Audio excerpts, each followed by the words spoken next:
Yeah, you As are. we shut those accordion doors, and now we're not getting any airflow. But fuck us. I don't think it's bad in here. I do. I've been hustling. You've been. You really have. I don't know what you've been doing. By hustling, you mean eating hot dogs. I've not had a single hot dog I today. want to throw it off with the hat race. Oh, that's all right. Everybody knows that I'm only fucking 5 foot. There's nothing we can do about that. Oh, it's live, actually. All right, so. Slide over. Did we post this to the Patreon? Okay, yeah, let's post it to the Patreon. Let them hang a little bit, too. So, Matt, are you nervous? Yeah. I'm projecting, but go ahead. Are you nervous? Yeah, very nervous, man. Yeah.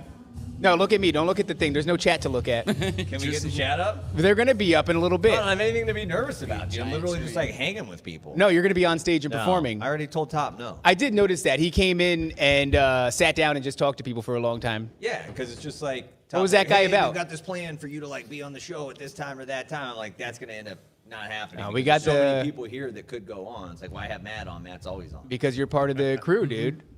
We're going to have the Conspiracy Roundtable. You're going to be Someone part say of I've that. actually been kicked out. You know so- what? You know what? Actually, we didn't get to talk about. How was last night? I want to hear it from you. As far as like what the whole thing, the VIP day.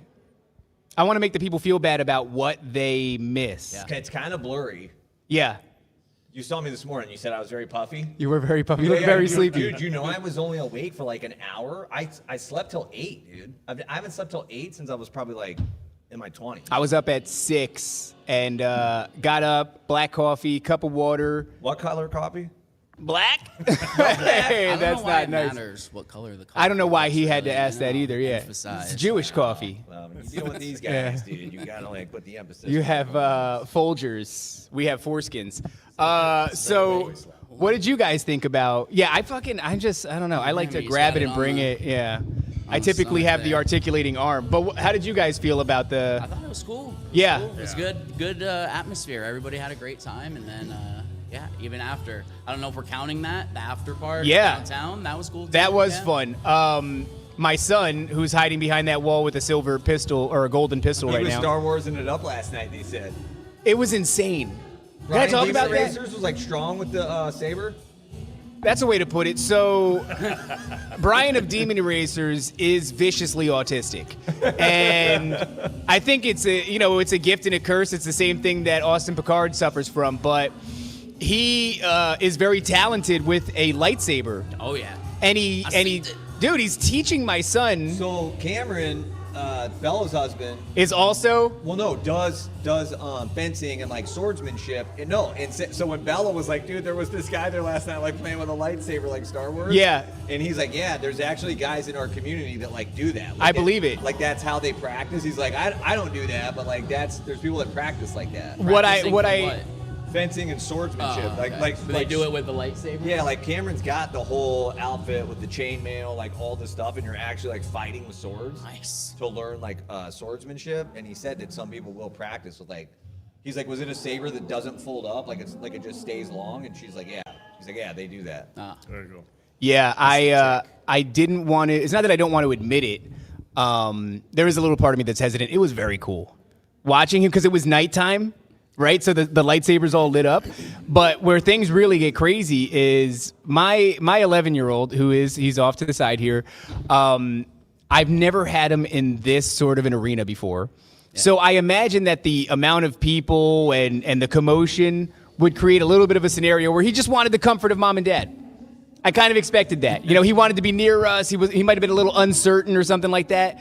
Dude, that was not the case. No. I couldn't even keep up with him. He was off, lost in the crowd. Mom and dad were off doing things, and I'm looking for him. He's in the podcast, dude. He's basically podcasting with guys.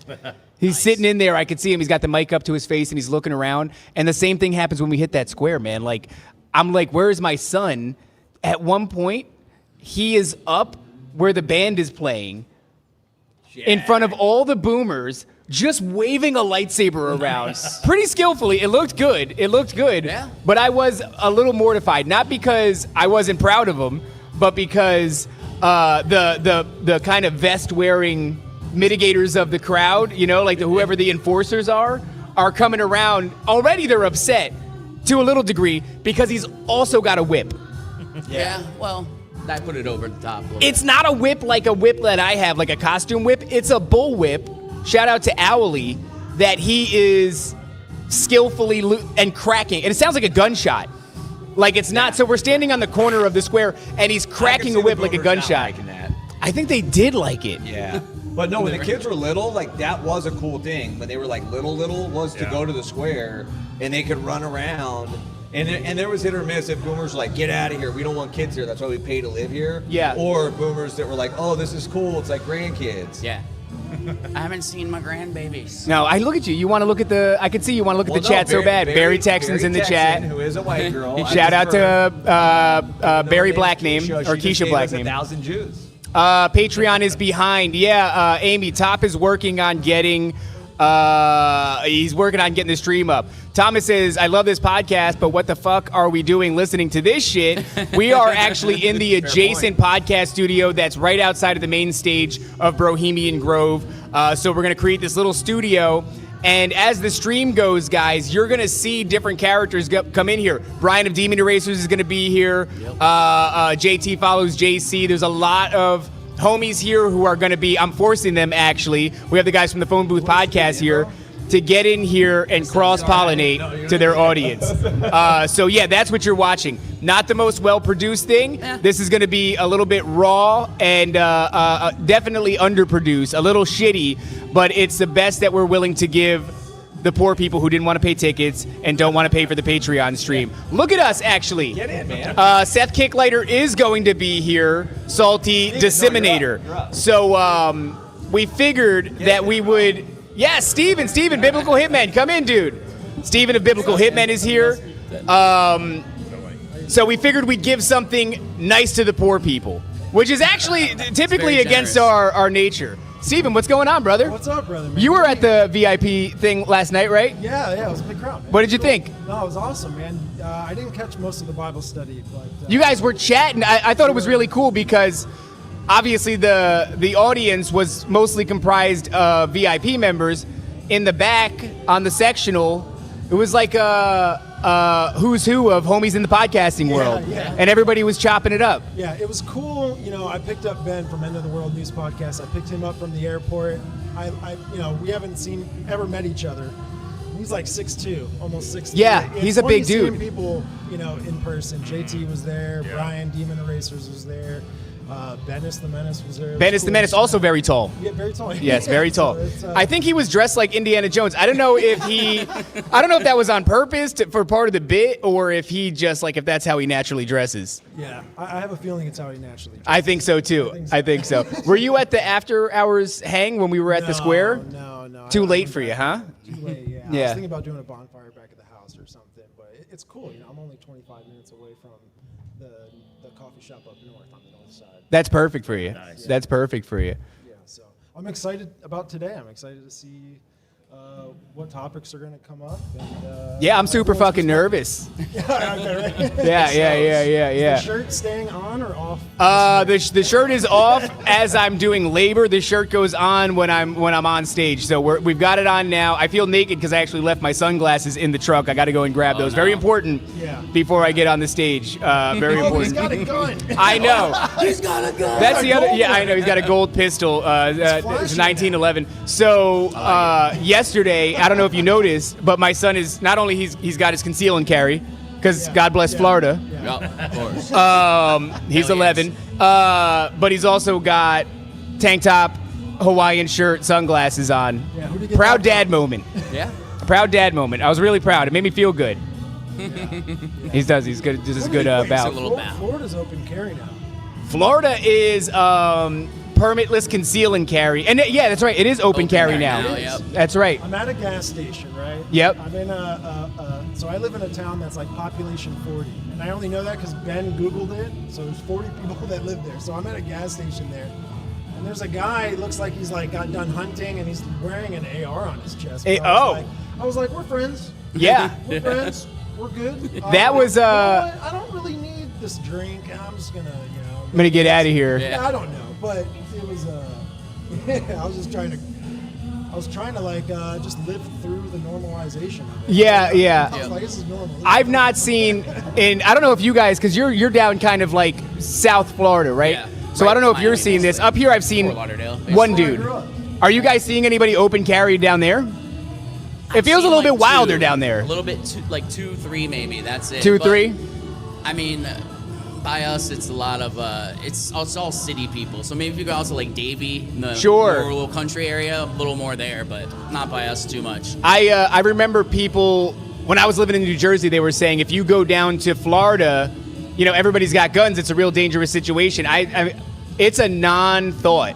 Yeah. I go through everyday life without ever, you know, when I leave, I always make sure wallet, phone, keys, gun, and it's kind of that routine. And then besides that, I don't think about it at all. Yeah. And if everybody's conceal and carrying, which most people are doing that. They're not open carrying. Yeah. Like I said, I saw one dude doing that. But otherwise, you don't even notice. I have no idea. My mic isn't on. Mic test. Is your mic not on? I don't know. Well, is it picking up? Mic. Yeah, it is. It's definitely picking up. So with these, you got to kind of bring them to your face. You can't be lax with them. You got to bring them. That's why I got this thing and I'm fucking eating it. People are commenting about the levels of it. 2 things. Like I said, it's a very underproduced thing. We're just doing this as an aside for the pores. And the second thing is it's just a matter of who's got the mic in their mouth. You know what I mean? You got to get that thing right up there. Yeah. So right now we're listening to the band. They're doing their music. And I think, what time is it? It is 12:10. So 20 minutes I got to pop up there, say a quick thing, and then let the band play a little bit longer. South Florida, what's going on down there? What do you do down there? What do I do? Like, you do a show? Yeah. Or? Oh, okay. Phone booth podcast. Oh, okay. All right. So that's your co? Is that guy at the booth? Yeah. Work with you? Okay. Yeah, that's my co-host. Yeah, these guys are one of the most Thank you. loud individuals, especially when I first got on Twitter. The conversation has kind of shifted a little bit, you know, because it's like, how long can you talk about the same thing? But you guys still do a fantastic job of hammering this topic, which I think is hugely important. But some of the loudest dudes I encountered on Twitter that were talking about flat Earth in a huge way. And in fact, they were some of the first people I really even interacted with. Yeah. I would say was you and Bill, and screw you, Matt. Unbelievable. That was 3 years ago, just about 3 years ago. Yeah, we actually just did our 156th episode, which put out one a week. That's 3 years. So yeah, there you go. Officially 3 years, right in the very beginning. Sticking with it. Yeah. Yeah, I got man. nothing else to do. Yeah, I hear that. But I was watching you guys really early on Twitter. I mean, in the trenches, fighting people. I was fighting people for different reasons, mostly because I was just saying inappropriate things. You were fighting people because it is a polarizing topic to be a flat earther. Oh, yeah. Nobody feels indifferent about that shit. No, it's one way or the other. It's like sure. either they fucking hate you or they look at you and they go, yeah, NASA is a piece of shit, huh? I never thought I would get literal death threats or really? You should have been first week on Twitter, your mom should have aborted you. That was one of the first DMs I ever got. Just for saying the Earth's a different shape than someone else thinks. Wow. So yeah, we get threats all the time. Yeah, and still stuck with it though. What else? And then it's the biggest truth to me. Yeah, To I me, mean, it's the most definitely up important, there. so. It's definitely up there. I've heard the terminology switch up a little bit. I was talking to somebody recently, and man, I forget who the hell this was, but it was like, "Are you a flat earther?" Matt asked, and they said, "I believe in biblical cosmology." Yeah, I'm like, okay. It's easier to tell people that way, because then they at least take a second to take it seriously, because you said the word biblical in there instead of saying I'm a flat earther. Then they picture a disc in space and boats going off the edge. Yeah. But to me, and I don't judge people who are Christian that don't think the Earth is flat, but it's in Genesis. It says it, yeah. It's in the very beginning. It The talks pillars about beneath and everything, yeah. It's all there. So if you want to get a little bit more technical with it, like there are images that will show you that the pillars and everything else beneath it. If you even Google biblical cosmology, that's what will come up. The Sheol or whatever, the hell, you know. Well, that's the first thing and- that people have to concede is that they cannot measure any of these things. They have to have faith in an institution or various institutions that are telling them that it's fake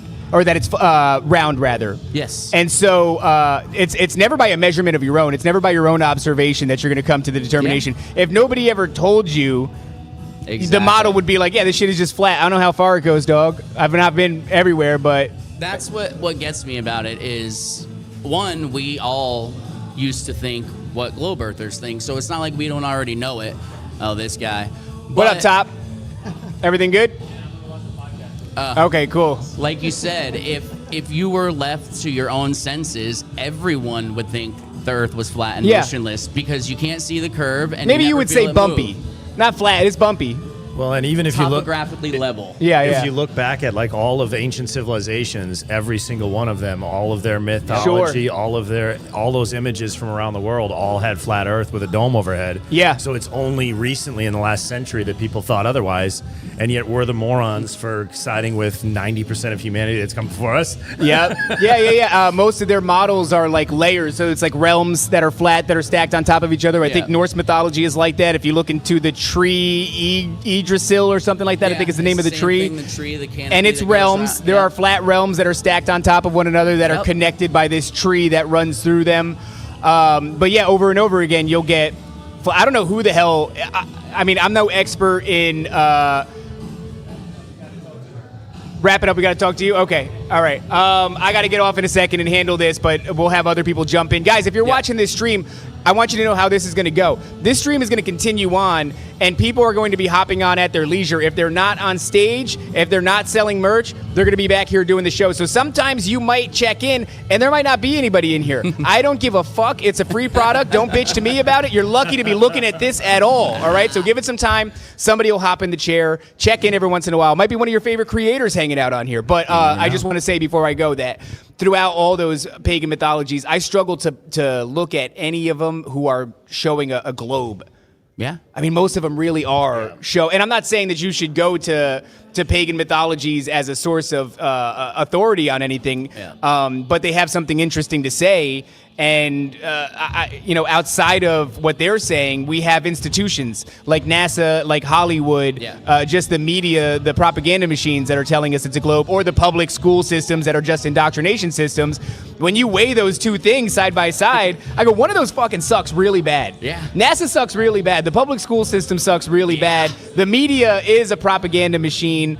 We're just getting MK Ultra. Is that one of the things they're selling us? And at this point, what was the earliest image of the globe? I think came from like Universal Studios or something like that. So they had Universal Pictures had the globe like 20 years before anyone went to space and took a picture, and it just happens to be exactly the same. So Hollywood produced the first image of the globe? Yes. Wow. That was the first picture they had spinning, and then a picture was never taken at that time. So that was before. That's not good. So they lay down the subliminal foundation before they presented the theory. And they go, oh, people didn't freak out about that. Yeah. When we showed them that, they didn't freak out. Let's go with that. Got him. Just little increments. I get it. Listen, guys, I'm going to slide off of here. I'm going to let somebody else come in. I got to go handle a couple of things. But like I said to the audience, keep watching, keep checking in. If the seats go empty, they're going to get filled eventually, or else I'm going to be fucking mad at these people because I told them to come back here and sit down. I heard you tell them. I did tell them, so I'll catch you guys later. My thing, is what I find interesting is you look at just go back into the 30s, maybe the late 20s, and you had Operation Deep Freeze, which was an Antarctic operation, I believe, or something like that, and then you had Operation High Jump, which was like, hey, let's go out there with a lot of military power. Yeah. What's up, guys? And What's up? You kind of have these other operations like Operation Fishbowl and all this stuff, which is kind of funny. The first time I was ever heard of that was from Rob Skiba and his sons out there. Yeah. Jeremiah. So it's funny, because they're shooting nukes, out into the different atmospheres that are out there or whatever, right? But that's something that we don't do anymore. We don't go to the moon anymore. We don't go to these things. It's kind of like a lot of that stuff is propaganda to mold and reshape a worldview for people that are ignorant and accept this information to fully commit to it.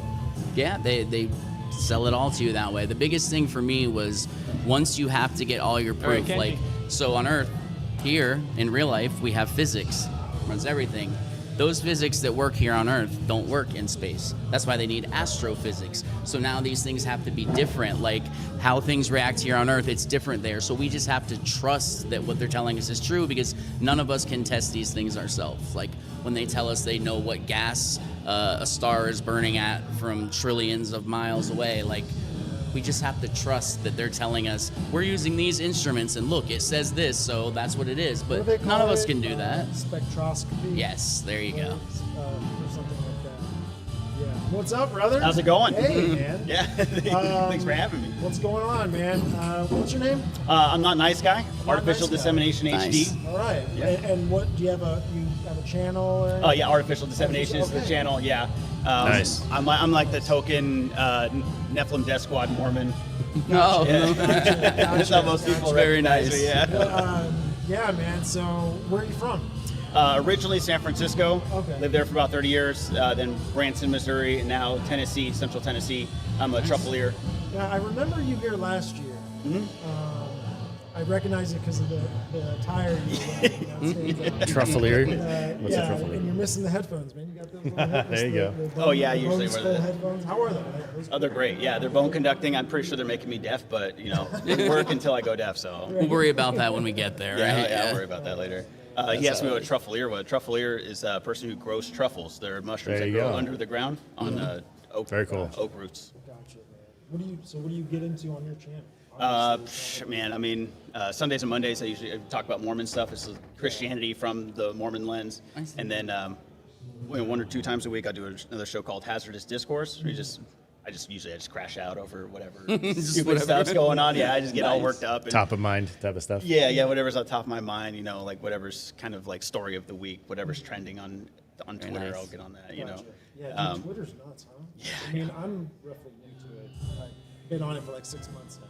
Yeah, they're changing everything. It's quite the place. If I wasn't already psychotic, I'm pretty sure it would turn me psychotic. So. We're there now. Shout Yeah. out to Neff Hunter. He follows me too. Yeah, never. There we go. There's a chat there that's playing and stuff. Oh yeah. Can't see it from over here, but hello everyone in the chat. So what's up? You get into fallen angels and stuff, or Do I get into what? fallen angels? Oh yeah. I mean, I'm interested in all that stuff. You know, What's your perspective? I cast my net wide and I try to just get as much as I can. Fallen angels. Well, I mean, from my personal belief, and maybe some of it's pretty biblical. You know, there was a war in heaven. Third of heaven was cast out Yep. for disobedience to God. Well, they didn't get bodies, so they came here and they're constantly trying to steal ours. They're trying to use us to do their will because they can't act in the physical world, and so all they can do is kind of cope and seethe and just try to bring us down with them, which is kind of what I think they're all trying So to do. you see kind of just like this whole reality, the material world as like a battleground. Yeah. Well, it's like a testing ground. I think of it more of as like a probationary state, a testing ground. You know, which works out great for us because it helps us to, you know, if we didn't have all these struggles to overcome, like we wouldn't really be able to grow the way we do. And I think that's part of God's plan is to have us to grow and to overcome and, you know, to become better people by choice, you know, by relying on Him and these sort of things. Gotcha. And I didn't get your name, man. Sorry. What's your name? Jonah Stormrider. All right. Nice. I like that. So I go live. Yeah, I go live with the Phone Booth Boys. Typically on Saturdays. I've been absent the last couple months, but for work reasons. But hoping to get back in there. And then I have my own podcast, Philosopher King, and so we basically kind of look at a lot of, from a classical philosophical perspective, a lot of the issues that our culture and our world are seeing today. Okay. So especially geared towards trying to help men be better men, because if we're not, we have to provide the framework. If we want a solution to this feminism that's destroying our country and our culture, it has to start with us men. It can't start with the women, because they resort to feminism and being a bad bitch, pardon my language, right, or whatever, or being all independent when they don't have the protective framework of a masculine figure to guide and protect them. So that's kind of the part. It's funny, man. You know, I think a lot of the I see it more like it's a rise of divine feminine energy that's everyone's passing along each other, and I think it's done a lot by the New Age. You know, you get into philosophy, you read some stuff, so I'm sure you know of Helena Blavatsky. And Yep. you know, she Alice Bailey. Really is responsible, and Alice Bailey and Annie Besant and C.W. Ledford and all these theosophists and stuff. But they really they introduced Eastern philosophies to the Western world, and a big part of that is like balance, the idea of balance. So that's why I think like a lot of this stuff we see today could at least have some strings attached to those kind of teachings and stuff. Well, and it's interesting because it's not even purely Eastern philosophy. If you look back at the roots of Eastern philosophy, it's a perversion. What we see today is an occult perversion of what was an authentic spirituality in its own roots, right? Yeah. That's why she called it her own thing. You know, it's like knowledge. and Alice Bailey coined it as her own thing, the New Age. These little titles that they gave their own little ideas of this stuff. Well, I have some pretty controversial takes on that. I'm pretty deep in the philosophy, more like classical philosophy, Plato, Socrates. Awesome. Speaking my language. Neoplatonism, even Gnosticism. I think is like vastly misunderstood by most people.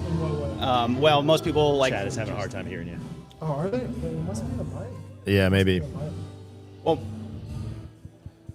I don't know. I mean, I see the mic picking it up. I'll see at the top. Yeah, I see Let it. him know. I see it Here, picking you it can up use over this there, I one for think. Right now, I'm gonna get top and see if we can. We'll do that. Mic check. Mic check. Mic check. You're coming through on Check, your, check. See, you're in the yellow. Yeah, try that one. I'm just loud in Mic general. check. Mic check. Mic check. Yeah, that's better. That's better. Okay, cool. Well, forget about what I said. It was all a lie anyway. But so what were you talking about? The Right. So controversial take. Yeah, so it's kind of controversial because a lot of people see Gnosticism as kind of monolithic. You know, they see it as like, oh, well, it's this idea that we're in a prison planet. You know, we're gods trapped in a prison world, that kind of thing. And from a philosophical perspective, Gnosticism appears to me to be more of like a you're all good. It's more of a philosophy that attempts to do what the Bible did with its mythologies. Well, it tries to get like the moral of the story through a mythology to get you to come to like that deep understanding that you get through, like, for instance, like when Jesus gives parables. Right? He's giving these deep stories that are very meaningful, that have a really powerful like moral to the story, deep powerful message, and that you wouldn't get if he just told it to you straight up. And my understanding, for the most part, of Gnosticism is that it's this kind of literary attempt to get you to understand these other concepts through story. I don't think because there's so many different Gnostic stories. Like some have the demiurge, some don't. Some, you know, focus on entirely different pantheons and things like that. Sorry, guys. Oh, you're good. Just if it does happen again, just go 3. Mic check. Mic check. Because Is that better, everybody? there's like a power input issue from Yeah. gotta power all these mics. That's what he was like, let's do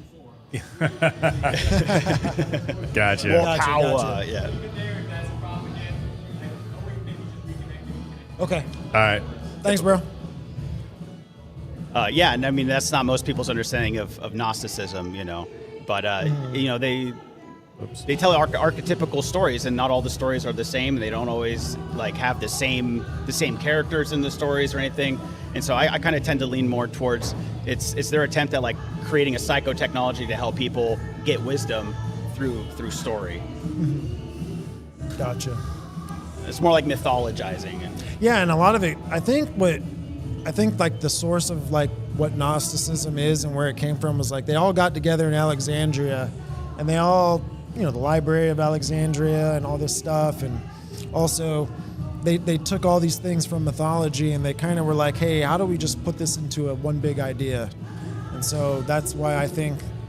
Well, and I think the fundamental issue with Gnosticism is that they teach that it's the knowledge itself or the coming to know itself that is the salvation of the person. That is and so exactly it right. completely sidelines the divinity of Christ and the importance of the significance of the incarnation, and that's the real crux of the problem. And you know what verse you made me think of is where Jesus says, I think it's one of the New Testament writers where he's like, you know, I think it was the words of Jesus actually, but he's like, faith in me surpasseth all knowledge. And that word knowledge is gnosis. Yeah. So it's interesting that, you know, there is wisdom with having knowledge to certain things. And I think a lot of that, most of it, if not all of it, comes from the Word of God, you know, and you get this knowledge from the Word of God, which then you can live out, and it's a wisdom, you know, it's a wisdom that a lot of other cultures have gotten wrong with their morality and their ethics and stuff like this. And St. Paul tells us to put on the mind of Christ. Well, what does that mean? But to inform our minds and our understandings of the world around us, all of creation, all of reality, all of time, and all of these things with the Word of God, the incarnate Word specifically, right? Yeah. It's funny because like the Gnostic framework of their theology it's an inversion of the biblical framework and the theology of it. You know, it makes the God of the Old Testament the bad guy. It makes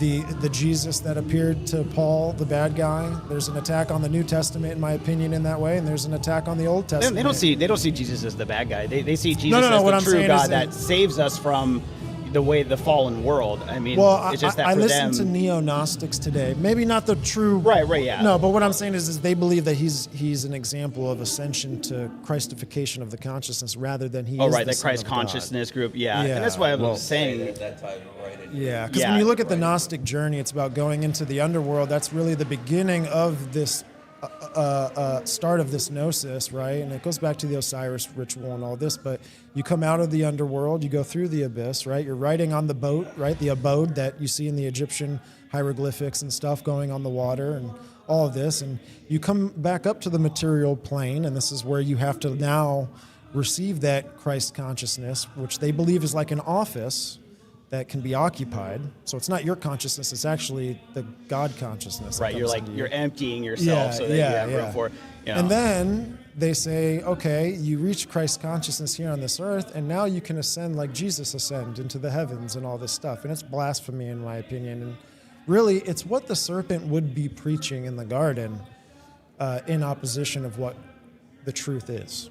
You know? Yeah, well, it's kind of what he did preach, right? Yeah, it You'll is. know good and evil. So he preached and he offered knowledge. He offered gnosis. Yeah. And he questioned, he made them question it too, right? They're like, he's like, are you sure God said that? And it's almost, I see it today. I see it today in a lot of things, you know? We had a really cool conversation last night at the after party with JT, follows JC, and we were talking about how it's an inversion. So you have where the demonic tries to have us say, you know, their whole motto of the Church of Satan is "My will be done," whereas our Lord taught us to pray, "Thy will be done" to the Father. And it's that whole preference. And we were talking about how in Genesis, when God said, "Let there be light," He was creating the angelic. I was sharing one of my favorite interpretations of that passage that I heard is that when God said, "Let there be light," He was creating angelic intelligence. And then He offered them something, even with the beauty and the power of their minds, that was beyond their created understanding, and asked them to trust Him. And that was the separating of the light from the darkness, because some, like Lucifer, preferred to rely on their own understanding rather than to trust the Father and His will. Right. Very fascinating. So we're all faced with the same challenge.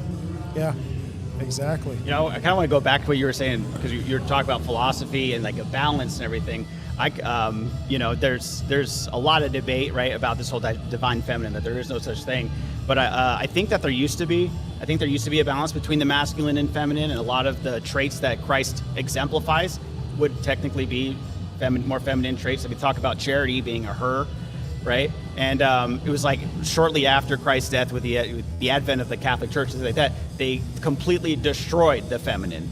Everything was hyper masculine. God was the man. It was women's fault that we were in the state that we're in, and I feel like we were the world was run from only the masculine side of things, and we just saw bloodshed and all sorts of just atrocities being committed. And now I feel like we finally has flipped. And I feel like what you were saying with this feminist ideology and this these pagan women. And I think it's prophecy, man. Like when we look at Revelations 17 and you see the harlot, the harlot really is a very significant piece of information. Yeah, it's like the devouring mother. In Revelation and these events happening.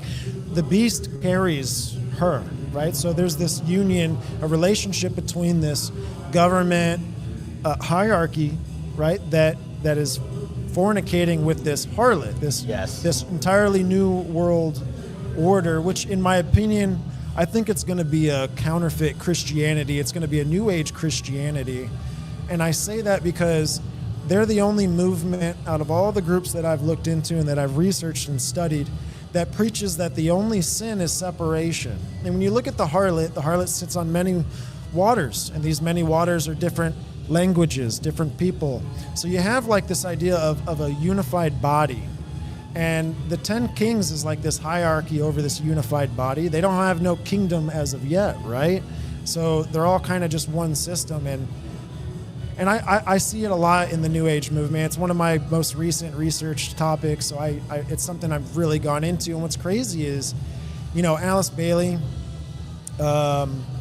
Helena Blavatsky, and one other, I think, going mind blank on the name, but it's the person who wrote or channeled what's known as the Aquarian Gospel of Jesus Christ. And that's why we have this idea of this Aquarian age that's coming. Right. We have this cycle that's about to end, and we have this golden age Are you that's thinking going of in. the externalization of the hierarchy, Alice Yeah. Bailey? No, that's one I'm reading right now. I forgot the person who wrote this book. But in this Aquarian Gospel of Jesus Christ, which was automatic writing, it says it in the beginning, it was channeled, all this kind of stuff, which, I mean, Alice Bailey's work was channeled, Blavatsky's work was channeled, by these entities that they give names to, by the way, DeJuan Cole or Mariah or all these little weird names and stuff. But what I'm saying is, like, I think a big part of the New Age movement it's showing that it's harlot. Well, it has to be like a feminine ascended energy because, I mean, even biologically speaking, women's empathy centers of the It's brain a are like religion 80%. too, Well, it is a religion. I mean, but like their empathy centers are like 80% larger than men's. And so when you see all these feminine judges, these women judges letting out murderers, it's because they actually empathize with the criminal more than they empathize with the victim. Whereas men, we actually get a dopamine when we see justice done to the criminal. And what's crazy too is, like, Blavatsky, she came up with this whole beginning to end of like history, future, and she called it the root races. And it's like it's each section of humanity in its stages of evolution. She says that we're in the 5th root race. Obviously, this was said in the late 1800s, early 1900s. So she said that we're in the 5th root race, and really we're moving into the 6th root race. Now, the 5th root race is patriarchy. It's masculine, it's intelligent, it's independent, it's dominionist in some sort of way. And so the 6th root race is an inversion of that. You have feminism, matriarchy, you have intuition, not intelligence, which is kind of like what the emotions and stuff. Yeah. You see what I'm saying? Isn't it incredible how intelligent the enemy is? Because he knows that he could never sell the world, modern man, or contemporary man, on Christ not being significant.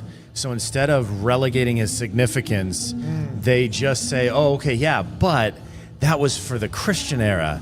Now in the post-Christian era, we've moved from this masculine-centered energy to this feminine-centered energy. So yeah, Christ was awesome, but he's so yesterday, bro, right?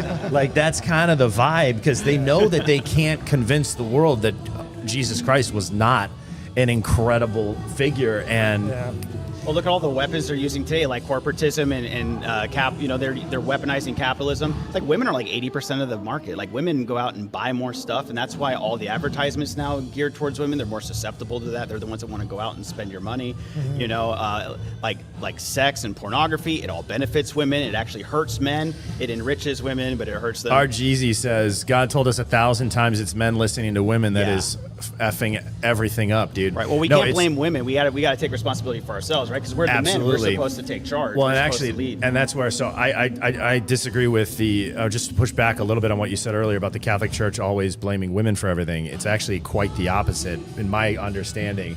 So I was raised Catholic, left the church because of all the corruption I saw. I lived in Rome for a while, so I was very close to a lot of the corruption.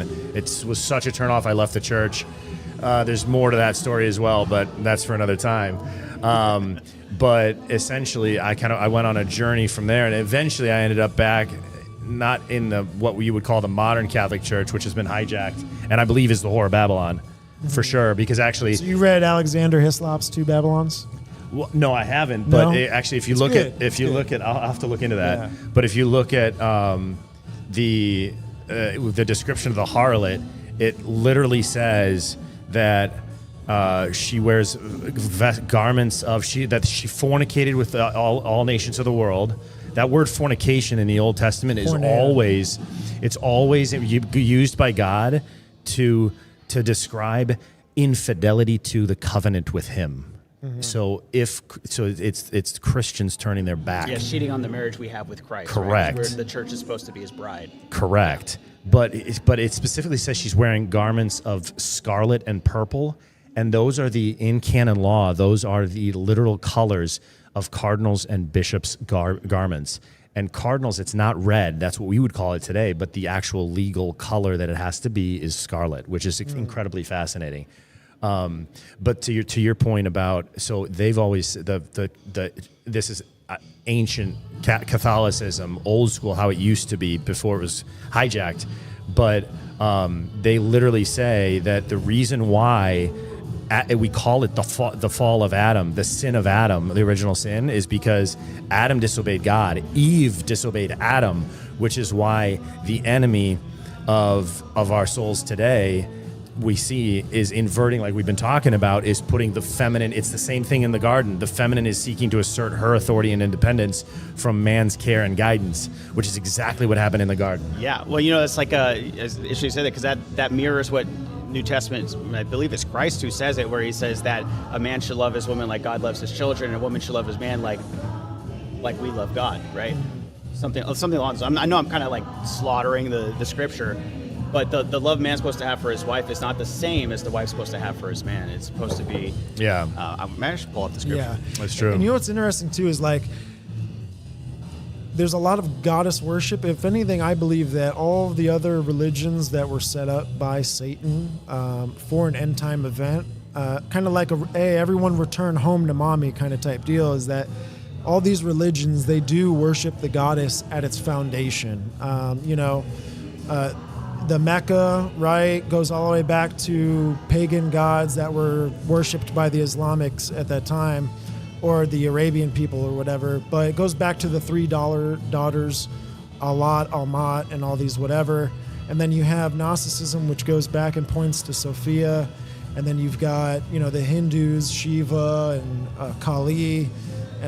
It's everywhere pretty much. So what I'm saying is like that foundation for coming back and this whole harlot idea is like to get everyone to come back home. It's kind of like the Catholic Church and the deification of Mary in some sort of way. And, the Templars were obsessed with the Black Madonna. It's like, what I'm saying is a lot of the religions, most of them, have this foundation of worshiping a divine feminine goddess, entity, whatever.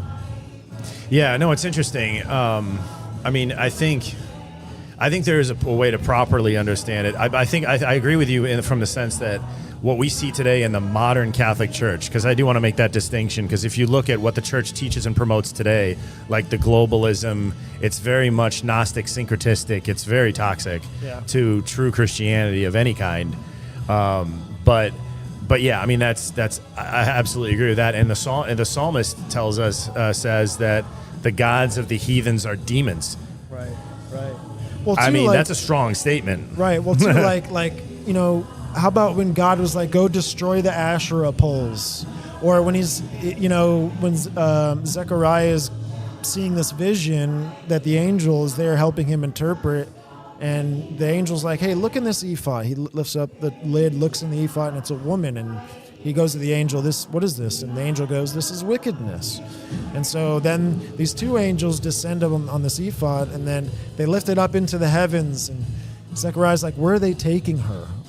This lady of wickedness. The angel goes, they're taking it to the lands of Shinar. And when you look at the basically the foundation of the ancient Babylonian system, it goes back to Semiramis. It kind of goes back to this idea of Ishtar, Inanna, Isis, yada, yada, yada. I found this scripture. Which I found interesting. I found a scripture, right? So it's Ephesians 5, so it would be Paul. It says, wives, submit yourselves to your own husbands as unto the Lord, for the husband is the head of the wife, even as Christ is the head of the church. Yeah. That seems like that specific relationship is being undermined intentionally in this society. Like, absolutely. I don't need no man. I'm an independent woman. So they don't want men to be the head. Well, if they don't want men to be the head, they're not going to want Christ to be the head either. Yeah. Right. Yeah.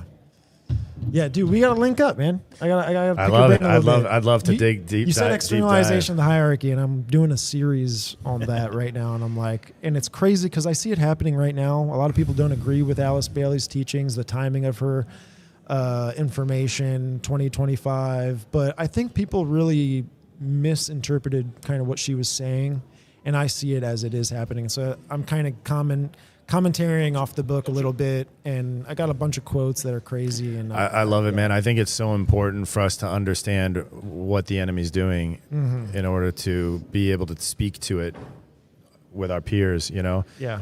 So I want to ask you. We were talking about the divine feminine a little bit. Like, do you think there is a divine feminine? Do you think there's no women in heaven, or? So, yes and no. I think we need to understand that we are made in God's image, male and female. So there is something of feminine Traits. in God, I right? would say traits, yeah. But the reason why we call God Father is because he's the principle of all things. So philosophically, you were talking about Plato and Aristotle. That's my loves right there. Yeah, me too. But they talk about that as the masculine principle, the cause. That's why we refer to him as Father, is because he's the source. However, there is I think this is where the Trinity is so poetically beautiful, because if you talk about, like, if you look at ancient philosophy, like we're talking about, you have this exitus reditus. They have this philosophy where everything proceeds from the first mover, and then everything returns back to the first mover as to its end. And so this, it belongs to man to primarily create and to do, and it belongs to woman to attract and draw to her. So God is masculine in his production of all of creation, but feminine in his drawing it all back to him in love. Very beautiful.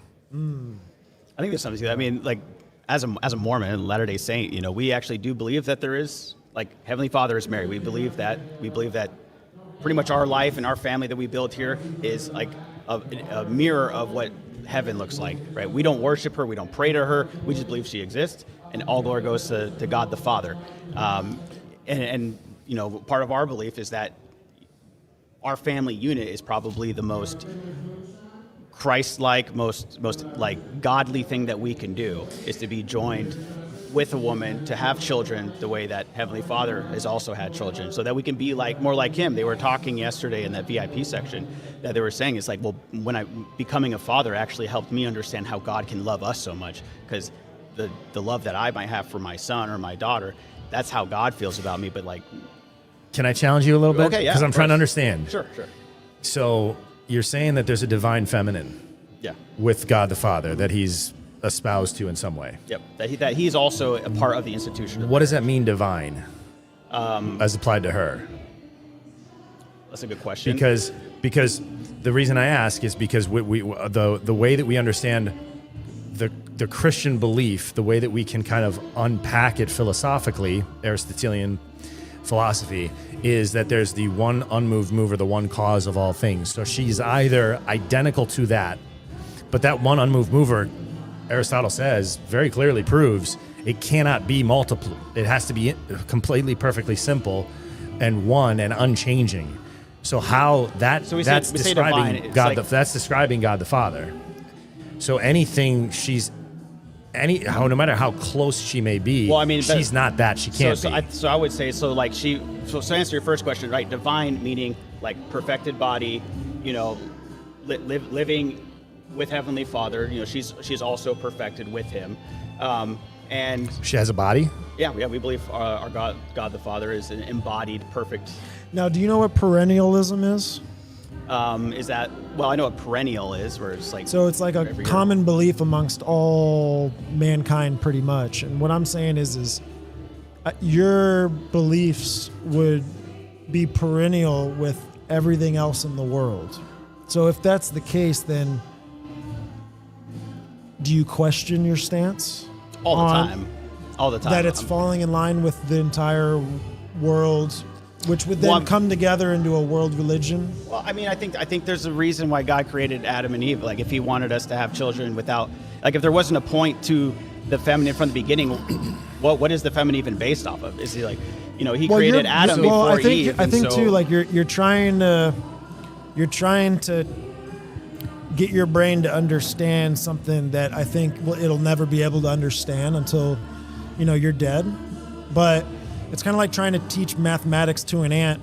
You're like, it just can't get through. See, I don't think God is unknowable. I don't think God is unknowable. I think the whole point is for us to get to know Him. Well, what I'm saying is you're trying to understand the idea, and you look at creation to try and get an understanding of that. So then you see, for example, like the family unit, the father, the wife, you're looking at the wife to try and give you an understanding of what you're thinking of. So like what he was saying is like when God is moving into and then just coming back to like, isn't that what, not to be like lewd here, isn't that what sex is? The man is moving into the woman and the woman moving back to the father, to the man. Yeah, but here's a couple of issues that I have. Just things that you only have a couple. I know I've got so many that it's probably not appropriate to talk about on air. I know. Well, I mean, I'd be totally down to have more of a conversation with you. No. Same here. I would real quick, like with what I'm saying is that your belief is falling in line with all the world's beliefs. Well, who created the world? Well, no. What I'm saying is who's the Lord of this world? So, God the Father, of course. No, the Lord of this world is you mean the Lord of this world, right? Satan, right? Yeah. So that's what I'm saying. So just assess it and then see if it falls in line with Scripture. Well, I mean, look at Genesis. Look at the creation in the creation in Genesis, right? Mm-hmm. It's like it says it's in the first chapter. Or maybe it's the second chapter. He's creating all the animals. And it's like fish, and they give birth to their kind, and birds, and give birth to their kind, and mammals give birth to their everything gives birth to its own kind. Why would man be any different? When God created man, why wouldn't we be of his kind? Like, why wouldn't we have that shared, I don't know if you call it, wouldn't call it like DNA, but like spiritual DNA. Like, why wouldn't we have something in common with our Father who made us? If we're a family, if he's our Father, we should have a lot of his traits. I think so, humanity does. I mean, one of the things that a mentor of mine cautioned me, and he mentioned Aristotle said that the inclination of men. So in Aristotle's time, you weren't even allowed to be an apprentice to a philosopher or a student of a philosopher until you were over 40. And the reason is that because there's the propensity of men in their youth to rely too much when seeking to reason clearly about things, to rely too much on our imagination. And so to me, and this is again just a respectful challenge for the conversation, right? Is that to me, I think that's what that is. To say, oh, well, we have a family, therefore God must have a family in the same way. We know that God created angels, so there's something as first cause of him that we can learn from angels. That doesn't mean he's an angel. It doesn't mean he's an ant. It doesn't mean he's any of the things in between. He's the cause of it. Yes, we are somehow specially in his image, correct. But if we posit that God has a body, he's then movable, and therefore he cannot be the first unmoved mover. So there's a lot of things that philosophically, because faith and reason go together. Faith builds on reason. It doesn't contradict it. This is right? one of my biggest contentions. Let's say this is a great conversation. By the way, I love my greatest contentions with especially like Trinitarianism in like the early church is that they take so much from Aristotle and Socrates, and then they didn't believe in God. And the God that they proposed, if there was a perfect God, he'd be everywhere, or he'd pretty much be this like ephemeral, the last book of the Metaphysics of Aristotle, I encourage everyone to study because it reads like the Gospel of Matthew. It is so similar. He got as close as you could without divine revelation. I think that's a problem. It's beautiful. It shows you that the Gospels are the crowning jewel. What Aristotle couldn't get to, he got as high as reason could take him. He was scratching the surface of the Trinity. He understood that God was a self-thinking, self-loving thought. He just couldn't have fathomed that those were actually persons within the triune Godhead, right? So you don't believe God has a body? Absolutely not. Well, not until the incarnation of the incarnate Word. But he has a body now then? But that's not God the Father. That's something different. You're saying God the Father has a body. But like most Trinitarians, they believe the Father, the Son, and the Spirit are one. Well, Jesus has a body, but God doesn't have a body, but they're still one. So like this is the kind of like, I mean, I don't mean this offensive to anybody. I know everybody disagrees with me on this, but this is the part where I find it's nonsensical. I think that's like, I don't think God is irrational and hypocritical or absurd. I don't think he engages in absurdity. Doesn't it make more sense to say that the unmoved mover assumed and elevated? What do you mean by unmoved mover? What do you in the Aristotelian classic sense of whatever the cause of all things, whatever started everything, has to be unmoved itself. Otherwise, it couldn't have been the cause of all other movement. It has to be purely simple being in and of itself, or it couldn't have been the source of being for other things. So you can't if the minute you add a body or the minute you you can't, if it's movable, it can't be the first one. So whatever that uncaused cause that caused everything else, whatever that is, let's call that God. That's what Aristotle says. And going back to something you said about 10 minutes ago, you said, I think we can know God. That's the whole point. I agree with you. 100% agree with you. But I think we need to make a distinction but the difference between knowing God and comprehending God. So we can't comprehend God. What's his name? Shakespeare. Shakespeare has this great quote. He's so full of philosophical nuggets. Shakespeare says a man's reach outextends his grasp. Mm-hmm. So what we can touch, namely what we can understand, is not everything that we can comprehend. So Comprehending is fully. I agree. We may not be able to comprehend him now, and I see a lot of people. It's like, well, we can understand his mind. I don't think God really I don't think that's the point. It's like I don't need to understand the mind of someone in order to have a deep, meaningful relationship with them. Correct. I think it's actually the other way around. The more deep and meaningful relationship I have with someone, the more I actually get to understand them. So I may not be able to understand them, especially in this life. I think I will someday when I'm dead. Jesus says we are to inherit all that he has. So that would assume that we inherit his understanding, that we inherit a kingdom of heaven, that we inherit a body just like he did, a perfect body in the resurrection of the dead, which he's promised us a resurrection. And so I don't think we're like a different species. I think if he's our father, he's not giving birth to some kind of alien species. I think that we are far more alike. In what way I can't exactly put my finger on it, but I think our souls are all made out of the same stuff, whatever that is. Insofar as there is something of Trinity in us, body, soul, and spirit, I agree with you, but we're an image. We're not like in kind. That's what the New Age wants us to believe, that we are gods. Right. We're not.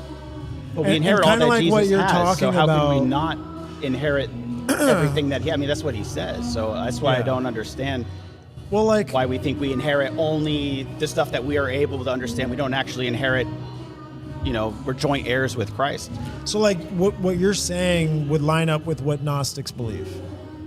So I see this thing, they say we don't believe Jesus is the Godhead. No, we believe in the Godhead. We don't believe in the Trinity. We believe, the Father, the Son, and the Holy Spirit as a Godhead, and that's the Trinity for us. We believe they're actually separate personages, that they're their own people, that God is at the top, right? And we only worship God the Father in the name of Jesus Christ, and we believe almost the same thing. We just have disagreements on, who is Jesus? Is this Trinity?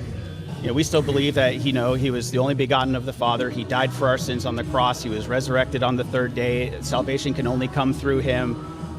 We believe all of that. That's not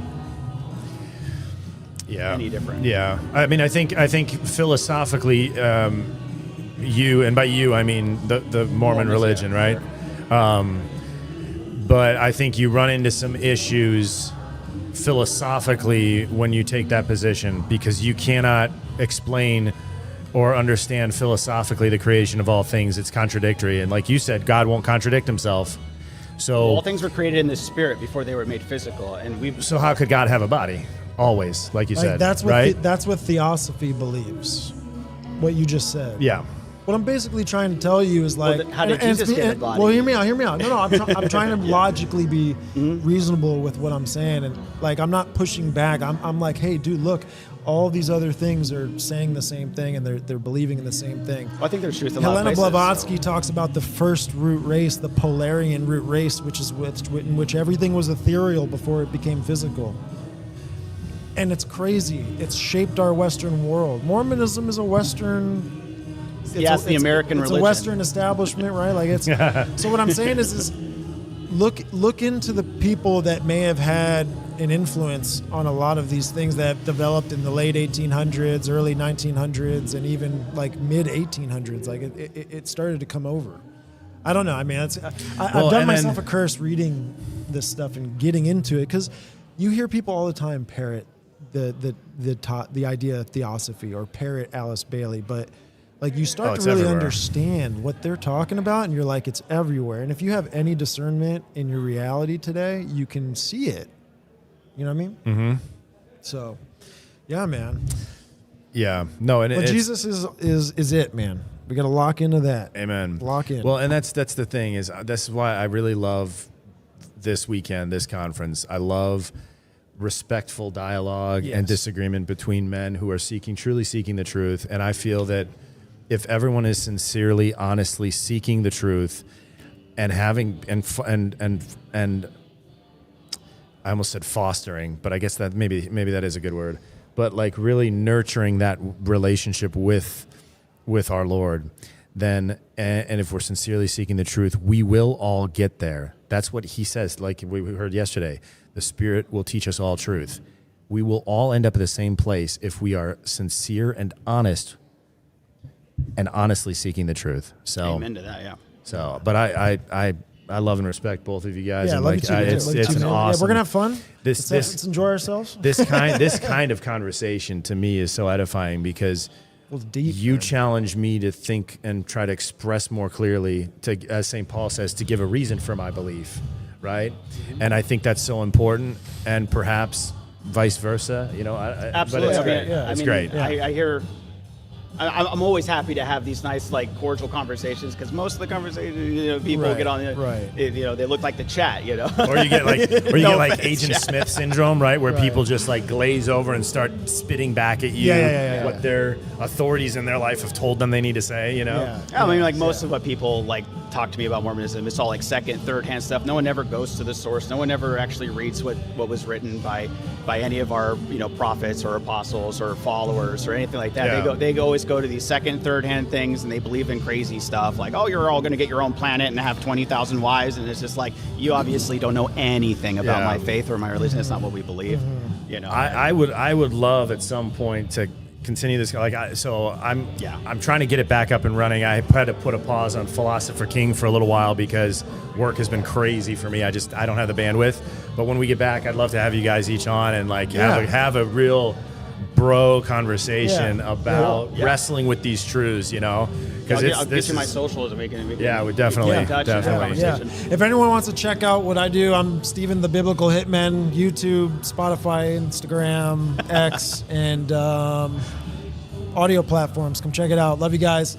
I'm gonna leave and I'm gonna send someone back. And right on. we'll cycle Same. through, man. Yeah, I'll probably chill around. God bless everybody. Guys, nice meeting you. Yeah, what was your name? Again? Steven. Yeah, that's right. Thanks a lot, man. All right, and your name again? Jonah Stormrider. Stormrider, man. He's got a cowboy hat. The origin of that is actually, just before you bounce, the origin of Jonah Stormrider, everyone's like, oh, he's a Q-tard, right? So the origin of it actually is, I was going through a really dark patch in our lives, as we have in our lives from time to time, and a mentor of mine, he told me, right now you're Jonah. You're the darkness that you're seeing. He said, have faith that the darkness is God bringing you through the storm to the accomplishment of His will. So if you're in darkness, trust that you're not the one driving. Just relax. And so in like that country song, in that place of darkness, we're not just riding a storm. We're surfing Mavericks, baby. If we trust the Lord, we can't go wrong, bit. So that's the heart behind Jonah Stormrider. Well, what's crazy is like I can relate a lot to that, and I'll leave it at this. But I was building the house, but ran into a really bad construction builder and stole a lot of money. But I felt the calling in my heart to this is what God wanted. This is what He put on my heart for me and my family, and it was really dark. It was really hard. But God is like, have faith in me, trust in me. I provide. Watch this. And if anyone out there can relate to anything that Stormrider said or what I said, like, have faith, get through it, keep your head up. The weight is getting heavy, but you got strength, and move forward. And when our Lord says, I am the way, the truth, and the life, the way there in the Aramaic, I should say in the Greek, in the Greek New Testament there, the way is methodos. It's a method, it's a process, it's a movement forward. It's not a road. It's a process, and so He is the way. So He is the process. He is the process. Yeah. What's up, man? What's up, man? What's up, Top? Yeah, man. Yeah, I'm gonna cycle some guys in here. I'm like stirring the shit pot, I'm just stirring the pot. We got JT coming up. I love it. Guys, I just Well, when someone asks you why you're Mormon, did you say what? Would you rather I be less man? I love more men. Yeah. Thanks a lot, Joe. I might catch you guys later. I'll be back. All right, chat. There's a bunch of other podcasters here waiting to jump on, so we'll see you guys in a few.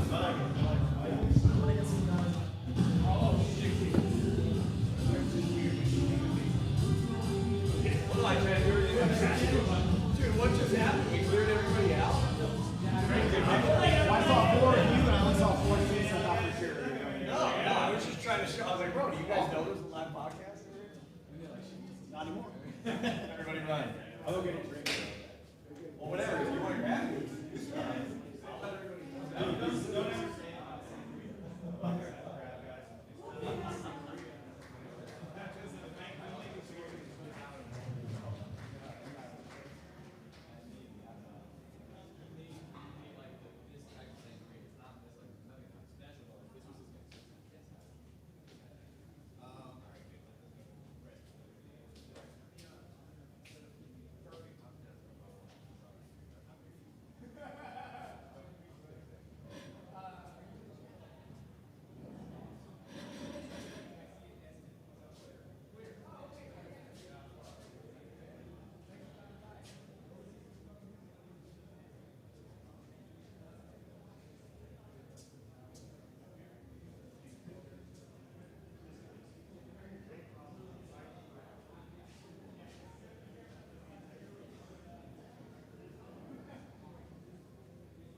What's oh, there's 400 people watching. Why are you guys here? Why are you guys here?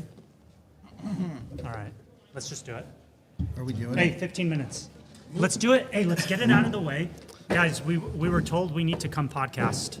Hi, Brian. He's watching. All right. Hey, what's up? Let's introduce ourselves. Start here. Oh, yeah. Hi, I'm Brian, Demon Racers. Ben is the Menace. What's up, guys? I'm Zach from the Berean Files. Sweet. That's it. All right, we're done. Thank you.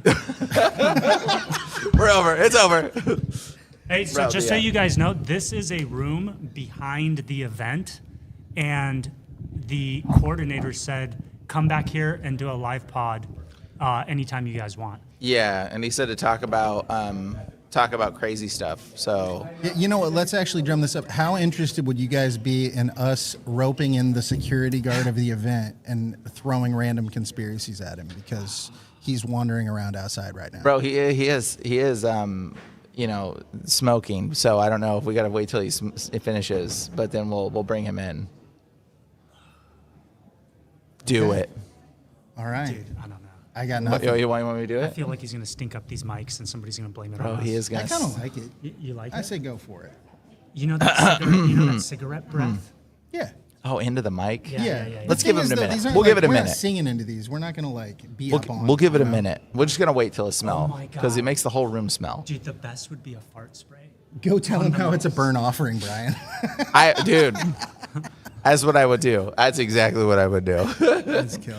I'd be like, hey, bro, so we're gonna talk about cigarettes. That'd be fun. What Have him were we- fish out his pack and show him the pyramid on it. I might do it. I might do it. He's not going to care that he's burning an offering. He's still burning an up offering to right Seth. now. He's still burning his offering over there. Yeah. Sorry, guys. We were very distracted by the.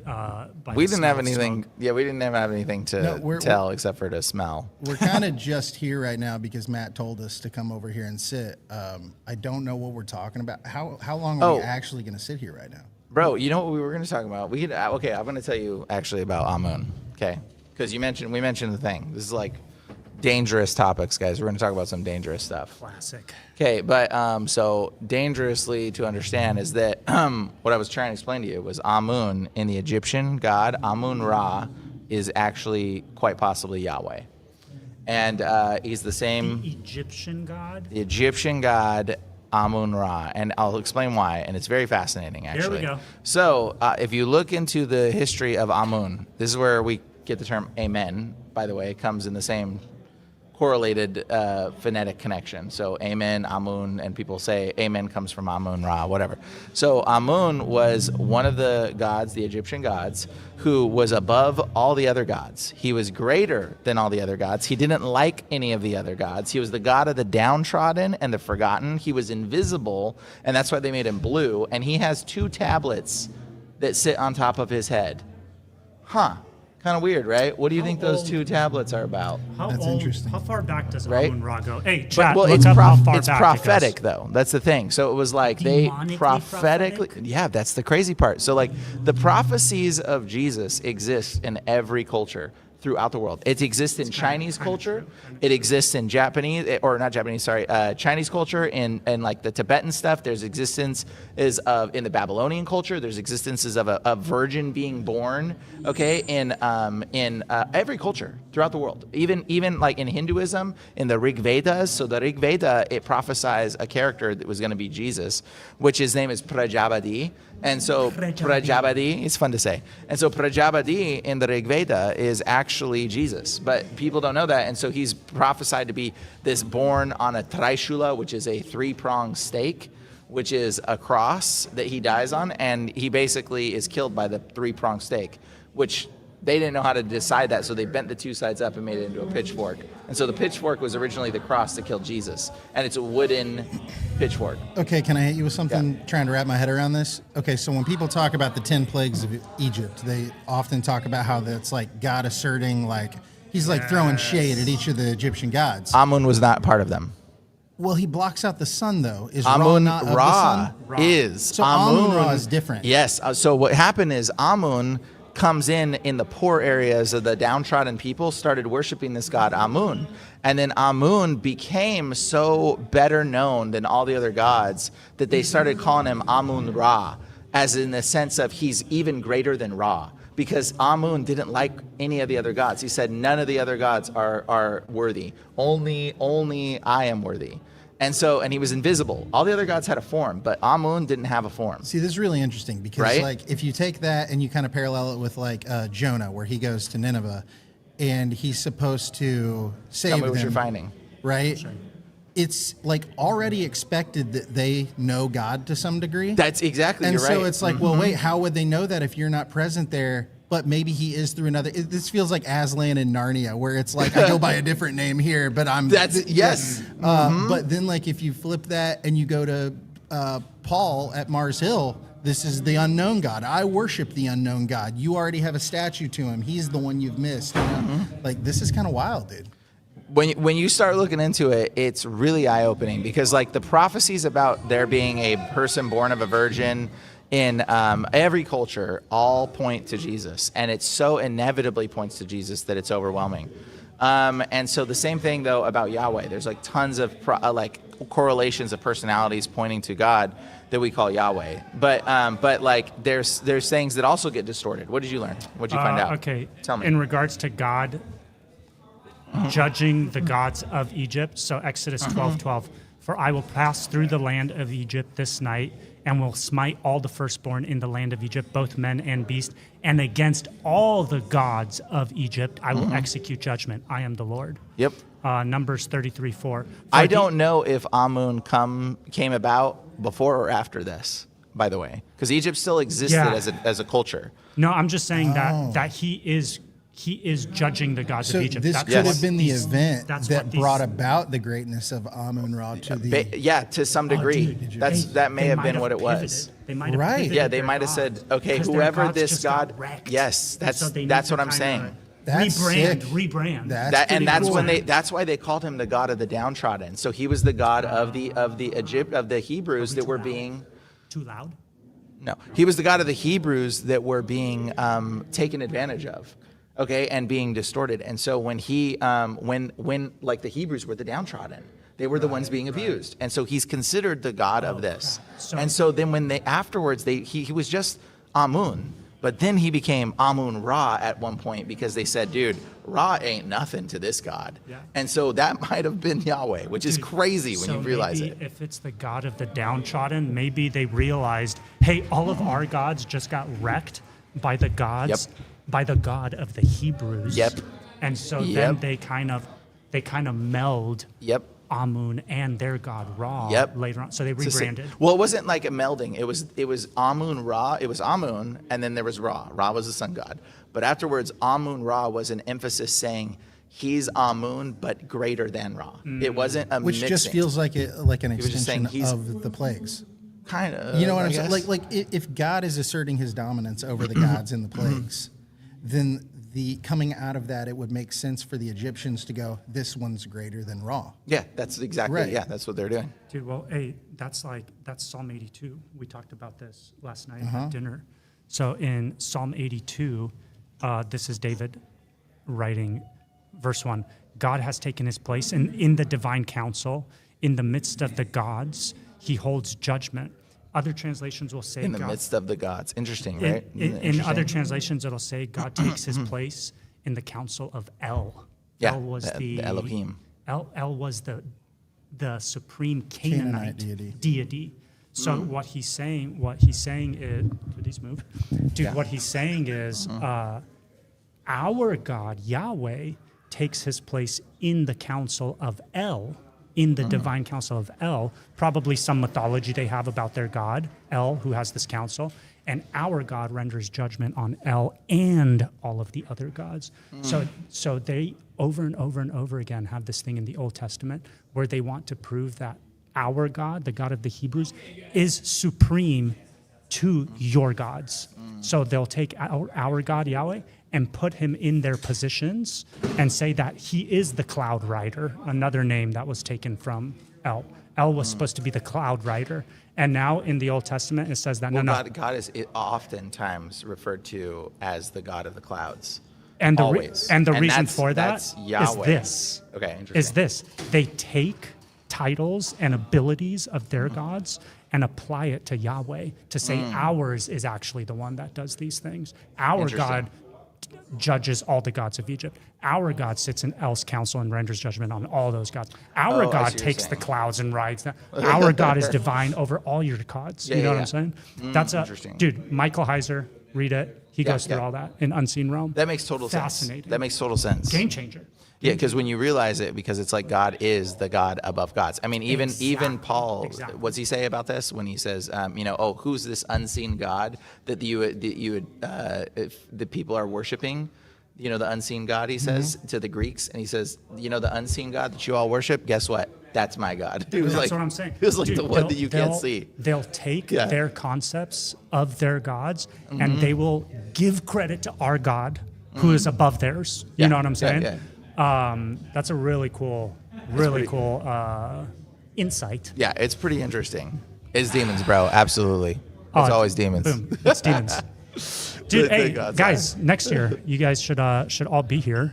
This is pretty fun. Grove. Pretty fun. Yeah. It's nice to see everybody in person. Everybody's way shorter than you'd expect.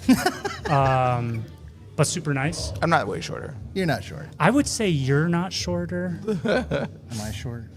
I didn't have any anticipations for you. Had to stop and think about it. No. I didn't have any expectations. Hey, and Steven from Hitman isn't shorter. Everybody else is way shorter. Way shorter. And Owen Benjamin it's all is a facade. Nephilim, so. And Owen Benjamin's a giant monster. He is Nephilim seed, 100%. Yeah. But everybody else, hey, they're always sitting down on these freaking shows, so you never know how tall they are. Yeah, you know what I'm saying? True that. But, all right, what do you guys think? I think we go see what's going on out front because this is getting hectic Hey, back here. we're gonna go call some more people in for you guys. We'll bring in some people. We'll find the next There you go. Peace.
I know, nobody can stop me.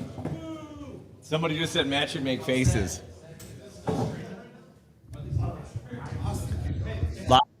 Won't come on. All right, what do you guys want to talk about? I got nobody here, so I'll just, you guys want to get in? Yeah. Let's go. Which seats do you want? Panda, I appreciate the face. Hey, you walk right in front of the cameras. No, there's nothing wrong with that. Okay. All right, let's see our studio options here. What do you guys want to talk about? Flat Earth? I don't really know the flat Earth stuff, bro, but I'm kind of into it. Talk about Helen Keller being a fraud or Charles Manson being set up. I don't know. No. So what's the Helen Keller story? That's not like a real story? Helen Keller has 163 IQ or 160 something IQ. How would they have known that back then? That's fair question, dude. Why did she speak with a British accent? Oh, I'm jacking up the screen. Hold on here. Wait, do you know how to do the buttons? I'm trying to figure out how to go back to a wide shot here. Okay, so I don't know. There's like so much stuff I don't know anything about. Let me pull up my notes. So Helen Keller is definitely one of them. Like, what time period is Helen Keller? What is that? 2030s. Yeah. It was like the first, I think it was the first major lie that they sold to the American people because they were like, if we can get away with convincing people that Helen Keller is real, we can get away with faking the moon. So she never existed, or just like blind and deaf? She wasn't that. I think she was controlled. Top, can you get in? Everybody wants to see you, dude. They're like literally asking, "Where's Top? Where's Top?" Yeah. I think the Helen Keller thing is she's the first victim mentality idol that they created. So like throughout time, you have guys like Stephen Hawking, who he's in the chair. And it's because they have all these issues that it makes people idolize having issues. Yeah. So it's all the victim mentality. You know, we have to idolize the people that are the most deformed, or whatever they want to push. They want everybody to self-curse is kind of what I think. I never thought about that, dude. So she was like the first one where like it's cool to be a victim. Helen Keller to well, it's fun. I'm doing a speech about it at TrutherCon 2026. Let's get the warm up. We'll get the warm up right now. So like, the thing that really weirded me out was when I was a kid, I never believed it, and I was like, okay. Top, are you serious? You were like, something doesn't make sense here. Yeah, because my mom was like, always think outside the box. Like, don't believe everything your teachers tell you. Your mom always told you that? My mom was based. Like, I love that, she's awesome. dude. And so, like, I would ask questions, and my teachers didn't like that. And, you know, I would get in trouble, and my mom would be like, you're cool. You're fine. Yeah, that's the problem with that system is they're like, we're going to tell you the stuff, and when we test you, we're just making sure you can repeat back to us what we told you. And if you don't do that accurate, you're getting a bad grade. Right. So if you want to succeed at life, you have to get good grades. So you have to like tell us all the stuff that we told you to memorize. Right. What a terrible system, man. But my wife is a teacher, and hopefully she I want her to quit her job and do like full time. Yeah, just do cool stuff with me. You know, like fun stuff, and expose Helen Keller with me because she's a fraud. I have a couple things on here. Want to hear the most crazy facts? You guys want to hear the crazy facts in the chat? Let's see. I had these ready for my Eddie Bravo interview. This will blow your mind. Did you know that Anne Sullivan, who was her interpreter, she was blind too? So Anne Sullivan was her interpreter. Were they palm tickled like this? That's how she would communicate? That's the only way she communicated.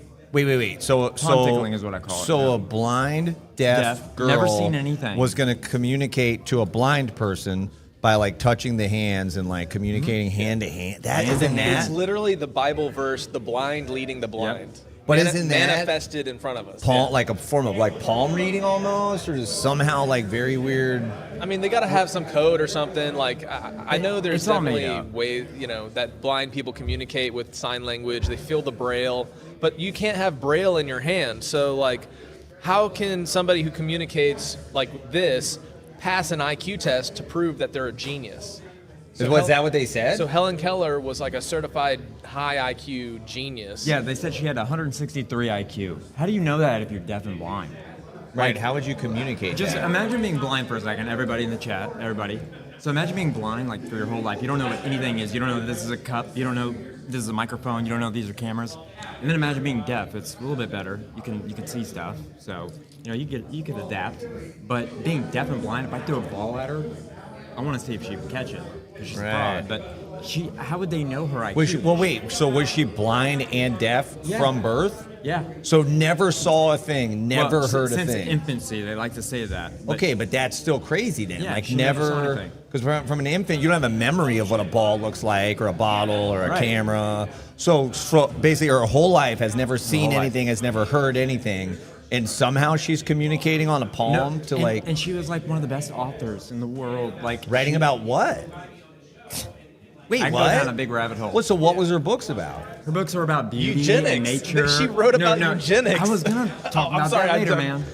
My bad. This dude, man. He's on it, bro. I love Jake. No, I love Ninjas with Butterflies too, man. He crushes, dude. She also had a British accent. I think that's what's really interesting. Deaf and blind. Nancy, Dude, like seriously, this twice. is not the time for this. Oh, who's it? She's just very rude, dude. She's my coworker. Oh, okay. And wait, did Amy just say something nice? Amy, you're the best. I was really hoping to meet you on this trip, Amy, but that's all right. Next, Bro Grove. Okay, sorry about that, fellas. Sorry. So she's writing about stuff, but has never seen anything or heard anything. Exactly. And she did more, like, she's an American hero. If you question her, everybody's like, like being a bitch about it. But it's just crazy because she stood up for racial equality and, like, women rights. She's never even seen a color of a skin. Right. So...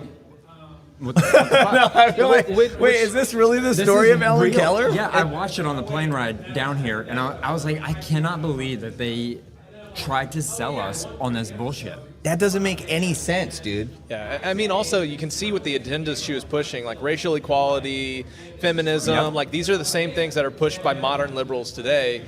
based on victim mentality, like propaganda. They're like, oh, don't hurt me, now buy exactly what I want your worldview to be. That's the wizard spell, right? Is that like the victim? You're just saying she's the OG victim, and then here's the like theology or doctrine that I'm going to push it now. Comes through with my victimhood. the victimhood. Yep. Damn, and dude. Jake brought up the fact that she was, and she never apologized for this, she was a eugenicist. She believed in eugenics, which was founded by the Nazis. I'm kind of not. So eugenics is like they want to get rid of all the people that are disabled and just kill them, right? And Helen Keller? How would you describe it? Purify the bloodline. It's like, Yeah, that's a nice way of putting it. But they wanted to kill all the disabled people, and she was like a big advocate for that. Advocate and very big spokesperson. Okay, so she this was a is- Nazi, pretty much. So this is 100% just like You could look it up on mocking Google. humanity. Right. If you believe this story, this is like the she's- craziest thing. She was the worst. So the ultimate like handicapped person is writing books about how we got to get rid of the handicapped people. Right. And she's never seen anything or heard anything. Never seen and somehow or she heard. has a concept of this to begin with. Yep. Wait, so how is she understanding anything in life if she can't see and hear? That's the point, dude. She flew 2 airplanes. Do you know that? I have a cool shirt that's Helen Keller Flight School. She was co-pilot for one, and the second one they let her fly for 20 minutes by herself. What? None of this makes sense, dude. She's blind and deaf though, but we should accept that and not question. Okay, anything. so in the human experience, if we're talking like only natural realm stuff, there's no like, let's take spirit realm stuff out of it. Yeah. You have like taste, touch, smell, hearing, and seeing. Like that's it, right? Like that's the only way you're taking any information anything from in. life. So she can only taste and smell and touch and speak in a British accent. How did she ever hear British? It's a good question. I wish I could ask her. Wait, how did she ever say any? If you look at what's the best video, Jake? It's when she's talking about blindness and deafness, and she's like talking like a British person, like a retarded British person. I think she was a retarded British person, and they just kind of used her as a puppet. Yeah, but like I don't even get how you could get the whole like talking thing, unless you like maybe held your hand to somebody's mouth like while they talk. I have a photo in my presentation of her like face feeling Henry Ford, which I have mad respect for. So she was just in the game with like everybody, like all the who's who. I think they believed that she was really deaf and blind. I don't know. People Wait, wanted Henry to, Ford knew what's up. Yeah, Henry Ford was the shit. He He wrote did a write very, The International very special Jew. book. That's a great book. One of I the have most it on my banned desk. books in the world. Man. But we love all people, all the Jew. Thank you. Yeah. Peace be with you. Yeah, man. No, So- but like, it's crazy, dude. Do you want to do more notes, dude? I just don't want to blow up No, your I thing was if just- you're already. Jeremiah's going to be doing this but this- presentation I am autistic this year at about TrutherCon. things. So yeah, Asperger's. Actually, he'll sum Did up we all have of this his conversation? views. Yeah, that was actually very cool. Like Asperger's, that drives me crazy because I was diagnosed as a child, and then they changed it to autism, and I was like, I like Asperger's. It sounds funny. Yes. We were talking about getting some Asperger's later. Yeah, with some cheese. Make sure you put some cheese. No, this and some sounds extra like lettuce. okay. So like the five senses, like in one way, you're like, yeah, they're all equal. It's five senses, but it's like no, dude. The seeing and the hearing is like clearly, like 10 out of 10 people would be like, you can keep 2 of your senses. It would be like seeing and hearing. One, like everything that I've said right here, right now, is only touching the surface. I of could only what imagine. My presentation's about. It's crazy.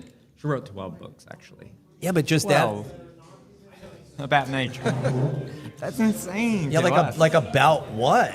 Like about how beautiful nature is and the like how do butterflies they? and So they would have to make Braille, teach her a language in Braille, an alphabet in Braille, to make her make sense of like words in Braille, Right. and then communicate to her all of these things in Braille. But they still have to give her like the Rosetta Stone, if you will, of like what are we even doing here? right. Yeah, They're gonna have to be like, hey, just tickle my palm, and we could be Helen Keller, dude. I don't want to do it. I feel weird. Me too. But yeah, dude. And then I think another fun thing is, what do you think the first UFO crash was? You would think Roswell, right? I don't know a lot of stuff, dude. About aliens? But I think they say 1948 Roswell, right? They say that, but No. What about Fatima? Like that's like a thing, Well, right? That's like Yeah. a Catholic apparition. yeah. The dude L.A. Marzulli was talking about that. We had him on the show. Yeah, I love L.A. Mars. He's probably our most had on guests. Really? I think. Yeah, him Yeah, or like 3 or 4 Gary times. Wayne. I don't Yeah, know Gary which Wayne. one. We He's an love both OG, of them. dude. I used to watch his DVDs, dude. Yeah, he's a cool guy, and he loves the JFK stuff, and I love it, and we get off on topics. But, anyways, the first UFO crash in America was in Aurora, Texas, and they buried the fucking alien. Can I say fucking on the show? Yeah. They buried the fucking Absolutely. alien in the ground and gave it a Christian burial. Aurora. No. Yeah. Aurora, Texas. Before they had flying airplanes, the people of Aurora saw a flying object crash into a and tower. this is 5 years before the Wright brothers ever took flight. What? So how would they know what a flying Okay, aircraft so what? was? So what year was that? It was 80s? 1904. So 1904, something lands in Aurora, Texas. They're like, yo, something landed here. We don't know what it is. They pull out There's a an alien body body. out of it. Wait, so is the excuse that they're like, yeah, we just thought it was a human? Well, they said it was nothing of this world. But it was flying and they didn't have anything flying at that they time didn't hear period? anything. So did they think it was just like a thing that drove and crashed right there? I don't know what they thought. They probably were reading their comic book. I don't know if they had comic books back then, but they're probably like, you know, like in Back to the Future where he crashes in the thing and it looks like a UFO. They're probably like, what the fuck is this? You know, like, I mean, I know it would creep me out. Yeah, that's weird, dude.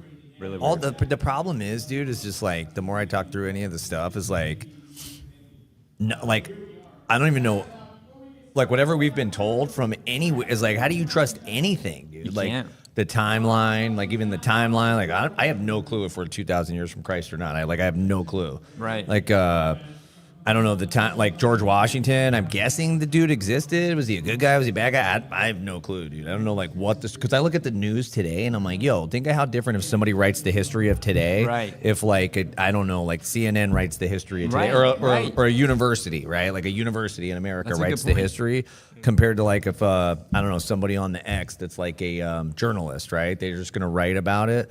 Even just in regard to the dude Trump, like imagine how different this story would be told depending on. the most beautiful America we've ever seen. Yeah, I do the Trump impression when Jake, when something glitches on the show, I'll do, and then they'll rate me out of 10. So if I did a good Trump impression, quite frankly, it's pretty is good. It really with the hands, really, I think, quite frankly. It's pretty good. It's pretty And good. you say quite frankly, and you But gotta you say see, everything. you know what I'm saying though? Like if Yeah. that's the day we live in, like what's the odds I'm trusting the news from 100 years Right. ago, dude, that they were telling anything remotely close to truth? I mean, I got a pretty strong opinion on like false history. Is we definitely know we've been lied to, but there has to be a golden thread of truth, or else we all like Right. basically lose any touch with reality, and we become our own bastion of truth, and that's Right. a really unstable position. They to can't have. just come out with an all-out, just nothing There- truth in it. It breaks the free will element of the realm we live in. So like if we don't have the choice to hunt down and find those pearls of truth that have been hidden and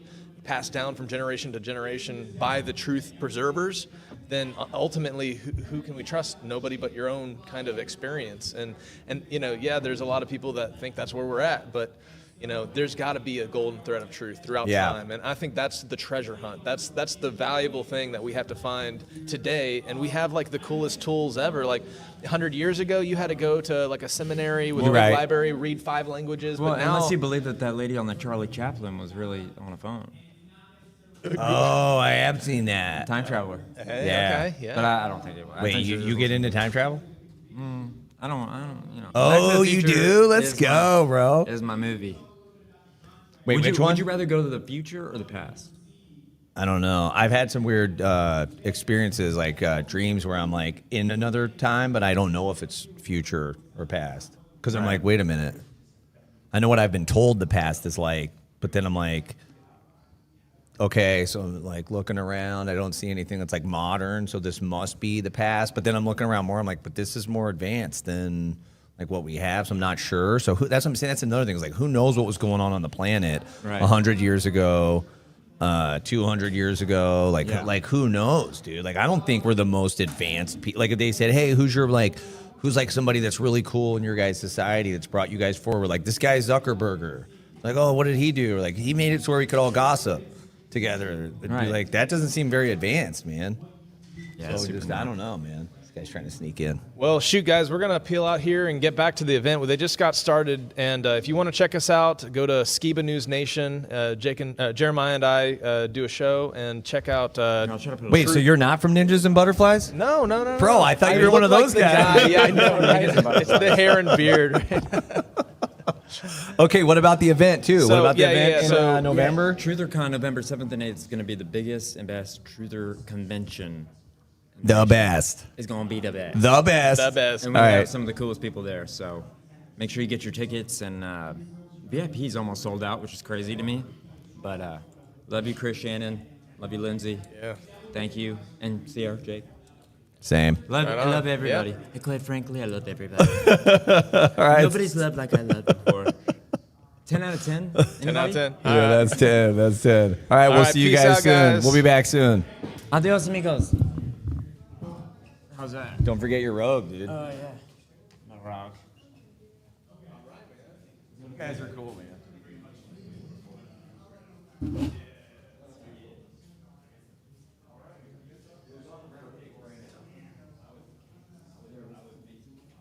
Is this still recording? Wait, for real? Oh, sick. Well, hello there. I'm back. I don't know much. Hello. Yes, I am amazing, I know. Yes, yes. Don't call me that, though. Hello. Very. I don't like math. That's something, right? Yes, I think I'm having fun. I don't know. 9/11 was an inside job. Yes, I am having fun. Somebody already asked me that. Don't ask again.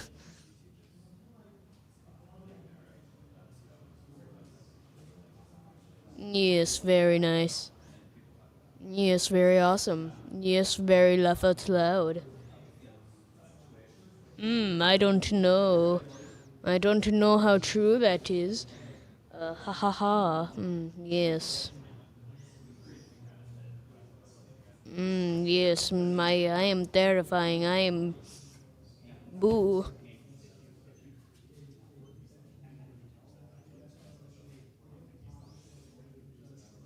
It's not very fun.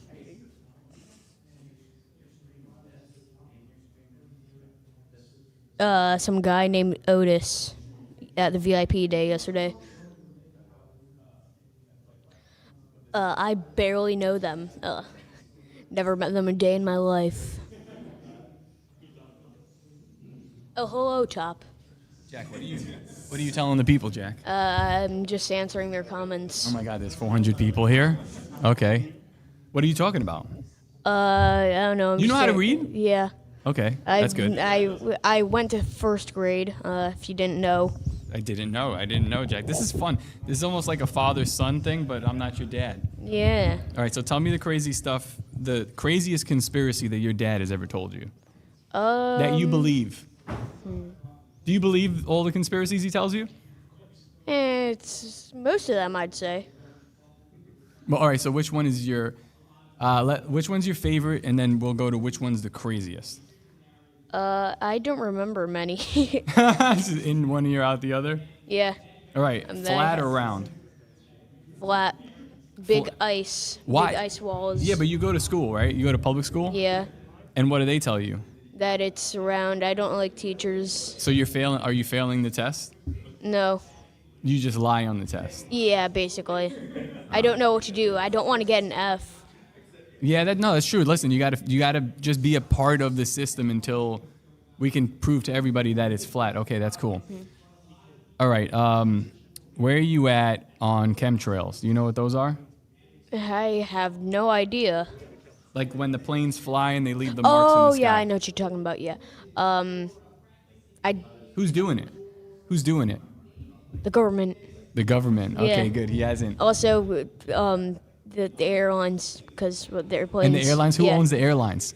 The government. The government. And also Walmart. And Walmart. I don't know. Wait, is this switching? Let's see. Boom. Now we're switching. Okay, testing. Are we switching over here? Probably not. Whatever. Oh, there we go. There. I'm down over here. The government. The government. The government. All right. Okay, that's fair. What else you guys The talk? Walmart owns the government.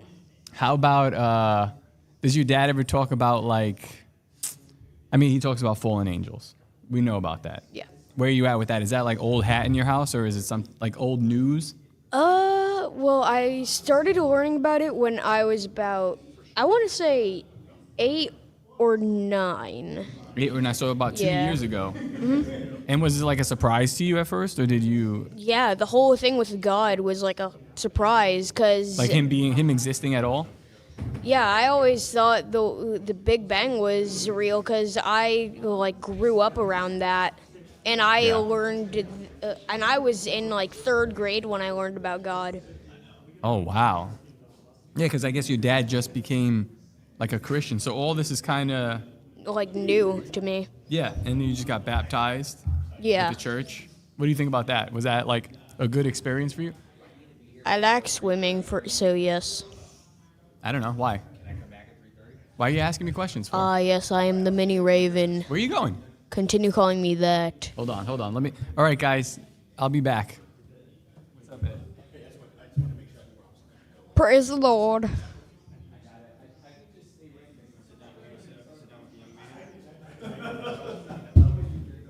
Church, can you say government?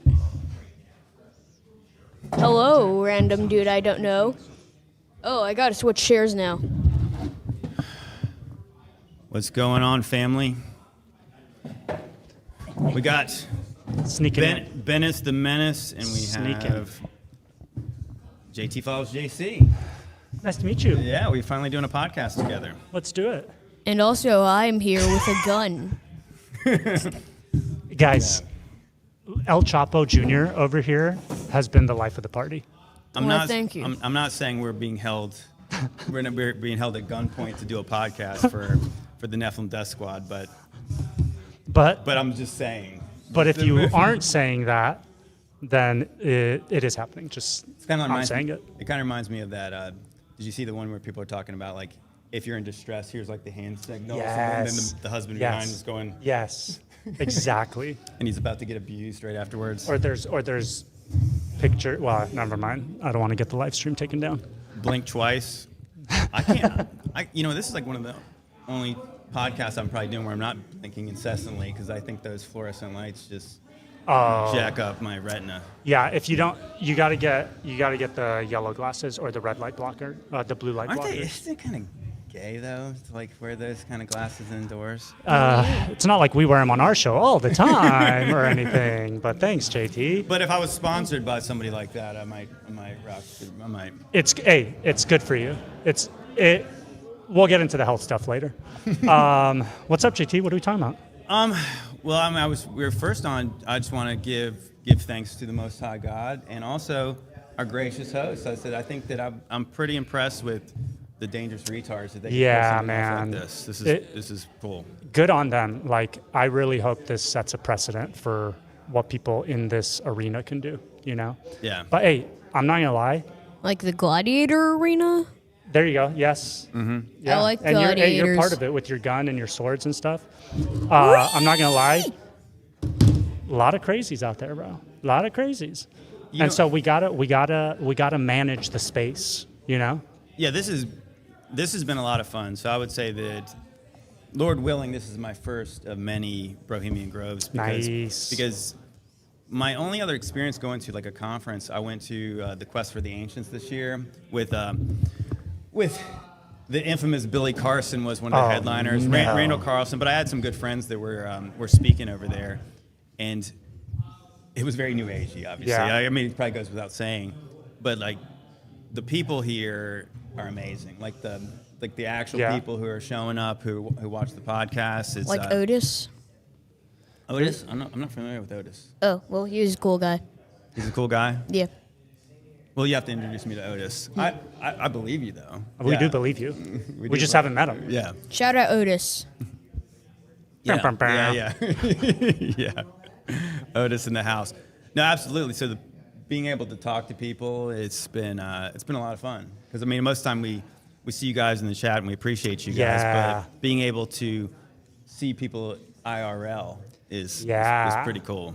Yeah, I was talking to Brian about it, and everybody here has some kind of social awkwardness. But when you're online and you're freaking just talking to a screen the whole time, there's no problem going for 2 hours. But then when you meet a person in real life and they're like, oh, hey, it's nice to meet you. I'm in your comments. I'm blah, blah, blah. You're like, Sure. Yeah, cool. Nice it's to Matt meet you, I Paximus. guess. What's going on, brother? I see some of my lovely peeps from my streams in here. This is amazing. Is Z-Man in here? how he smells. No, oh, dude, JT's clean. Super clean. I was in his room earlier. He walks out in a towel. He's the fittest flat earther I've ever seen for sure. So, no, he smells great. I smelled him on the way out the room too. He didn't realize it, but I was sniffing. I mean, again, it can get weird. I mean, I won't deny that it can get weird here, but I guess that's part of the fun, right? Not here. Not here. I'm just saying in the space, even like what we were talking about with the fittest flat earth dude, right? Yeah. Dude, and other people too. But it's hard to divide the people who are actually looking for truth from people who are just out of their freaking minds. We can tell, Kate. Or just trying to make a buck off of basically polluting the well. Or just debilitatingly autistic. Those guys are pretty easy they're easy to tease out. I'll tell you that right now. Yeah. Like David and Top, those guys are, I've got my finger on what they're doing, you know? I mean, to be perfectly honest, I would say that the people I've got to talk to have been very down to earth. Yeah, I mean, a lot of the people are just salt of the earth type peeps. So like I said, I'm enjoying it. I would say that my problem is that I'm not autistic, so sometimes I don't fit in here. But I can carry on lots of conversations with people. How do you know? Have you been tested yet? Tell your dad. Tell your dad to get you a test. I mean, I don't think I'm autistic. Am I? You're not, Jack. We're Yay, it's We're just kidding. him. It's just us. We're autistic. You're not. Yay, Dude, I didn't I'm even know this cool. kid knows what autistic is. Yeah, it's kind of like when I mean, these kids these days they all kind of know because I mean it's kind of like a thing. I didn't It's know like, what that was till I was like 30. Well, it's like peanut allergies. Like nobody was allergic to peanuts back. Are in you the allergic day. to peanuts, Jack? No, I'm not allergic to anything. Good for you, man. See? Trad. See, he's cool. Trad. Yeah, Based. he's cool, yeah, based. Do one of those Based. salutes again from earlier. There it is. Attaboy. Yeah, we know what you're talking. We know. It's cool. What else, bro? Yeah, so I'm trying to think. Like we've had many good conversations. Ed's over there, and so Yes, Ed and I, hello. they wanted us. We're gonna have a wrestling match later because everyone Ooh wants us la to, everyone la. wants us to. Oil? Is there oil involved? Greek style? Yeah, Greco. wrestling? Yeah, Greco. Okay. Greco. No. Yeah, Greco-Roman. I'm setting the rules right now. There's baby oil. It's Greco. Maybe a Speedo. Yeah. we gotta have. It's in the ether. Yeah, you know that's. the baby oil is way over there. But no, it's unfortunately for I think a lot of people who are probably listening is that me and Ed actually don't hate each other. Like me and Ed Oh, is met. there? Well, we have a different eschatology of views. So when we talk about the little season, so everybody wants, hey, you and Ed should debate. Yeah. Debate me, bro. But like me and Ed. Are you believe calling it- him out right now here live? Ed, what's up, man? See, like he's pretending like he doesn't hear me. Yeah, 'cause yeah, he's a little bit scared. yeah. But no, honestly, it's like I already knew that me and Ed would get along For sure. just greatly and absolutely like the Just stuff. I'm reading y'all's 'cause it is comments funny, the like whole that- time. I think people like to pigeonhole all of us about like, okay, you have this one belief, so you're like this guy. Right. But in general, like the people here, we all got kooky theories about certain things, and it's like you don't want to be defined by like the most outlandish thing Right. to say. I mean, it's difficult because obviously sometimes we don't get You know to what? You're right. choose. Debates are gay. Debates are gay. Yeah, that no one of the dudes said it. Hey, fist bump. You're right. Based. Correct. So I would say Yes, that no, hello. me and Ed agree about so many other things that Yeah. that, like why would we fight? That's okay. In this space, you have to solidify what's foundational that we can't deviate on.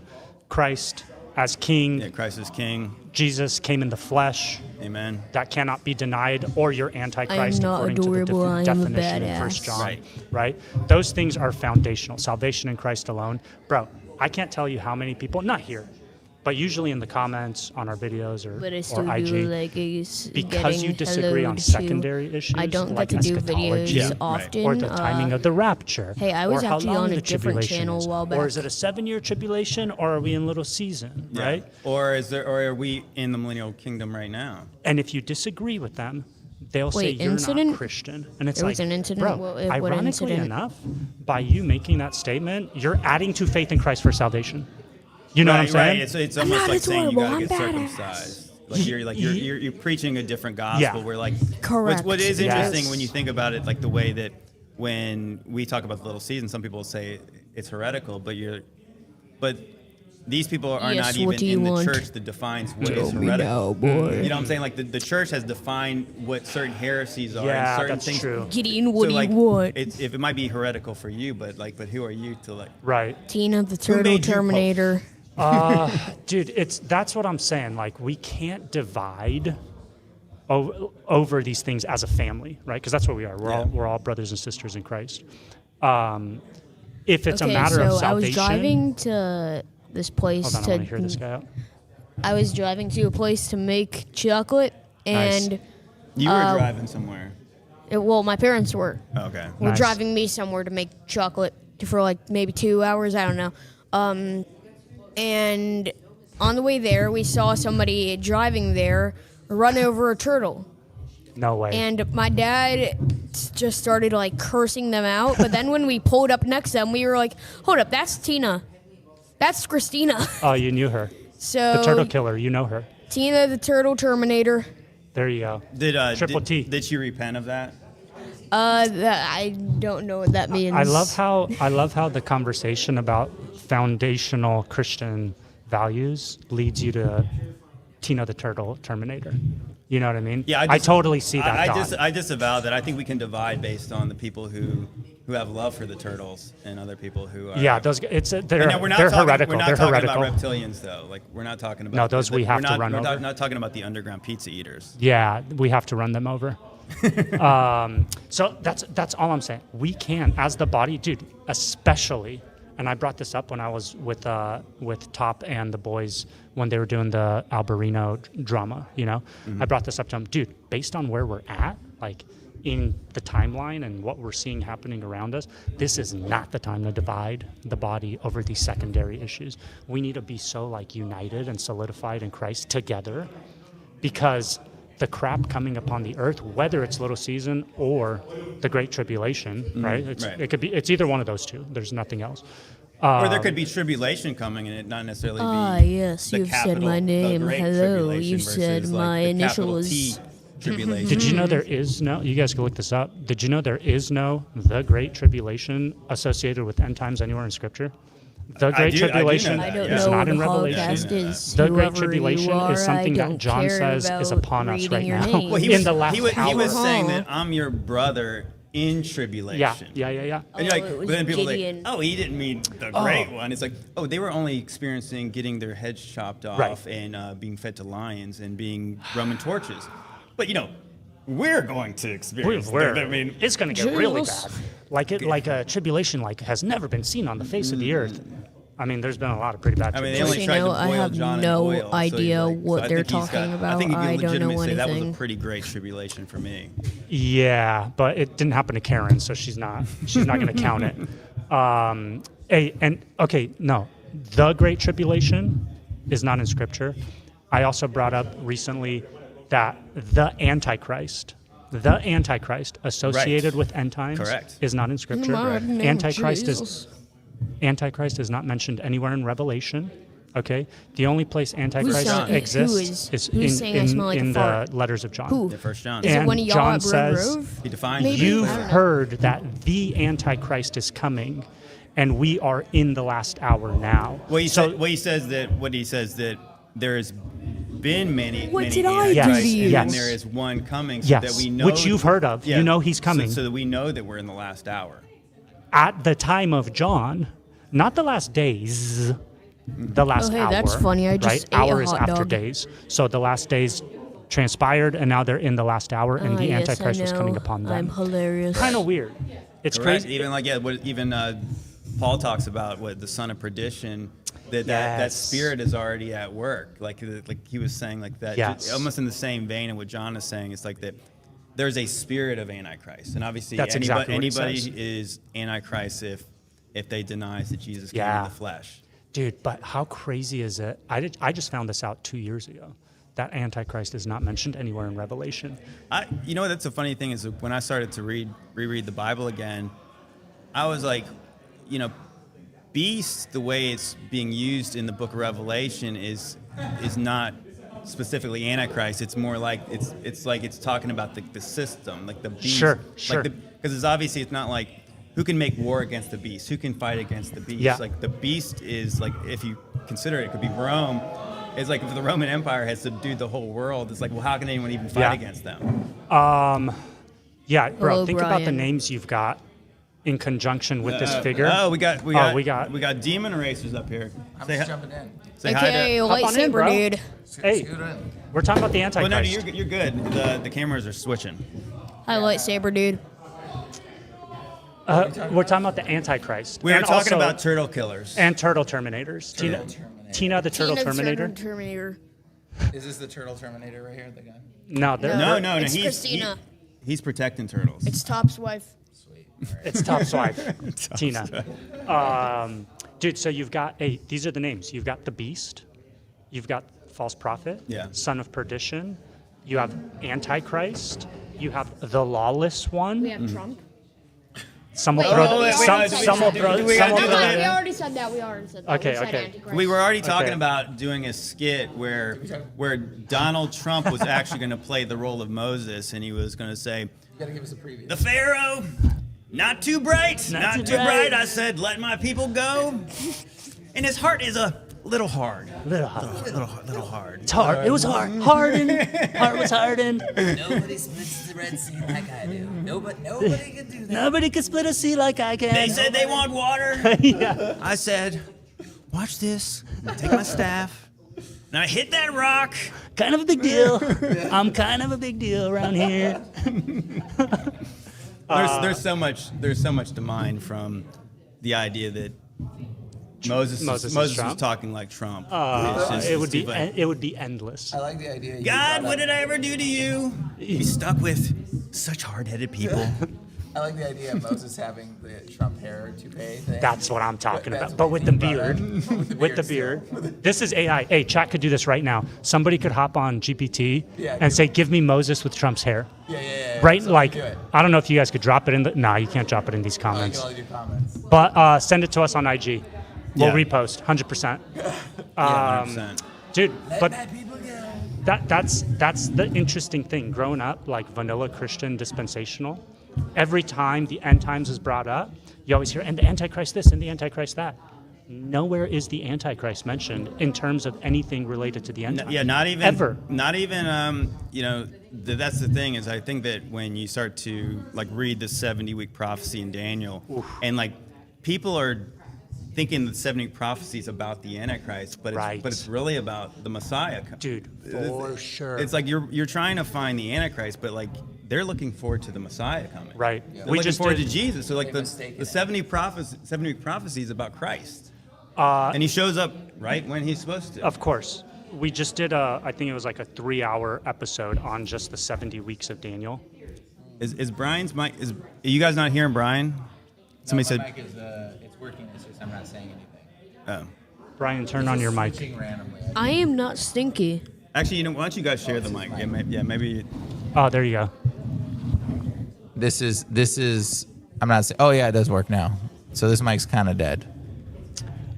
Jack, you go ahead and speak into that one for a little bit. I think it'll turn on a little later. Nice. All right, there it goes. Can somebody tell me if this works? It's working perfectly. As intended by the As maker. intended. In the 70 weeks prophecy, that is, dude, this is another thing. I'm sorry if you guys aren't into, if you guys are dispy, my bad.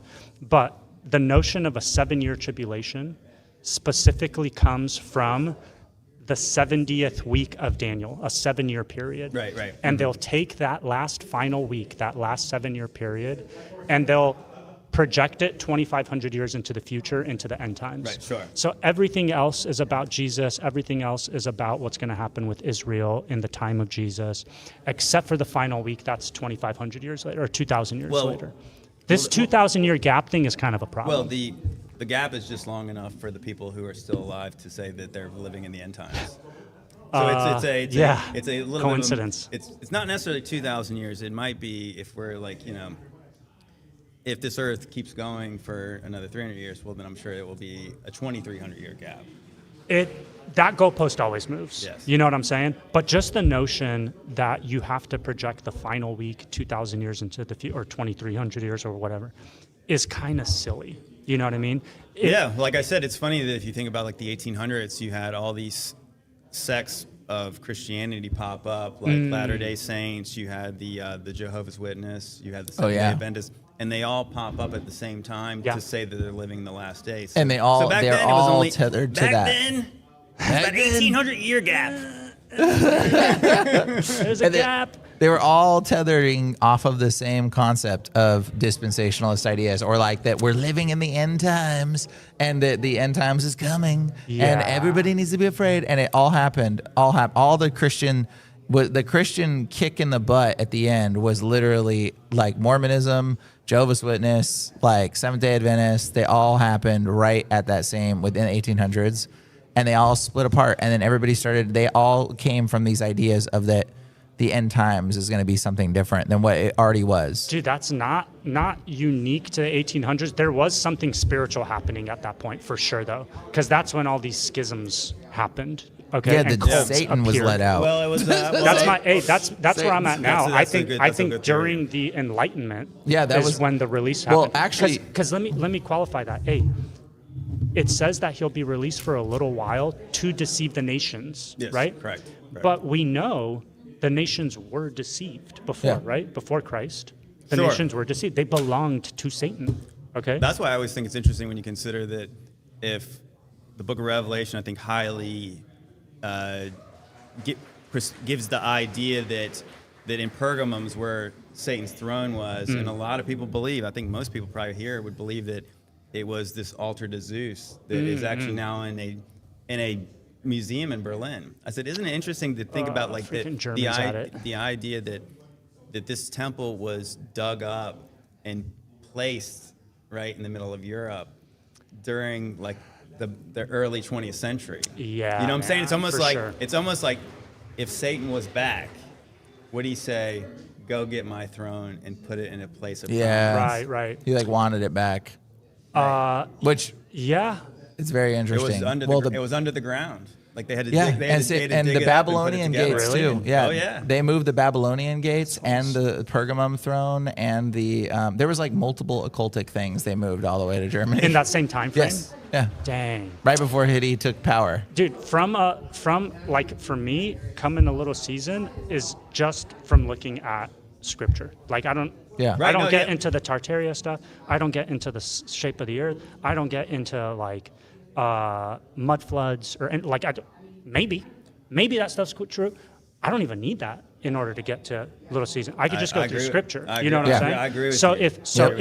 If Satan was the ruler of this world, if he owned the nations, according to Deuteronomy 32, if Jesus says, if you see demons being cast out by the power of the Spirit, know that the kingdom has come. Yep. Yeah. As a result of the kingdom coming through Christ and the church, the millennial reign of Christ pushed the kingdom forward into enemy territory. Dude, Catholics, not that great. But what they were good at, not that great, not the best, not the best, not that great. But what they were good at, I like them. And what they were good at was not all of them. Some of them. Hey, what they were good at was taking the kingdom. That's gonna be the thing. This is gonna be the rest of the Trump day. voice. Trump voice as Moses. Hey, what they were good at was taking the kingdom into pagan enemy territory. The gates of hell are not going to prevail against. They sure didn't. Right. They sure did not. Right, exactly. And they Christianized a huge percentage of the world. Well, the gates of hell is like this is clearly the church is on an offensive. Yes.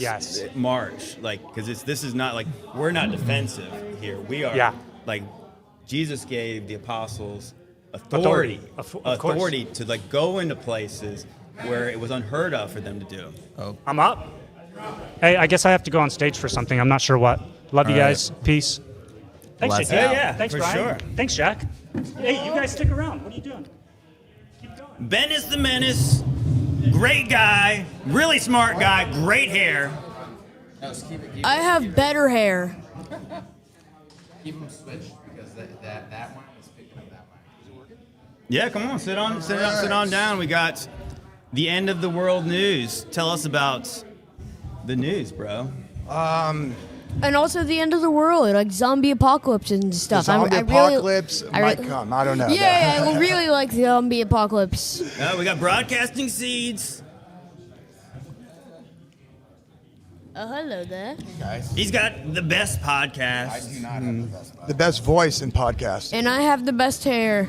He's kind of got like you could probably do if I'm going to play the Trump character, you could probably play the Alex Jones character with that. Probably, yeah. I can go straight conspiracy. Well, the new world order, the globalists. Oh, the globalists! Oh, Kratos is coming. They're turning the frogs gay. They are. Right. It's not too good. It's not too good. Oh, someone's commenting. Yeah, we got 571 people. Oh, in the wow. chat. Yeah, exactly.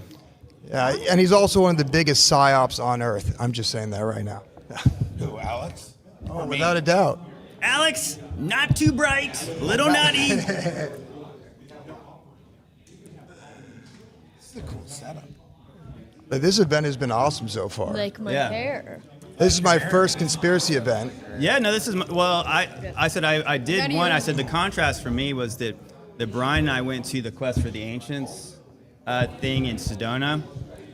It was a little new age. Squiff, you are a little correct. weird. It got a little weird. And also, I but don't no, like know the if people I here pronounced squiff correctly. At Brohemian Grove, salt of the earth. Oh, great, yeah. Great people. Like I said, it's been amazing. I said I'm so thankful that Top and Raven put this on because I got to meet.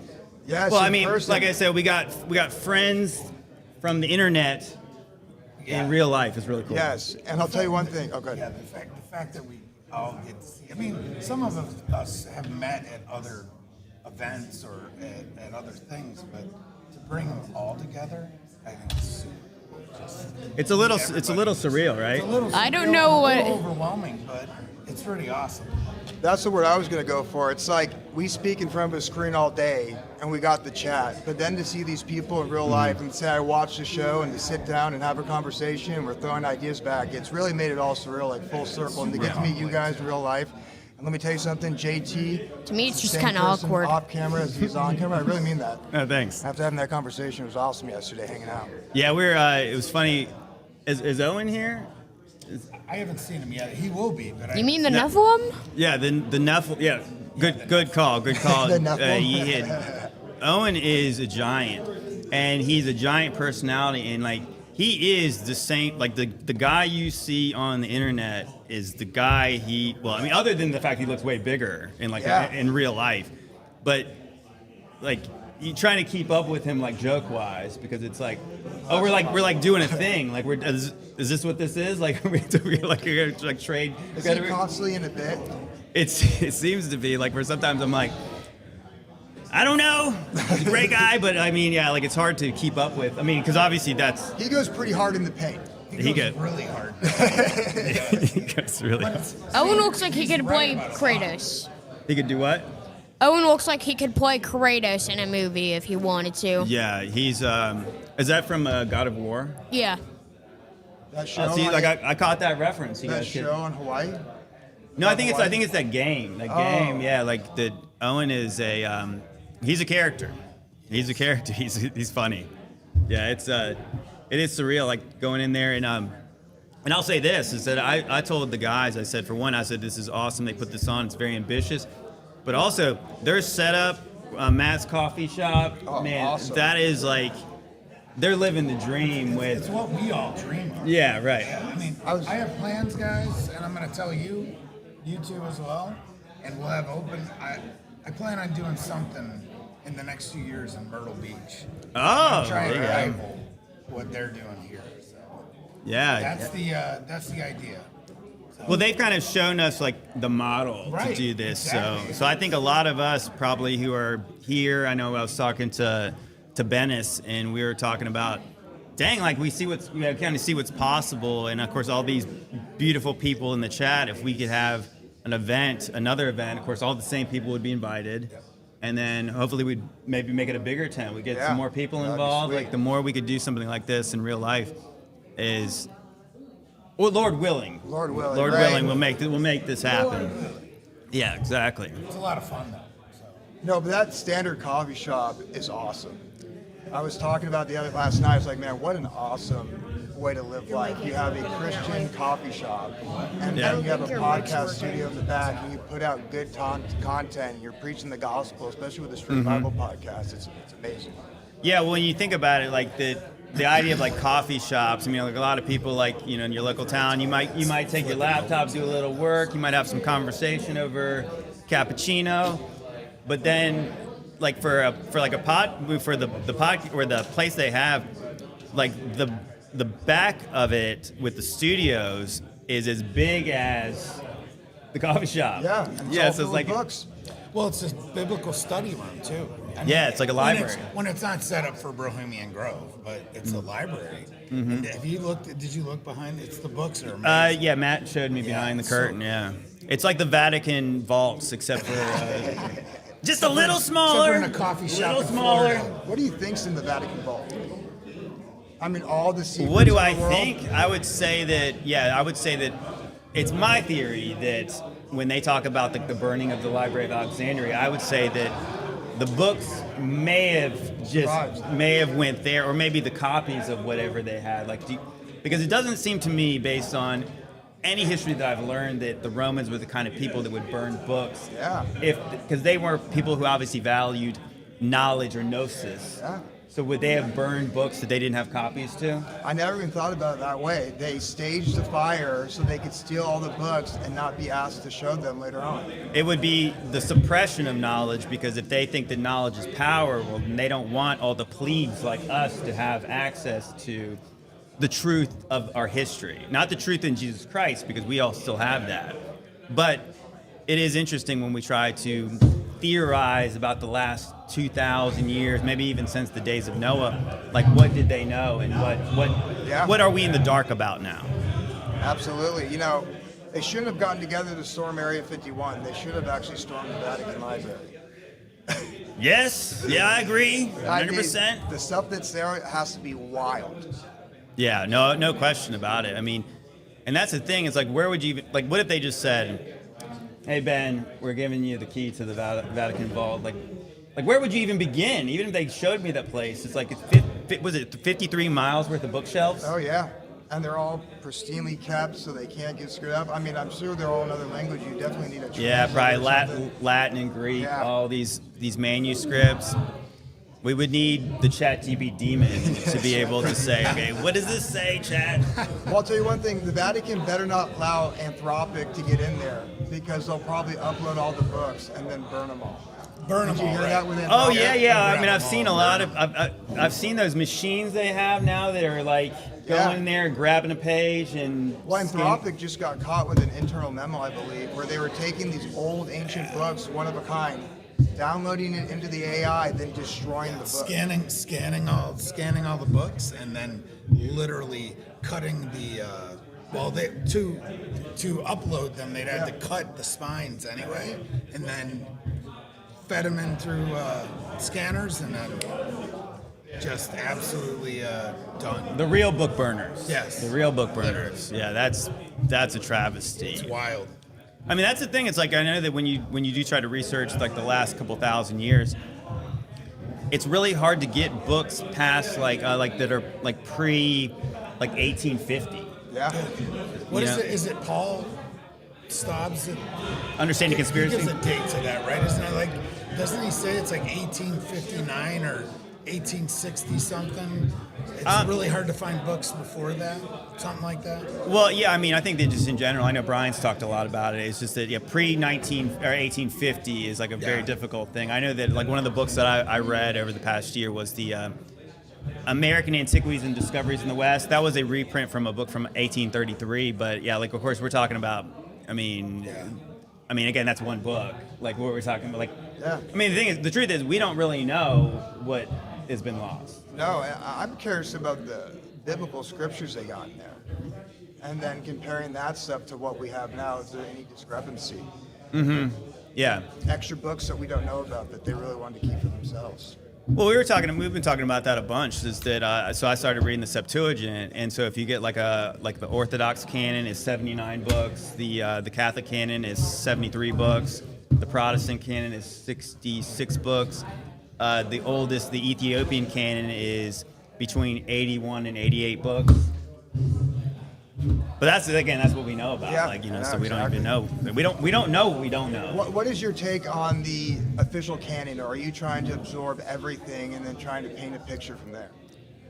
I think I've discovered a pattern with the books that have been removed from the Protestant canon. They typically are like apocalyptic books.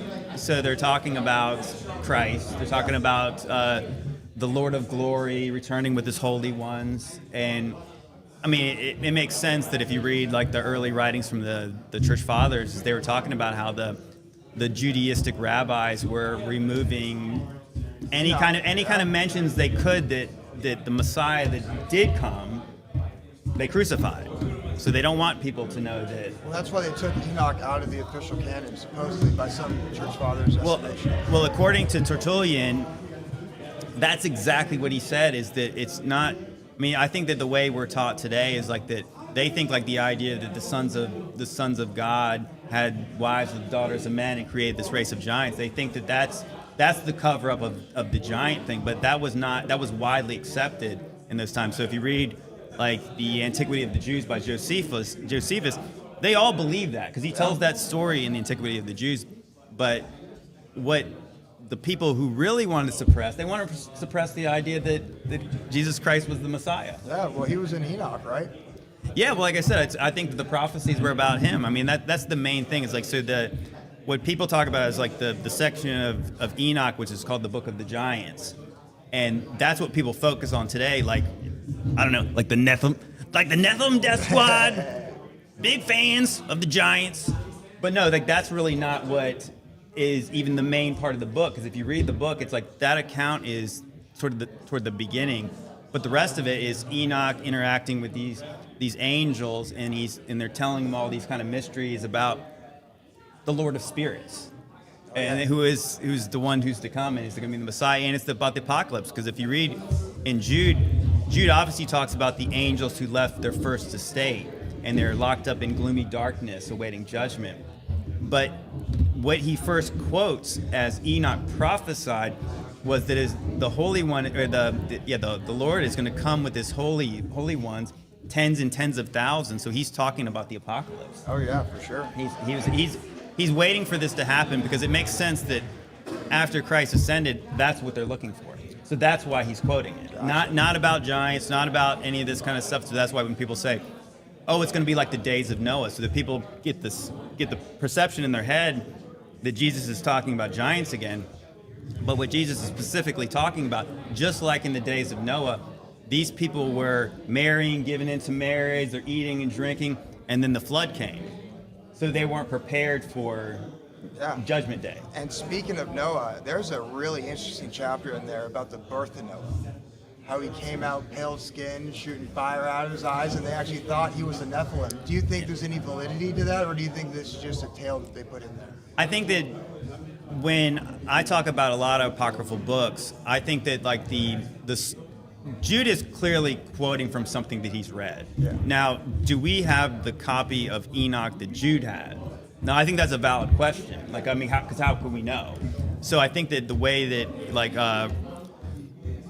theologians like Michael Heiser once said, he's saying that, you can tell clearly by, like, the first Enoch to second Enoch to third Enoch, there's a different writing style. It's like there's a different author to this book. And when you kind of start to see the shift in, like, the way that the words are being used, you kind of have to take all that stuff with a pinch of salt, because once you get to, like, third Enoch and they start to talk about Enoch becoming Metatron, I mean, that's straight That's straight Kabbalah. Yeah. Not too good. Not too good. We don't and believe that. Hermeticism, right? That's where I learned the sacred sciences and that book as well. And I think it was actually written, what, in like the 1600s or something like that? Well, so they say. I mean, I guess the thing is like, we know that the apostles are talking about early heresies creeping into the church. So there's always this Judaizing sect trying to either put people back under the law, but there's also a sect of Gnostics who are trying to insert doctrine in the church and confuse people.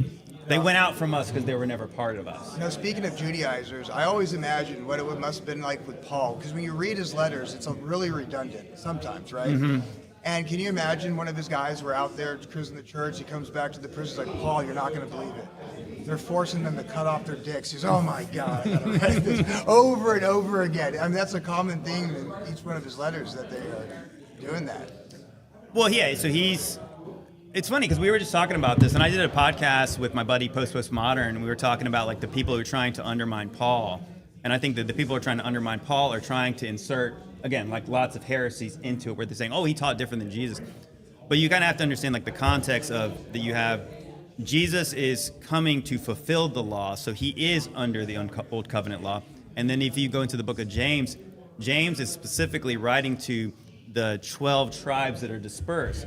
So if James has a slightly different message than Paul, well, it makes sense in the context of like if I'm writing to people who were once under the law and they're still trying to navigate, like what does it mean to live for God after what Jesus did? Versus like the Gentiles who were never under the law, and then people are trying to get them, wicked, ignorant men are trying to confuse them about what they need to do in order to find salvation. And I also think they take James out of context. I think the differentiation is, Paul, it's all about faith, under the law. And then there's that passage in James where he says, faith without works is dead. And what I think he's pointing at is true faith, byproduct of that is works. So if you don't have works, then you don't have true faith. I think James knows full well that it is true faith that leads to salvation. Well, it's that I think there's the conflation of belief and faith being the same thing, but a belief is the demons believe. The demons believe, but through faith in Hebrews 11, it talks about all the things that the patriarchs did. Yeah. So it's like by faith, Abraham left a place that he knew to go into a land that was promised to him. By faith, Noah built the ark. So like the works were the evidence of his faith. Absolutely. So I think that's what James is clearly talking about, is that you can't just say, oh, you see a guy who's homeless on the street, oh, be blessed, brother, and then just walk right past him when it's like you got all kinds of extra money in your thing where like you could have actually helped this person. Yeah, oh, absolutely. So it's like, so is that faith just to say, hey, I'll pray for you, brother? Yeah, well, that's also the core message of Jesus, right?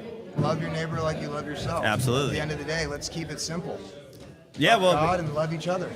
Well, yeah, so if you so Jesus says in Matthew 7:12, he says that all in the law and prophets hang on, do unto others as you have them do unto you. So when Paul is teaching in Romans 13, he was saying love does no wrong to a neighbor, therefore love is the fulfilling of the law. So they're saying the same thing. Yeah, they're saying the same thing, because the higher, greater law of God's, what God gave people was love and mercy and justice. So he's saying like the Pharisees were taking the legalistic parts of the law and they were elevating that above God's ultimate law that it has always been.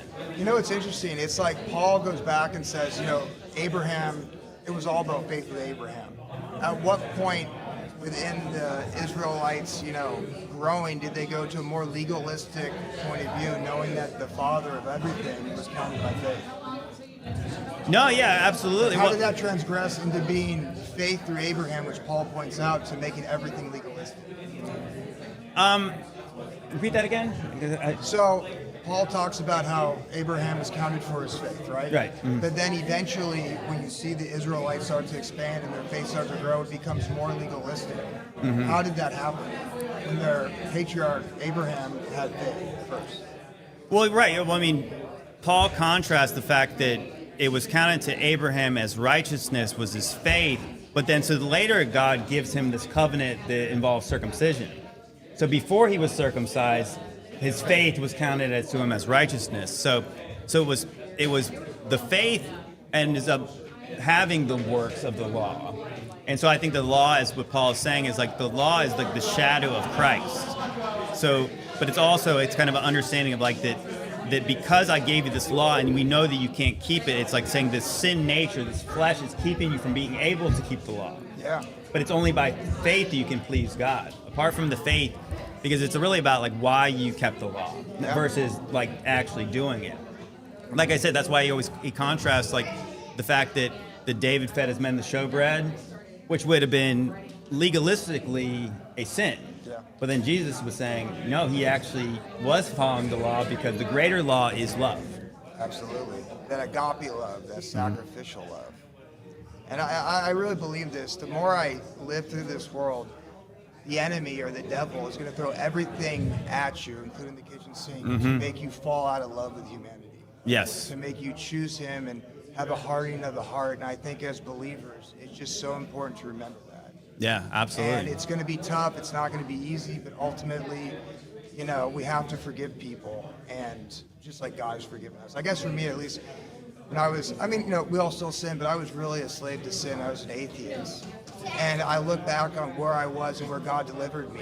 And so when I see other people doing these other things, I think, I was once there. And maybe show them the same grace that God showed me. Amen, brother. Well, that's the, I think I talk about this parable all the time, is Jesus gave the parable of the unforgiving servant.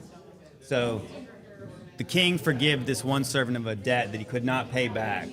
And then he held this smaller debt against his other fellow servant.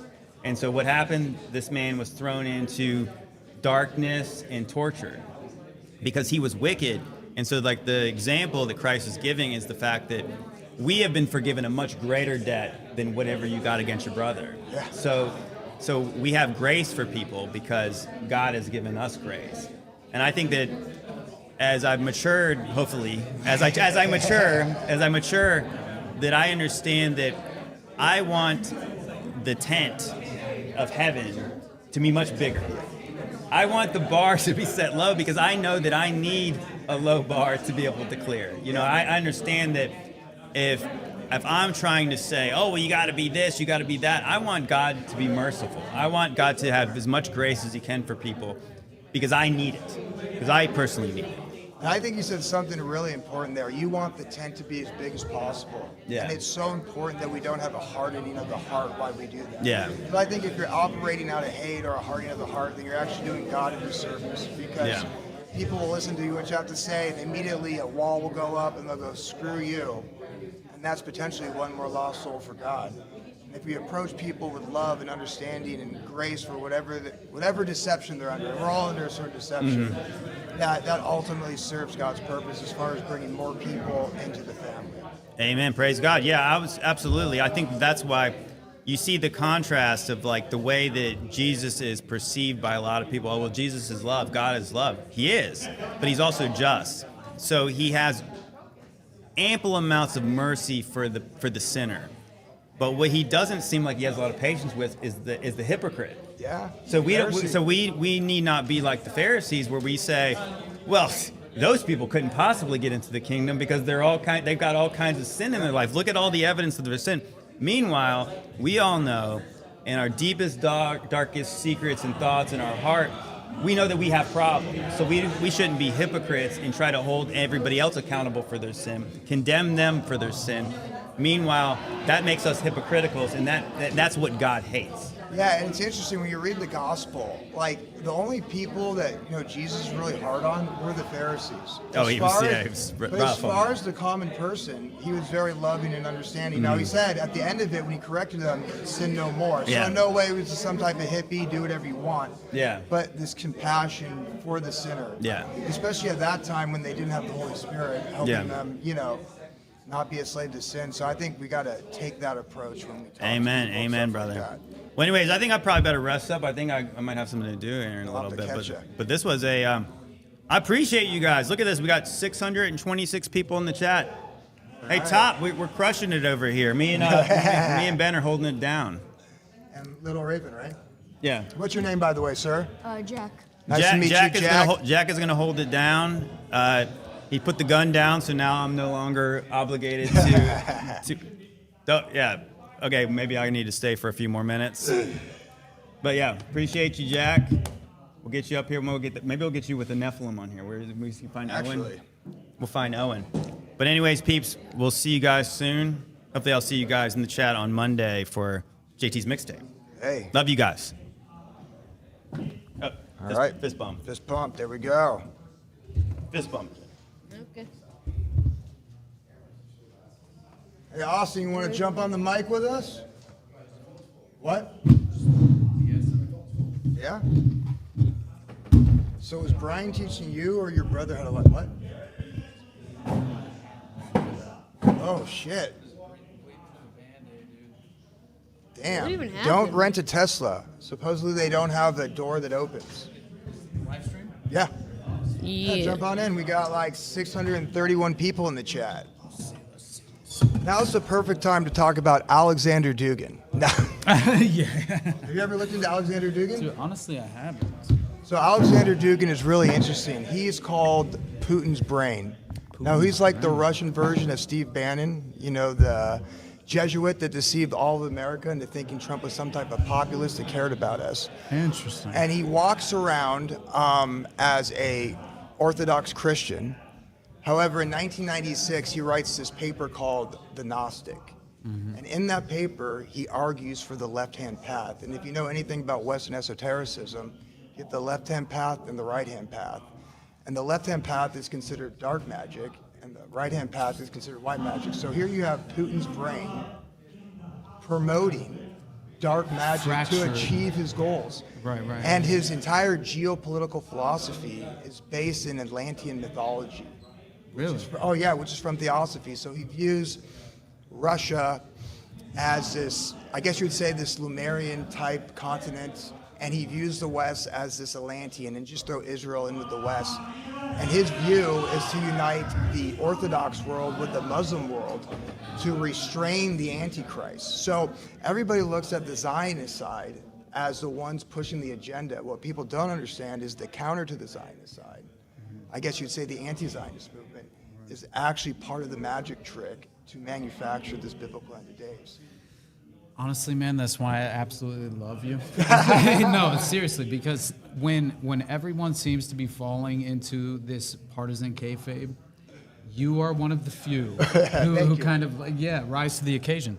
And I think it's so important for people to realize that essentially everyone that is in this political establishment is in no way pursuing their best interest. Right? And I just think, like, as soon as we come to an agreement that we all essentially, I would say we all have this common enemy that we need to basically acknowledge and isolate and come together in terms of, like, collectively rejecting the way in which the system is being structured, which I think is just undeniably, it's being structured to essentially undermine our ability to even, like, intellectually interpret things and internalize them to a conclusion that makes some sort of, like, rational, in terms of the political establishment, right? And I just think the two-party paradigm is something we need to reject at every level.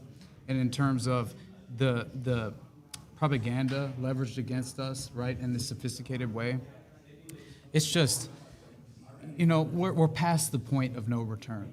Oh, and absolutely. I think until we come to an agreement that we all share this common enemy, then how on earth can we even sort of reject the framework of the societal structure that they have presented to us as the only option, right, to essentially engage in society in general. And so I mainly just have this ultimate concern with people who are unwilling to objectively admit that fact. And I understand it's like this level of vulnerability psychologically, and also just the oversaturated propaganda that has conditioned them to essentially embrace this, right, as the structured system. But I love you for that, man. Yeah, same with you. You're like the Whitney Webb of, what's it called? What would you say your genre is? I've had you on my show. What would you say your genre is? Because you just rattle off facts like crazy, and I love having your show. I got to have you on the show again. I think you said something interesting is, domestically in politics, the good versus bad paradigm is a lie. But I would also extend that to geopolitics. Absolutely. And we are watching an off-Broadway hit of the biblical end of days. And what I really found interesting is when I started diving into this, I think symbols are very big when it talks about the ruling elite or the bloodlines that control this world. Yeah. And if you look at the Iran, Israel, and USA war, what's interesting to me is look at their logos. So if you look at the Iranian Secret Service Is logo. it drenched in the occult? Oh, trenched in the occult. No It's entrenched in what I would consider fallen angels or god or goddess worship. Interesting. So you look at, what's it called, Iran, which publicly is a Muslim country. But if you look at their intelligence apparatus, you know what their logo is? An 8-sided star of Ishtar with an all-seeing eye of horse in the middle. Well, we also have the star of Remphan possibly on the Israeli flag. And if you look at the CIA logo, it's the 16-pointed Virginia sun, which represents the 12 Olympian gods and the 4 fundamentals of the universe. So, what is your interpretation of sigil magic in its modern form? How it's essentially like, I just think there's this layer of subliminal propaganda, right, that is subconsciously sort of taking root in the general public, and they're not armed with the toolbox necessary to essentially like provide themselves with the defense mechanism necessary, right, to kind of wade through the disinformation and misinformation and that's leveraged against them and exploits their intellect. Like, it's just a reality, right? So this is what I would say, as far as discernment, right? And like I say I take the black pill and wash it down with a glass of the Holy Spirit. I love you, dude. And, That's so beautiful. When you take that approach, guess what? Future history will always prove you right. You might look like an asshole and people might call you out, and boy, they called me out. But eventually, history will prove you right. And I'm not one that believes it's about the message, not the messenger. Right? Because when you know what the end goal is, a lot of times this message, although it tickles the ear, and I'll just throw in Tucker Carlson, I'll throw in Candace Owens or Alex Jones. Oh, man. It tickles the ear, it says what you want to hear, but ultimately, like I said, they are playing the opposition to the Zionists. And I always go back to, what are the Zionist cartel trying to do? Well, they're trying to manufacture biblical prophecy. Dude. And that's in Ezekiel 38, if you read this, you have all the Jews all throughout the world return to Israel, and then all the nations turn on them. Well, what is Candace, what is Tucker, what is Alex Jones doing? So you're like, well, they're saying the truth. Well, let's look at their history. Like, to me, it's a really bad look when the leader of the anti-Zionist movement, Tucker Carlson, is personal friends for 35 years with Peter Thiel, the man building the digital third temple. Yeah. Or Candace Owens, who worked for the Zio cartel her entire career until she left, got fake married to Lord Farmer's allegedly gay son after 17 days, and now is exposing one Babylonian cult, but ultimately leading people to another one. So that's what I'm saying. They Look at these control people. the outcome in terms of the narrative. And I also think that they kind of set the table for what is publicly acceptable and also what is sort of like the public sentiment that they can kind of criticize and condemn. And I think this is the way in which they can naturally undermine your credibility. And I think those prominent personalities that have been manufactured for that very purpose, which you just listed, you know, Right the there. usual suspects, right? Yeah. And that's the problem, is that when you're in that environment and all you are is overexposed to this oversaturation of propaganda that by these very well established and curated as far as the personalities in politics, especially the Candace Owens of the world, right? And it's difficult for me because so many people fall for it. They fall for it, and they also fall into this over emotional reactionary state of mind where they can't seem to kind of like set it aside and have just an objective conversation in terms of, you don't know these strange personalities, right? And I think it's so important to remind yourself of that. Like, these are strangers, perfect strangers, that have been introduced to us through the algorithm, which is curated in itself. Yeah. And so when you have an algorithm that is essentially, the algorithm in reality, if you look at it, it highlights and basically platforms in this very strategic way, as far as like I would say the most kind of, it's this very it's strange because it seems as if they're trying to promote these personalities in a real way, and well, they this can is say how what they can- want to say. They never get censored. They never get deleted. But if we do, so this is interesting. It's like, and this is how I really view it. In this information war, they've turned us into the victims and their soldiers. So I think at the very top of, because everybody knows the Zio cartel, right? I mean, that's so basic to me right now. It's low-hanging fruit at this point. Yeah, you have a visceral reaction when they start speaking.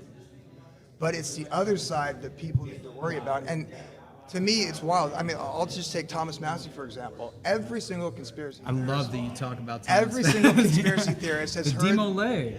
Right? So every single conspiracy theorist have heard that Albert Pike quote, when the people need a hero, we shall supply one. And literally, the person, Thomas Massey, is a full-on Freemason, a senior fellow now at the Demolay International, leading the counter-revolution. And if you look out throughout history, whenever there was a revolution, there's always been a hidden hand behind it. And unfortunately, if you go to the French Revolution, just take the Jacobins, for example. They were the true ideologues, the tip of the spear that actually, went in there and did it. But they were eventually all led to the guillotine or locked up. While all the Masons at the Masonic Lodge, the Enlightenment figures who were, inspiring all this, they got to live until they died. Of course. Now I wonder why such a liberal use of the guillotine was implemented in the time, right? Because I wonder, just in terms of I was introduced to this conspiracy in terms of the Vatican and how they would initiate, right, these individuals into the papacy in a way, right? And it seems as if it was the ritual execution and murder of Manuela Orlandi, it was her name. And if anyone is interested, I encourage you to go and look up this case, because honestly, it really introduced me to the concept of how every level of the Vatican is basically kind of initiated through this ritualistic blood sacrifice. And it's this fascinating concept that I think people need to understand in terms of how many disappearing missing children around the Vatican at the time, when this was happening with Emanuela Orlandi. And I do think that now I watched this movie recently. I wonder if you've actually seen it. It's from 1973 and it's called The Wicker Man. All right? I've seen the remake. Okay. So the original version, the 1973 version with Christopher Lee, he's significantly younger, obviously, and he's still being provided a legitimate, I think his sort of, what's interesting is that he basically rejected his fee that he would normally get in terms of his acting, obviously if he's hired on as an actor on an actual production, you would get a certain fee based on your agents and things of that nature. And basically, he decided to forego this fee because it would bankrupt the production in itself, the 1973 version of The Wicker Man.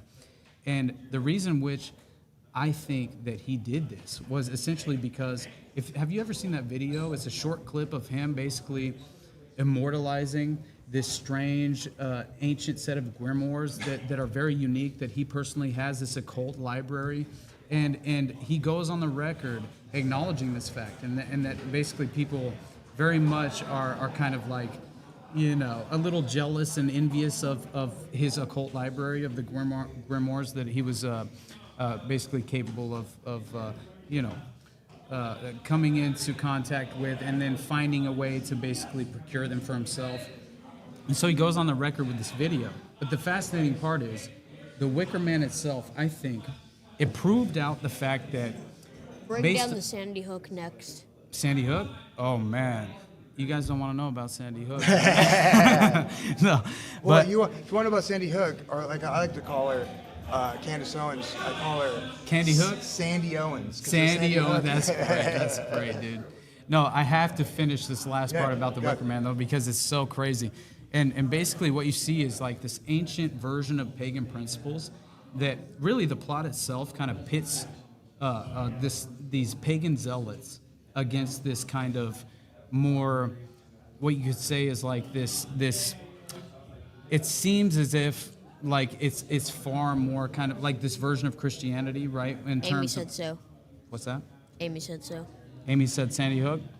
Oh, Amy, you got to stop, because the honestly, what you need to realize is that basically this film, The Wicker Man, whenever you watch in terms of the pagan principles come to fruition, you see these pagan zealots pitted against this puritanical form of Christianity. It's like this rigid puritanical form of Christianity. And it's interesting because it seems like that's the entire theme of the plot itself, is to kind of have that duality play out. And what's fascinating is that what you see in terms of the pagan principles is that they find a way to invert morality. It's an inversion of morality. And so you effectively see how these pagans, they morally justify ritual human sacrifice. And this is in the concept of like the May Day festivals and basically choosing a May Day queen for a fertile harvest and things of that nature in terms of like the ultimate outcome of what would transpire for this specific. They had a purpose, right? And whenever you see like these young females that are kind of, first of all, they're naked outside of Christopher Lee's mansion, which is basically I know, but Christopher Lee is. Yeah, let's go. So Christopher Lee, now clearly he's far younger at this point. It's 1973, but he plays the part of Lord Summer Isle in this film, The Wicker Man. And what's strange to me is that they basically realized that they had an infertile harvest, and so they require not only animal sacrifice if you have an infertile harvest. Human sacrifice becomes palatable and sort of like the next option, the next available option. And so what essentially takes place is that they sort of seduce and lure this individual who is they have to fit this specific profile, this character profile of like what you represent, right? In terms of the perfect adult human sacrifice, because the pagans that practice this ideology on the Summer Isle, which is basically this island in Scotland at the time, they essentially. What's up? Michael said Austin. What's up, Michael? Michael Manifesto. Good to see you, dog. Honestly, I love all of you for even engaging in the live chat and being here with us in terms of Brohemian Grove 4, right? Dude, You're it's having awesome. a good time, right? Like Honestly, I said, this is my first time ever been to a conference, and being able to meet people in real life. One, the creators, that's awesome, but also listening to the people who are here that listen to the shows. Like, hey, I listen to your show. You sit down and have a conversation with them. it's amazing, right? No, the last Brohemian Grove was the first live event that I actually, just personally, attended. And I thought, what's up? Is he in trouble? Who's in charge? Man, nobody's in charge. This guy's in charge. Is this the place for me to wait For Owen? Man, honestly, I would think. Is there like somewhere? I mean, you can wait out in front, or you could just tell him to come around to this door and open it for him if you want. Yeah, because this one we keep open, like a little bit ajar. Great pilled in the audience. Do your thing, brother. Sounds good, man. Yeah, of course. What's your name? Dimitri. Nice to meet you, brother. Yeah, Austin. Yeah. Ben. And boss man? Jack. This is the boss man right here. Yeah. Yeah, of course, Hey, I have man. a question. Speaking of paganism, what was that term you used on my show for the type of paganism that we see today in all these occult circles with these bloodlines that are running the world? Because, I think that's kind of like an example of the real world. It's like at the upper echelon, what people have to understand is the real movers and shakers in these worlds are all these pagans. And they work, and it's a common theme regardless of what group you want to talk about, whether it's the Jesuits or Chabad or the Freemasons, which you find out they all go back to kind of the Egyptian mystery schools of Babylon, where they worship these gods and sacrifices there, and that's what we see. Yeah. No, it's exactly what we see. And that's why I think really paganism has perverted, morality in general, as I said, this inversion, this deliberate inversion of morality, but in modern culture, especially in the West. And so you see like pornography, right? And not only that, but the pop culture references in terms of like these cultural touchstones that have been co-opted deliberately for the purpose of subliminally and subconsciously exploiting the general public, right? In this way, in which they would kind of internalize and adopt pagan principles without even knowing it. Yeah. And I think whenever you realize that we're being subconsciously misled in this way and like exploited, significantly exploited, to where we would effectively undermine our own moral principles. Yeah. You know, whether we know it or not. This is where I think, again, as I mentioned earlier, we need to all effectively address the fact that we share a common enemy, and there's no. I don't see an argument that could essentially undermine that concept, and the problem is most people are ideologically co-opted, and they can't seem to find a way to bridge that gap. It's interesting. It's like we know that divide and conquer is their greatest tool, right? Because like you said, we all have this common enemy, and if we could all get together, we could. I personally don't think we could overthrow it, but that's a whole nother story. Right. But the point is we know that this is what they do, but yet we still fall for it. And that's why I'm trying to figure out, right? Like, why do we continue to fall for it over and over and over again? Do we have Stockholm syndrome? I mean, how many times do we have to be, Stockholm. right? Yeah. I mean, how long do we have to be lied to over and over and over again, and to the point where we go, hey, listen, it's all corrupt. And when you start to realize that, guess what? They got another thing to throw at you with the controlled opposition, right? Absolutely. So then they see who becomes disillusioned with the entire agenda, and they make sure that they got their players right in space to tickle your ear. But like I said, just like the whole Dugan versus Ines thing, ultimately it all leads you to the same end game, and people don't realize that. Absolutely, and that's why from day one, I think the very first interview that I ever did, you know, with another person that wasn't just my solo project, like working alone in my rec room, was with Sam Tripoli from Tinfoil Hat, and I love him to death. You did the Gladio Project? Honestly, that was later, Oh, that was because later. What was your first originally one? my first one was on the Ruby Ridge massacre. Okay, I saw And that one too. So the siege at Ruby Ridge, obviously, and what happened is basically I genuinely saw Sam kind of reacting to the concept of he had never seen, you know, he had never been introduced to like the more objective criticisms and conclusions in terms of Ruby Ridge as far as how the, let's just say the PatCon operation, and dude, he's been running the show. He's the boss, man, bro. He's moderating the whole thing. No, honestly, taking after his I father. had some conversations that were a little bit in a more dark. Okay, all right. For everyone who can't see, that was Raven who just showed My up. father. Yeah, exactly. But what was I saying? I can't remember now. Ruby Ridge, Sam Tripoli. So basically, I saw that Sam had recently been introduced to Ruby Ridge and the sort of alternative theories behind Ruby Ridge and how it effectively transpired in terms of like the PatCon operation at the time and things of that nature, which is obviously Patriot Conspiracy, which was the intelligence apparatus engaging in seemingly what should be understood as an attempt to undermine the ideological reflection and example of the kind of militia movement at the time, which was the main goal, right, is to undermine their viability and how they could effectively kind of revolt against the structured society in a way. And I honestly, I think that it's important that, hey, I appreciate you, brother. Thanks for running the show. I love that gold piece. It's nice. Let me see that real quick. I can shoot this? Sure. Oh, dude. There we go. Oh, it doesn't actually cock. That sucks, but I love it.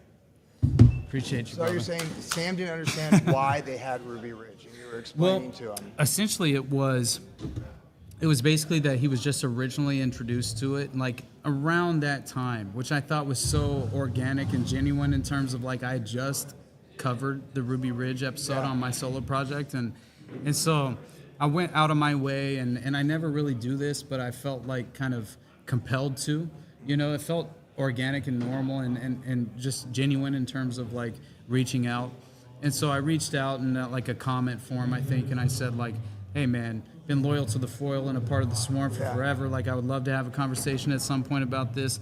And so he DM'd me, he goes, let's fucking go, with a fire emoji. And it's just proof positive and a reflection of how he lives by the law of abundance in terms of the principles that he lives by. And I love him so much for that, and not just for that. I mean, he's a genuine person, and whenever you do have a conversation with him, like you can essentially bridge that digital gap as much as possible in terms of like just having a conversation over the internet, which is so difficult, you know, and people don't understand like this is the reason why we're here, is to dissolve that digital barrier and kind of have this engagement that feels worthwhile, because so many people spend their lives just working a 9 to 5, just entirely bogged down with a purposeless life. And whenever you come down to, well, you kind of realize like what matters most in terms of your own existence, and you have to fulfill your life with purpose, right? And I hope to God that people realize that until you find a way to engage in this sort of lifestyle where you can objectively exercise this level of what seems to be worthwhile purpose in your own life, that's when you feel fulfilled. And I think that matters so much to the human experience. You know what I mean? And let me tell you something. Just because you're bogged down to a 9 to 5 job, that doesn't mean we can't live a fulfilled life. I remember I saw this one clip on, and each one has their own, you know, fulfillment or their own belief system. I remember watching this clip of a guy talking about how he met a lady that worked at a toll booth. Right? And she's like, oh, my life is horrible. At 9 to 5, same thing every single day, right? Not really doing, I'm exchanging money, all this stuff. And he goes, you know what you should do? For each piece that comes through, pray for that person. And that gives them fulfillment in their life, right? We shouldn't find fulfillment in what we do 9 to 5. What we find fulfillment is how do we treat other people? It's beautiful. Do we love them? Do we not? And if you do believe in a creator of any kind, I think that that's all that he really wants from us. And I really need to practice that a little more often in my own daily life. Yeah, absolutely. Because, man, I can get bogged down in this sort of demoralized kind of mentality and perspective. And honestly, I try and reject that at every level, because I think the demoralization is the purpose. They hope to bog us down in that kind of lower level frequency interpretation of things. And it's heartbreaking when you realize that people fall victim to this, like on a daily basis. And it almost requires them to dismiss so many of the concepts that we kind of present, right, in terms of the alternative theories of things, and that you have to almost internalize it in a way to think that this was not only deliberate, but it was almost like this intentional exploitation of what they knew they could accomplish in the subconscious minds of the vast majority. Yeah. And that's why I think it's so beautiful to attend events like this, because you realize we can break through this in a way that I never thought was possible. Yeah, you know? and the one thing I realized, like, everybody's so wanting to like fight the agenda. They see the agenda, and to me, this is where the Bible has really helped me. Is kind of getting a framework of the world, not church, not the institutions that claim to represent it. But if you really want to fight the agenda, I really believe this. It's love our Creator and love one another. Because that's exactly what the enemy, whoever the enemy is to you, wants us to do. They want you to have disdain for each other. Yes, right? absolutely. Exactly. And I think that's what the escalating culture war is always attempting to do, is execute that efficient level of strife. Yeah. And especially in terms of the ideological kind of paradigm, in terms of how you witness them at odds at every level, in terms of just propaganda and what's leveled against us and leveraged against us. And I just think that it's important, for us to realize that the entire goal is for us not to have this genuine, authentic interaction, to break that digital barrier, as I said before, and to realize that you're not alone, objectively speaking, in terms of these concepts. And you're gonna drop off. Steven's gonna come join us in a minute. Awesome, awesome.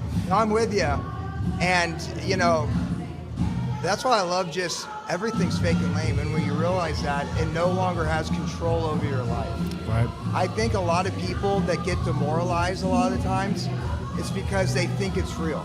Like, I just use my father as an example. He's an older fella, and he still thinks politics is real to a certain extent. So when he sees something unjust, or that no one's being brought to justice, and a lot of people believe that, and I think especially in the conspiracy community too, no one's being brought to justice, that's what demoralizes them.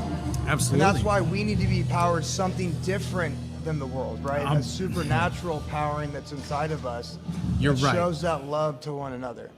Man, you couldn't be more right about that, honestly. And it's something I should focus on more and prioritize more, because so often I find myself kind of,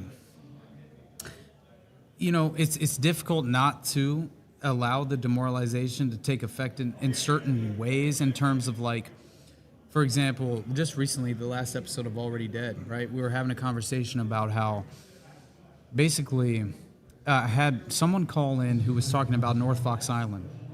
What's North Fox Island? So North Fox Island is there's this is very dark and unfortunate that we even have to address this, but there is a significant pedophile underworld that is essentially that has been systematically entrenched for generations. And it's important for people to understand this fact in terms of how it's come to fruition. What's up, Steven? How you doing? Yeah, we got Steven up in the house. Speaking the mic so they can see I popped ya. up on the camera. I was like, what up, man? What's up? Yo. I'm just jumping into this conversation, so let me marinate. Well, he was going to explain Austin. I heard pedophile. Doing what Austin does so amazing. And he's sharing this knowledge with, and I mean that with all sincerity, man. You're one of the best at what you do, and it's always a pleasure to listen to what you have to say. So please explain this to us. Thank you, bro. Okay. Can I have a Zen, man? Oh, of course you can. Absolutely. Zen up. All right, Let's so get it cooking. Yeah, we're cooking. Basically, I think what people are underaware of is the fact that, as I said before, like, you have a pedophile underground that has been systematically entrenched over the course of generations. And whenever I realized this, just in terms of, like, I've covered many of these cases, like, just in terms of, like, let's just say Atlanta child murders, the Finders cult, the Franklin scandal, it's like the Mark Dutroux affair, like, so many different cases that you can point to that provide this kind of, like, window into this credible window into what unfortunately is this existing, well-entrenched pedophile underworld. And so whenever it's funny because I honestly, I never in my life expected to basically spend most of my time Looking into evil pedophiles? No, absolutely not. Well, that's why it's so important, and I want you to continue. But as we stare into the abyss, that's why it's so important that we find our love from something not of this world. And I love you guys Let's for go. that personally. Because honestly, like, I need to spend more of my time outside of myself. Because I'll be honest, like, I spend so much time isolated in this lifestyle of content creation to where it's like, I almost have become unwilling to even have the patience to engage with the general public in a way in which, like, just normally going out in the world and having a conversation about, let's just say, that, for example, I have to go to my barber and we're sitting there, we're only talking about how he's a San Francisco 49ers fan. And it's like, that's fine, I can have that conversation, but at the same time, I'm like, this is why I'm so concerned with actually exposing who I truly am in terms of, like, what I focus on, what appeals to me, what I prioritize psychologically and intellectually. But I'm just happy to be here with both of you because the reason I come all from LA, right, which you did as well, like, you travel the entire domestic US, right, just to sit down with like-minded individuals that you respect, that you admire, that help kind of propel you forward in terms of, like, I am always course corrected every time I have a conversation with one of you, like, because it reminds me I'm not alone, first of all, because that was the entire reason I started my podcast. Was I felt isolated in my ideas, right? Like, just entirely alone in terms of being disillusioned by the state and the current process. And the fact that Sam would even have me on to discuss Ruby Ridge, the first thing I said was, I'm basically entirely disillusioned by the political process. Like, you know what I mean? Like, and really, we need more Sam Tripoli's, because, like, the fact of the matter is, when you become willing to have objective conversations with people that will only help you intellectually grow, you're on the right path. Well, I see it this way too. Like, there's so much information out there. Really, I don't think it could all be covered, even if we all played our part. But we all kind of are playing our part, and we're really good at whatever our niche is. Like, we like researching the stuff that, number one, like, it intrigues us, but we have a passion for telling people about it. Like it means something to us. It's crazy too, like especially with all the Epstein stuff coming out, and that was pretty crazy. And really, the Epstein stuff really dragged me into a lot of different directions. But I had to focus on like one, right? And like the one that I kind of was really trying to understand is there's occult practitioners out there, there's elites out there, there's people that have money out there that are trying to explore a phenomenon with consciousness. And particularly Epstein had a pretty big network that revolved around that, and it was scientific. And really, at the end of the day, people in the science community have to justify things mathematically, or if it's able to be measured. Therefore, they can say it's objective, and they can replicate it. But there's a lot of phenomenons out there with consciousness that they're experimenting with, and it comes from trauma, and it comes from, the young group of children too that were involved in all of this. And why do they like young kids? Like makes me think of the Monsters Inc. movie kind of, but there's something to it, and there's a conscious. A child's consciousness is distinct than from an adult consciousness, so they're using that age group because I guess there's some different things there that they can get from it. It's all about like how can they be God? In my opinion, I think all these things wraps around these people wanting to be gods. That's so perfect. Honestly, I think that's 100%. But they kind of function that way. Possessed by demigods, though. And sure. demons. No. Well, no. It's like welcome to the conversation. Yeah. Well, you know what I think we're good at is we're good at tracking. And when you track this stuff, like Ben makes a good point, because when you get into it, why does it start getting all mythological? Like why did Epstein in his little temple on the ceiling have all the zodiacs and he had all the gods? Yeah. There's something to this, and at Epstein's Island. Oh yeah, there were pillars and of the Temple inside of Solomon before ritual, it started to get demoed and stuff. Like there was marble wall on the inside of that.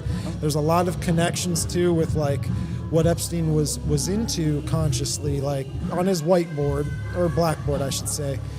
He wrote a lot on there, and this came out through who's the guy has his own like news network, and he puts people undercover and they go in with little mics. O'Keefe. James O'Keefe. Okay. Yeah, I don't trust the guy, but Project Veritas. Real quick, I'll let you finish. James O'Keefe actually attended Bohemian Grove, so that's how much of an independent journalist. Well, where they commit ritual sacrifice of children. Yes. Yeah, absolutely. Right. So it's one thing too, right? Like he could have been wanting people to see something, but he put out a video of an Epstein Island undercover footage when he was taken into custody and all this kind of stuff.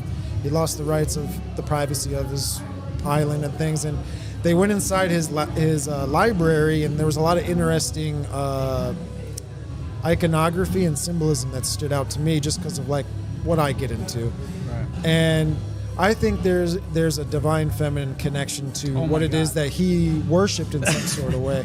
Aphrodite, Athena, centaurs, Poseidon, Atlantis. He was really obsessed with a lot of this stuff. Have you watched the 2018 film Under the Silver Lake? Mm-mm. You haven't watched it?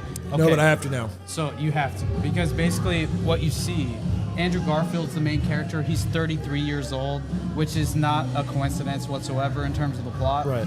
Because what you see is basically you have subterranean tunnel systems within Los Angeles that the aristocrats, the elites, are effectively exploiting for their own transcendence. It's a transcendence ritual. And they basically, they what's up, dog? Come on down, man. bro. We got What's Andrew up? from 6G Agenda in the house. We talking about what they want over here? Dude, we are vibing All I've been trying to do since I got to Bro Grove is personally apologize to every person that I haven't fucking been able to have a conversation with in the digital realm. But I've had many conversations with DM-wise and things of that nature, and just watching them grow and rise to the occasion. This is one of them, right? Oh, yeah. And you both are as well. And I just I couldn't be more grateful to be a part of this, right? Just in terms pretty of cool, like man. having these personal relationships, like cultivate them over time, and then just realize that this can physically manifest in reality. Like in terms of, obviously I have to travel all the way across the domestic U.S. to be in a room filled with like-minded and then have a individuals. Tesla that's like 25% Dude, battery. This is the reason. dog. Like people need to see my fucked up finger. Oh, but anyway, that's funny. No, I love Mine's jammed up too. Last year, I wanted to come as a listener, and this year I was like, well, I'm definitely going to go at least to listen. And I got invited as like speaker and guest, so that was really cool. Like how again to the manifestation aspect, things really do. If you keep working at it, it goes even better than you would expect. Like ceilings you make, you go way past them, surpass them way faster than you would. So anybody that's got any kind of a thing you want to do, I mean, that's just get after it every day. It was proof positive to me that like we're on the right path. Yeah, right. It was something that I honestly needed to feel personally in terms of like having that vindication, that validation. Like, I'll be honest.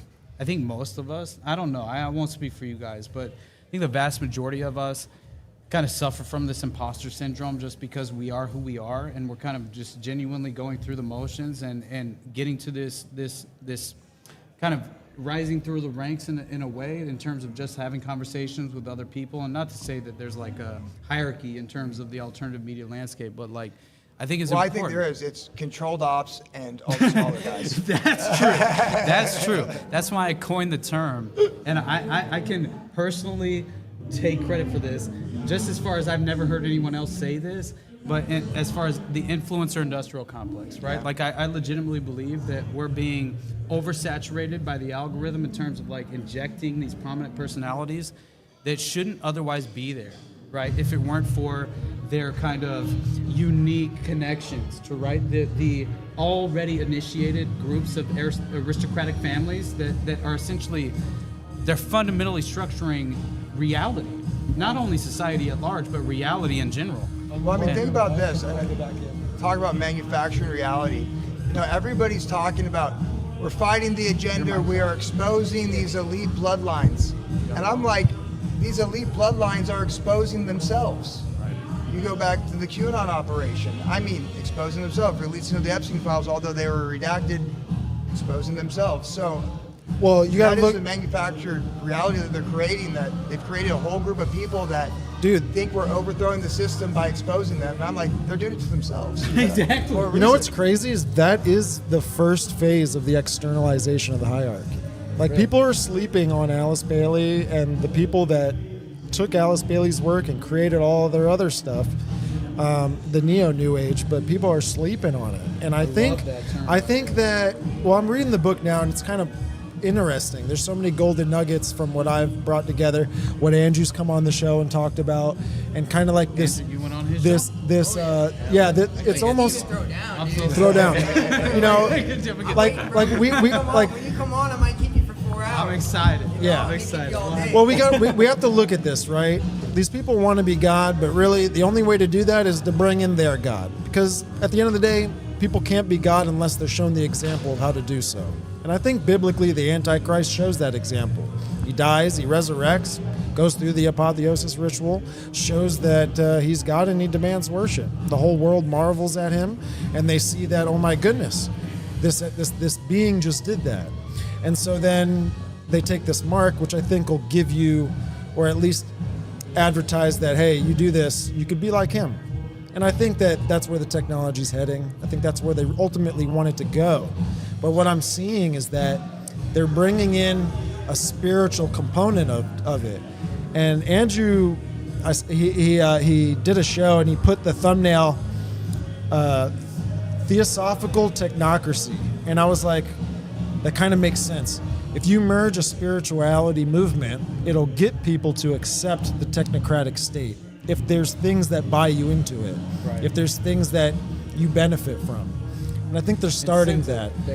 Yeah. Well, you got to think, like, it's like the devil puts one option on the table, everyone hates it. So he slides the second option on the table, and everyone accepts it. But he's gotten you to buy the product. Yep. And then the product can evolve in whatever route it gets to or whatever. But I mean, it's taking the idea of am I hot? Oh, you're good. Is he good, chat? Yeah, I've taken that whole idea of they've hardwired mysticism, and I've just ran with it into, okay, if that's true, let's look at all this technology and what they're doing with it. and what they promise to do with it. Like, for instance, telepathy. You could speak without speaking, like Joe Rogan talks about, right? What's more immaculate than a computer, right? Right? So this idea that they're pushing that, well, that is this Luciferian and or theosophical technocratic state that they're building. And if it is a part of this beast system that gets called out, of course it would have those aspects to it. It has to. It has to have some anti-Christian aspect, which it does, while also maintaining some kind of selling a God-form version of man through silicon, etc. You know, and we see that. Well, it's interesting you said telepathy. I mean, right now when you see the brain chips and they're able to control a mouse on a different computer screen. Right. In a way, that's a form of telepathy. And if they expand it even more, no doubt, I think at some point they want to create humans to the point where they can communicate that way. Well, I just got the chance to talk to Ed Mabrie, and he was talking about how, you know, God speaks, you know, everything into existence through the power of word and frequency. Well, if man is like in his image, and we have some ability to manifest or create with our words and our actions, and obviously art, music, all these things to express ideas, they're going to take that from us whenever they remove the ability to speak, right? So we don't need to speak.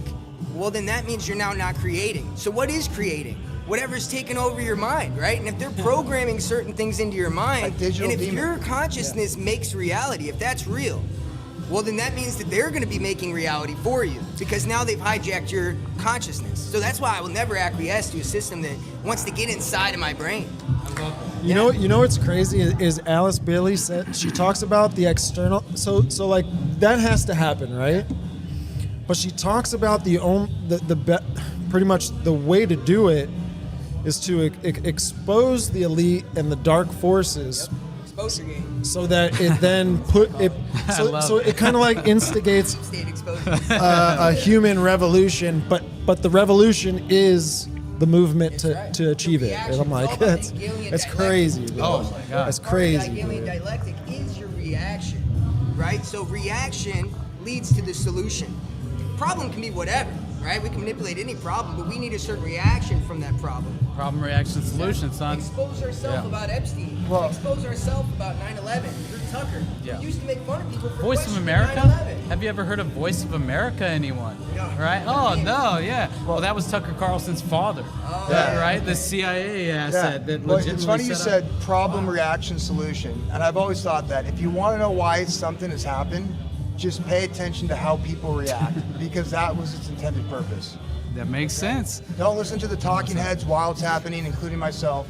Just pay attention to what happens afterwards, and that was always the intended consequence. Look, I need all of you guys. I don't know if you have watched it, but watch the film that I was talking to you about, the Wicker Man. Because I swear to you, like whenever you realize that the plot itself, as I mentioned before, is to strictly sort of like pit against each other this form of pagan zealots and how they practice their pagan ideology versus this form of like rigid puritanical Christianity.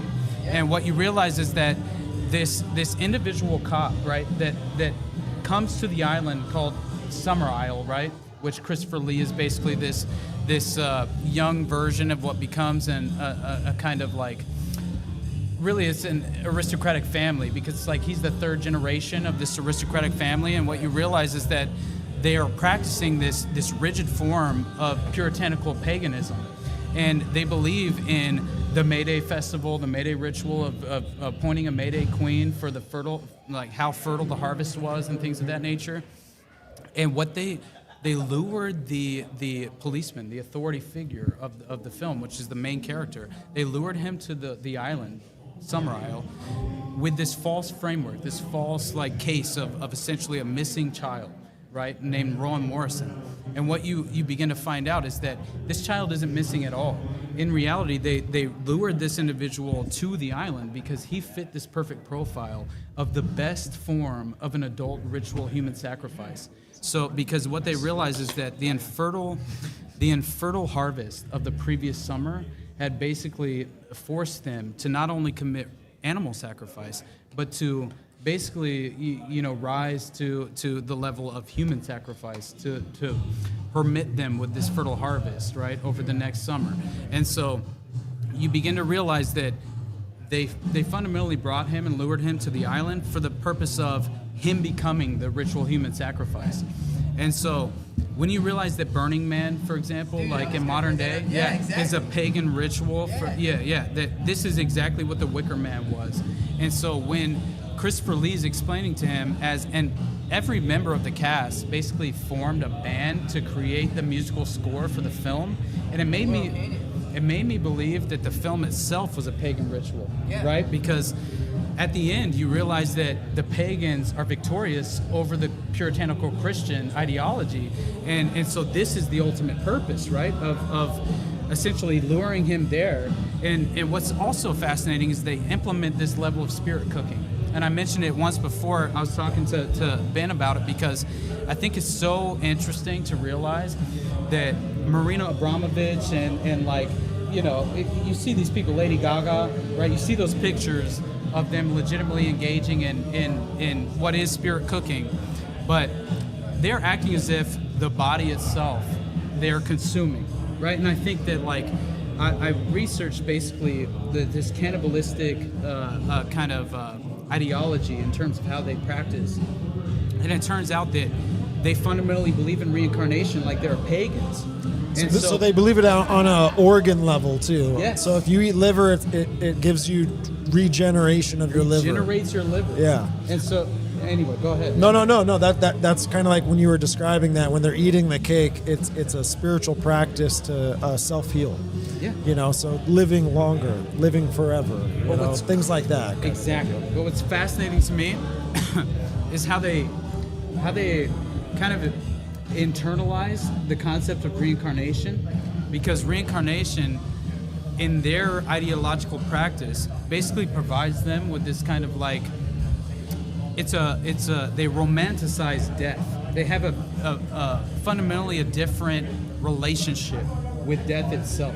And so basically they invert morality through this practice, because what they inevitably engage in is effectively this form of freeing you from this carnal state of reality in terms of this specific incarnation of who you are and who you could potentially become.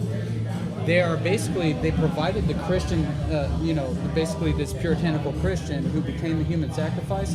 Even Christopher Lee claims, well, they're chanting this old form version of a nursery pagan, a nursery rhyme, right? Which is interesting in itself.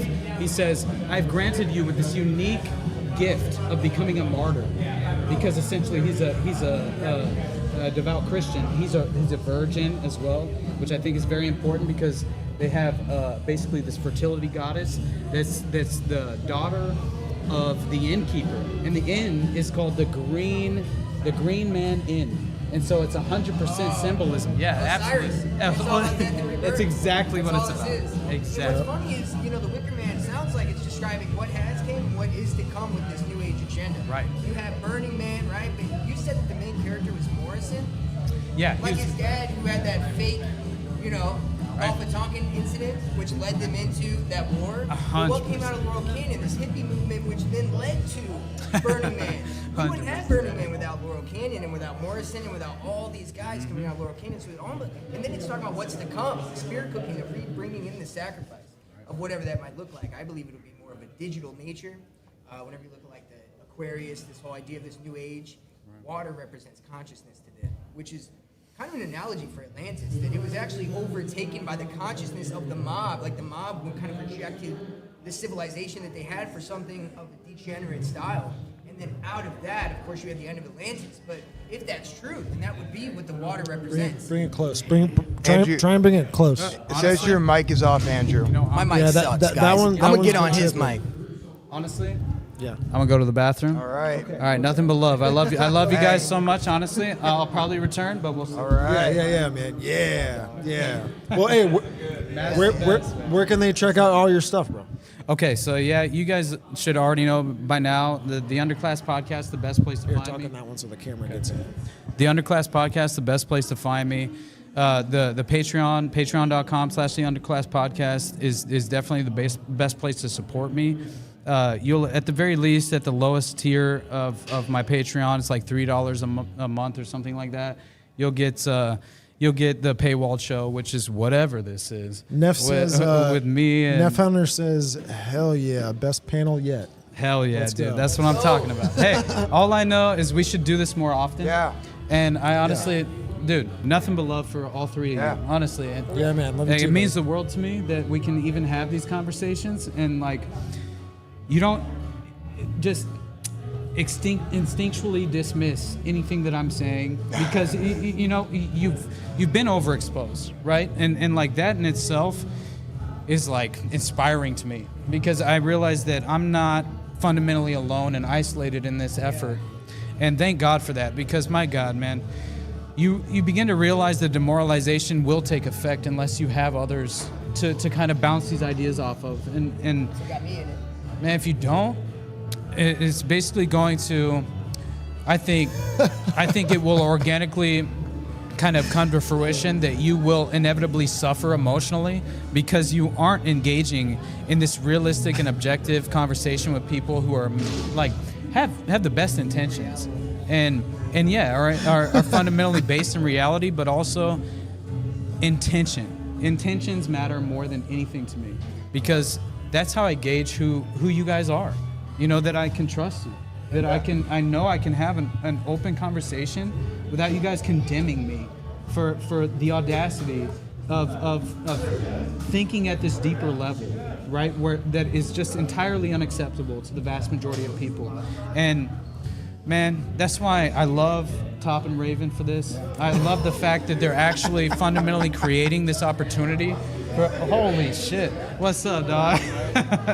This is my boy right here. He's Well, I wearing don't a condemn soda. you. I want more of it, but you got to go to the bathroom. Thank you. Thank you. I do have to go to the bathroom, but I have to say and just reiterate how much I appreciate this. Because Yeah. again, it's like, this is so unique, man. Like people, do you realize my entire life I felt like a misfit alien? Like I've never been necessarily accepted by, even though I socially kind of succeeded throughout high school and things of that nature. It's like, yeah, because I knew the game to play. You know, it's not necessarily because they accepted me for who I am.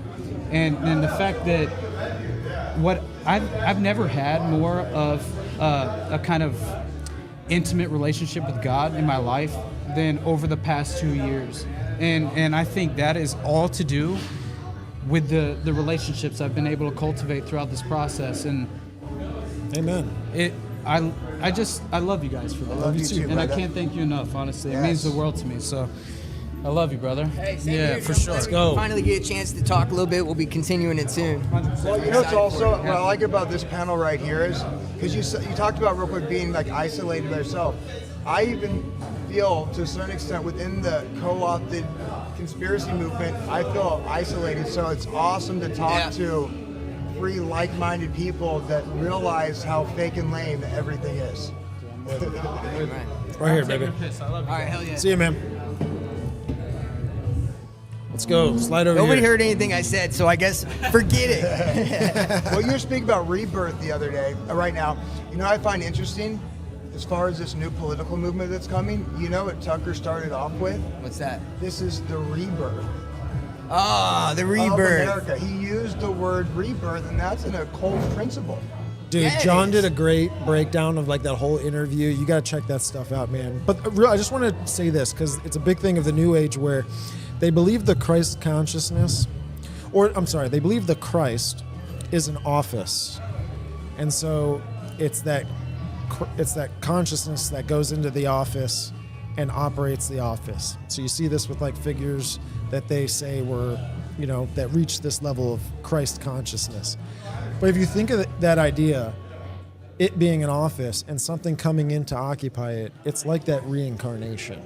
It's like that. It's like where you know where you got to kind of die to reborn yourself on a higher and level. Reborn on a higher level. Yeah. And they say, you know, I looked Which into could, it. technology could give you that higher level. yeah. Like I'm saying, technology can give you the capabilities to probably do weird, crazy stuff. Or, like, you know, Gary Wayne says that the invisible ones will be visible and the visible ones, right, will be there too. Like, so, but is that like taking technology that gives you like a DMT access to where then you can see that You can see that the things that you normally wouldn't be able to perceive without the technology. Well, they do have that God helmet that we saw that video And that's what I'm saying. where they stimulate the brain, and it appears that they have some type of DMT trip where they can go into an alternate reality or see visions. I could totally see how this technology that they want to roll out to make us the Uber Man or whatever, to give us these supernatural powers to be able to like manufacture some type of augmented reality or DMT. Dallas says somebody go kick the background singer in the kidneys. Oh, that's OB, dog. All right, I'm going real quick. I just have to go to the bathroom, but I will. Okay. Yeah, these energy drinks. Let's go. Keep it going. All right, well, we don't have a switcher every time I talk, but it seems to be switching now, so that's nice. Take it away. Dude, Ben, we've done a lot of shows together, dude. We talked about a lot of crazy shit, bro. Israel and the Antichrist, fucking digital temple, traditionalist, controlled alt media. You know what's funny? I saw that there was 800 live viewers, and this is like the biggest live audience I've ever spoken from. And Except I went UFC at the White House was pretty close to that we did. Yeah, but I went straight into Dugan and the PSYOP traditional movement. Let's go. We got to talk about that. Guys, what do you know about Matthew North? I was going to talk about that today, too. I was going to try to seed this out there, dude. Seed away. You know what would be dope at Bro Grove? BJ Penn. Yeah, that would be sick, dude. Good guy. Yeah, man, so Matthew North, I want to talk a little bit about this today, so I'm going to have to squeeze it in right now. This was a guy who exposed Joe Rogan. You could find probably one YouTube video of him exposing Joe Rogan, very long, deep dive into kind of like Joe Rogan's whole sphere, right? Alex Jones, On It, the people that he started On It with and who those people are. And he started realizing like it's a whole kind of Esalen Institute extended intelligence psyop to push psychedelics and essentially ego death, which is everything Joe Rogan talks about. Go ahead. Real quick, this is really interesting. There is an Israeli company that's making that ibogaine, right? Yeah, That's psychedelic. You know what it's called? I do. I told you. You told me, right? Yeah, so I told you that. Gilgamesh, which is a giant Nephilim. Yes, it was, and that's who they're trying to search. I talked to Ed Mabrie, and they may be trying to take the DNA from him. I think so. This one's broke. Okay. Ed Mabrie was talking about how maybe going to find that tomb of Gilgamesh had something to do with the DNA, bringing back the Nephilim, mixing it with the House of David bloodline, so that way you could bring in the Antichrist, right? Which is interesting if that's even real, right? That tomb. Yeah. However, what's up, boss? Matthew North, he ended up, after doing this video, he did a show with a guy who apparently had a falling out with like Alex Jones and Joe Rogan. I believe this guy did a show with him, kind of like you talked about earlier, where he did a show with him to get information on how much Matthew North knew about the whole ecosystem within the Joe Rogan sphere. And I believe that he used that video essentially to get the guy killed. However, since I've researched this, he apparently died. He had a bullet that went into his head from the back of his head down and hit his chin. Now somebody put your hand in the back of your head and do this. How the hell are you how are you shooting yourself like that? That's my question. So anyway, apparently his suicide was faked. Somebody hit me up with an article that had this guy with a mask on, and his eyes were 100% the same as this Matthew North guy. And even in the comments of that magazine was a guy named Matthew North who commented on the article. So it's like, dude, did this guy fake a suicide because he got too close to the sun, or what? But essentially, I recommend everybody to go look up Matthew North exposes Joe Rogan. Watch the whole thing, dude. It'll give you a different perspective on what Ben talks about a lot, which is that controlled media. Oh, yeah. And Austin, Texas, the school that Alex Jones went to was funded by IBM, and it was a liberal arts school being funded by a huge technology company. And then you look into his future, I mean, look at him. You know what I mean? It almost seems like he was generated to be made for this. I have a question. What movement were you talking about where the guy was a graduate of that school in Texas that volunteer funds? Yep, University of Austin, which is different than the high school I was talking about where Alex Jones went. University of Austin was started by Joe Lonsdale, who owns Palantir, and Barry Weiss, who was put on CBS whenever Larry Ellison bought it, right? Oh, so these are Barry Zionists. Weiss is part of this too? She started it with Joe Lonsdale. So these are two major Zionists, also technocrats, who essentially are churning out the next generation right, of influencers and different variations of company owners, etc., of people to take over this new landscape that they're creating, you know, through Palantir and companies like it. It's insane. His name was Jack Neal. I was trying to remember. Jack Neal, the podcast that a lot of people like, that guy literally went to a Palantir college. Sorry, they're like, why did the Dark Lord join? Oh yeah, he was Anakin Skywalker this morning. And he's now part of the he's Nephilim Darth Death Squad Vader. cult. Amen. That's funny. We're doing rituals in the background for this, trying to manifest success. That's funny. That's funny. But yeah, I highly recommend Laney's in the everybody check studio. out What up? Matthew North. You're gonna find out a lot about who owns On It, who started On It with Joe Rogan. Everybody knows that Alex Jones sells supplements on his website, right? Same owners. He just rebranded the ownership and gave it a new name. It's the same people, right? So it's like, what is that? These like fake supplement companies that they're doing. Dude, you gotta watch You know what's Matthew crazy North. too is like if you look at the books that he promotes too, that's a big thing. Like, and then you look at the people that promote the books, which is why I'm always saying, like, look at the people instead of really what it is that they're talking about. Take what they're saying, but look at them and what network they're connected to and who funds them and all this kind of stuff, because that stuff speaks a language, man.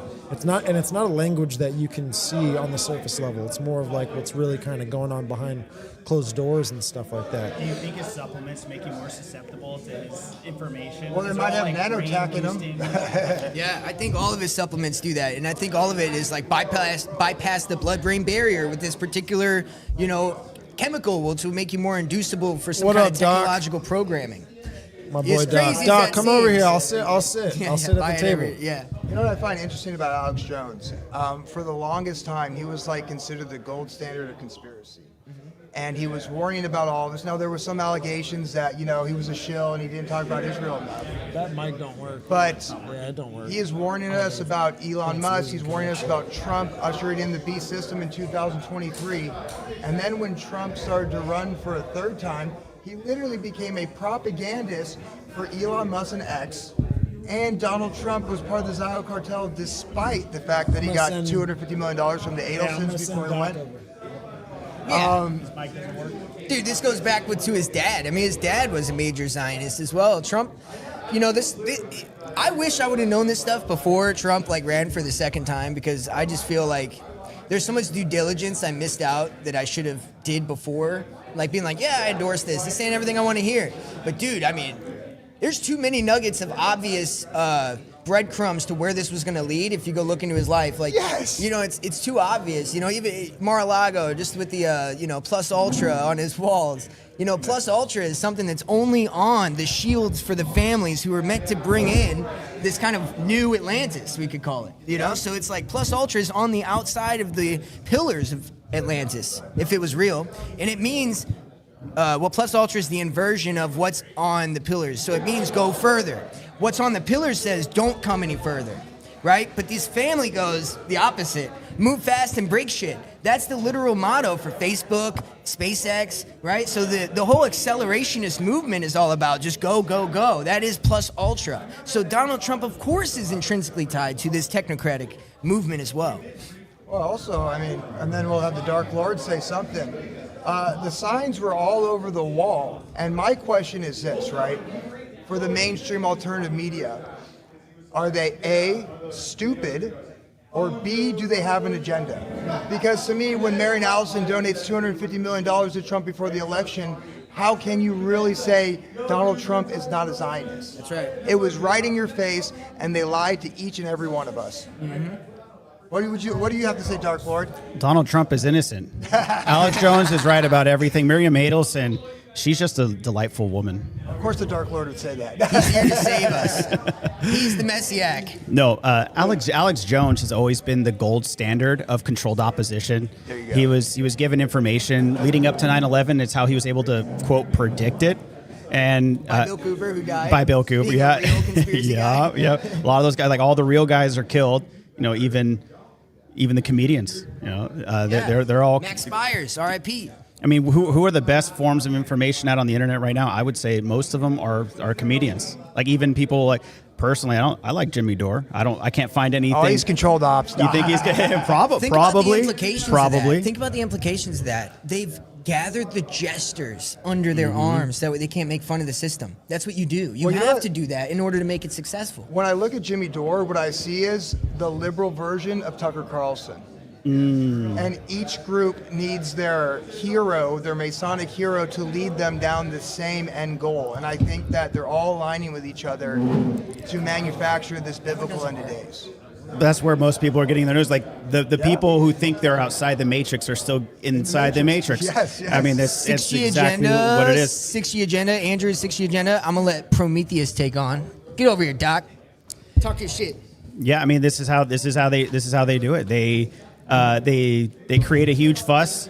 Nobody believes the mainstream anymore with like something like COVID or 9/11. They provide you an alternative. Everyone latches on to that alternative. Then now they think for sure, oh, I've escaped the matrix. Now I'm getting the truth from people like, Jimmy Dore or Joe Rogan. And then enough time goes by, people start to lose credibility with people like them. And then they'll manufacture another event, another traumatic event.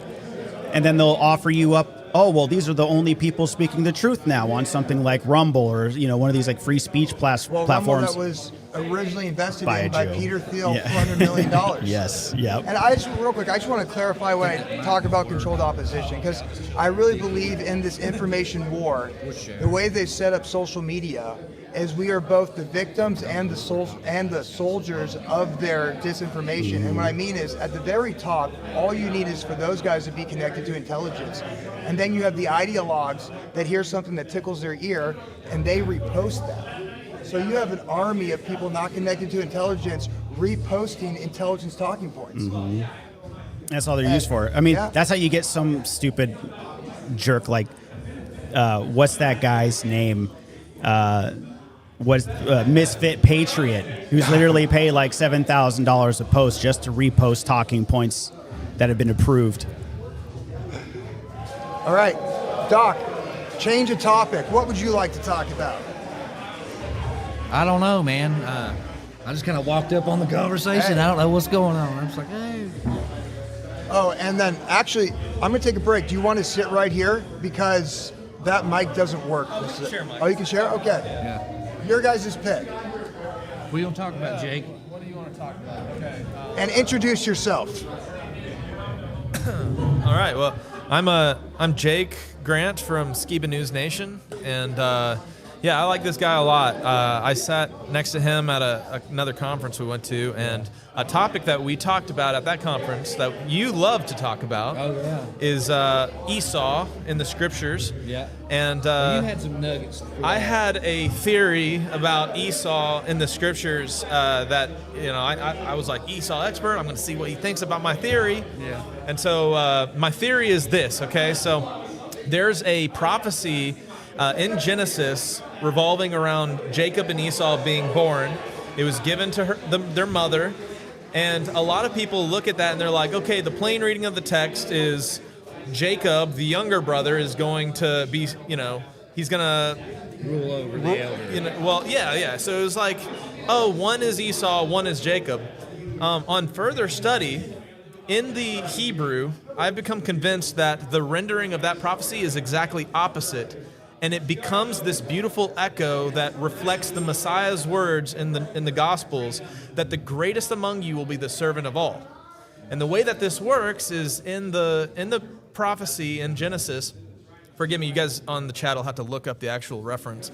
But the concept is that the Hebrew word for the great or the elder, which is often interpreted to be Esau, is the word Rav. And the lesser, which is often interpreted to be Jacob, is the Seir. And these are the two Hebrew words that are used for that. But when you read it, there's actually some interesting Hebrew word pun language that's happening. Yeah.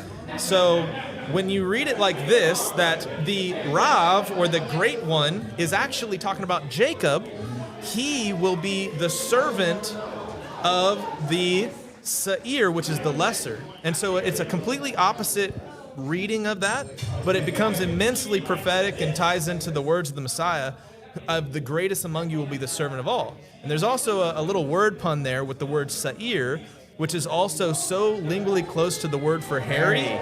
So Esau was the Seir, the hairy man, and also Esau was known to have gone and settled on Mount Seir. His father-in-law was named Seir. Exactly. And also the rabbinic term of rabbi, the rav, is the root of rabbi.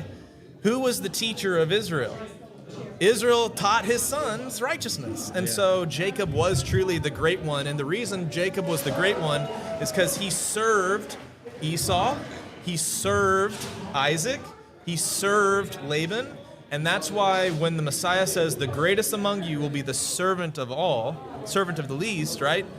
That's how we can both okay, it connects with what the Messiah was literally teaching his apostles, and you can point to that prophecy of Jacob and Esau and go, oh wow, the rendering in the Hebrew can be read opposite, and that's why his mother knew he was the chosen one. And that's, to me, the gist of the theory. Hey Doc, can I ask you a question? Yeah. Because I've always wondered how this happens when you're talking about Esau and Jacob. They were twins, yet one came out hairless and the other came out a Sasquatch. How do you think that actually happened? Because I've heard some different ideas, but what is your opinion of that? Yeah, well, I tell people, I'm like, if you just let the text say what it says, the author took the time to really pinpoint and identify how different Esau was. You know, he was covered in hair from head to toe like a hairy cloak.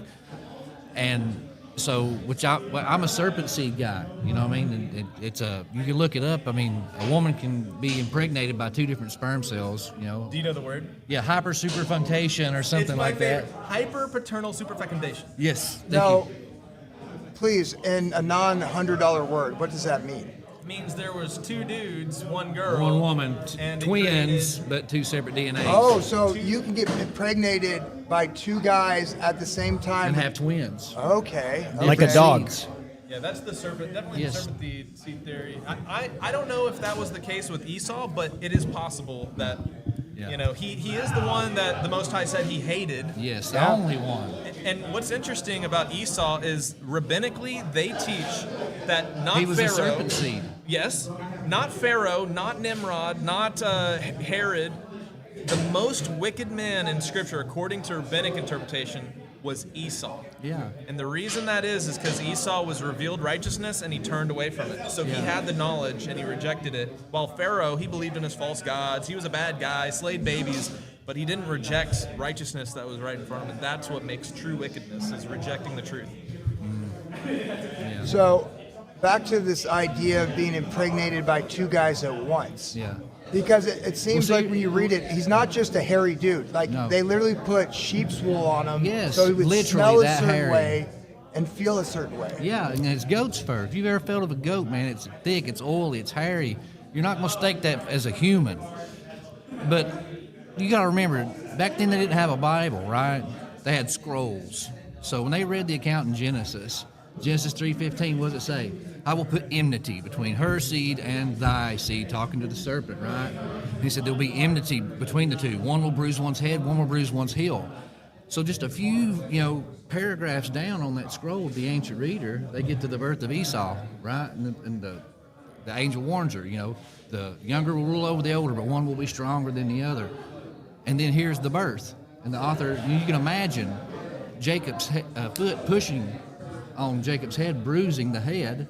And then it adds this, the author goes out of their way to say, oh, and Jacob is clutching the heel, bruising the heel. And here comes out Esau looking like a fertility god of the ancient world, covered in hair, a wild man.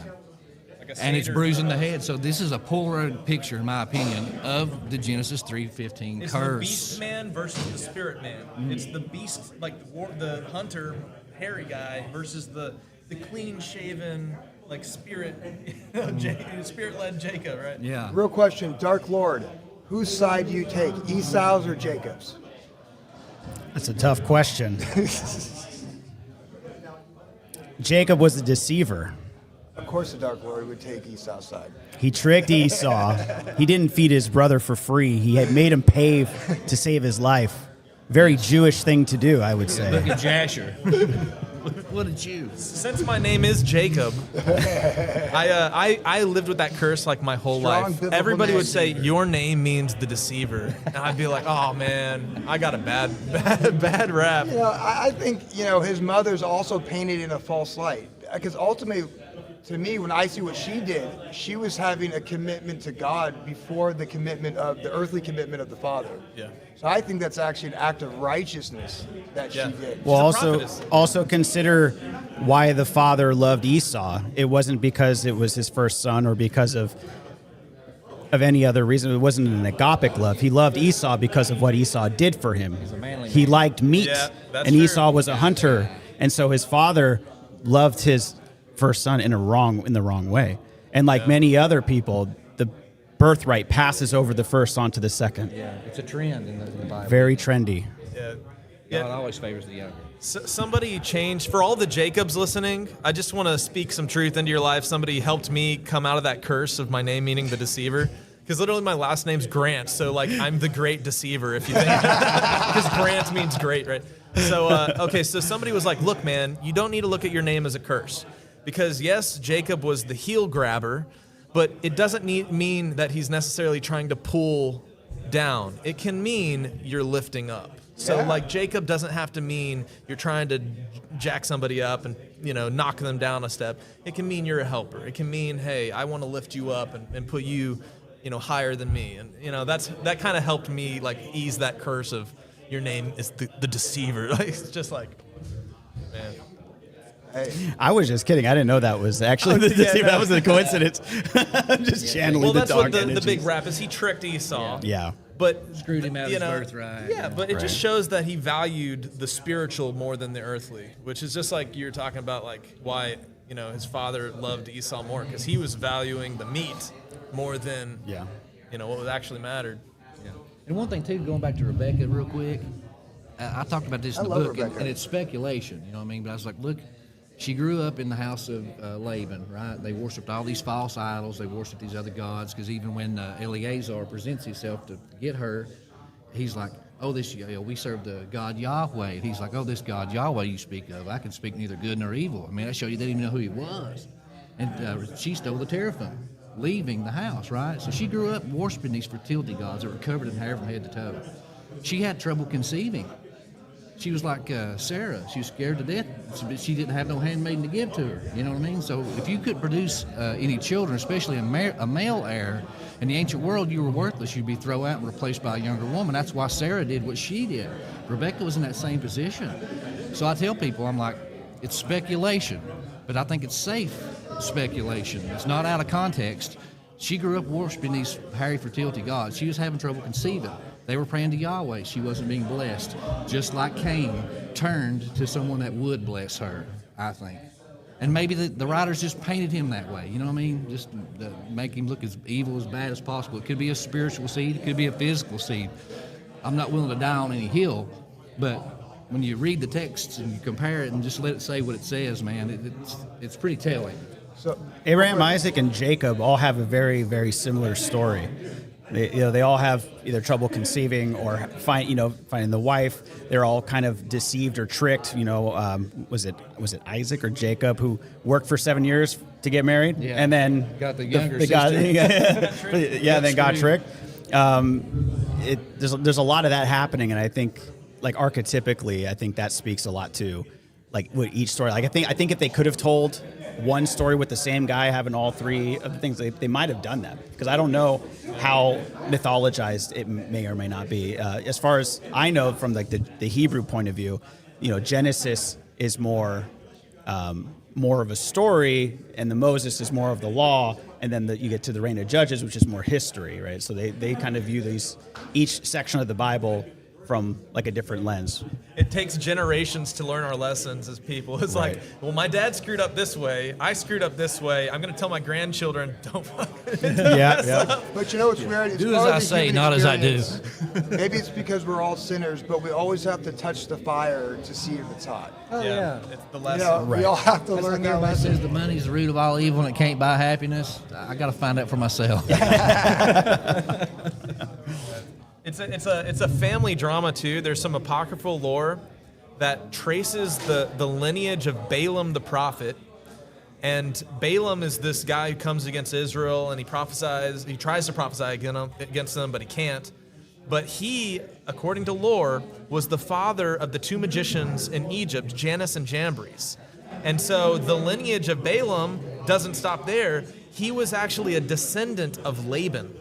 And so when Jacob's going back and like he's struggling with this deception of Laban and he's tricking him, there's like a whole nother lineage that's being split off there. And like when you get some of this apocryphal backlore, it makes it so interesting. Like there's this family drama that's happening through these centuries.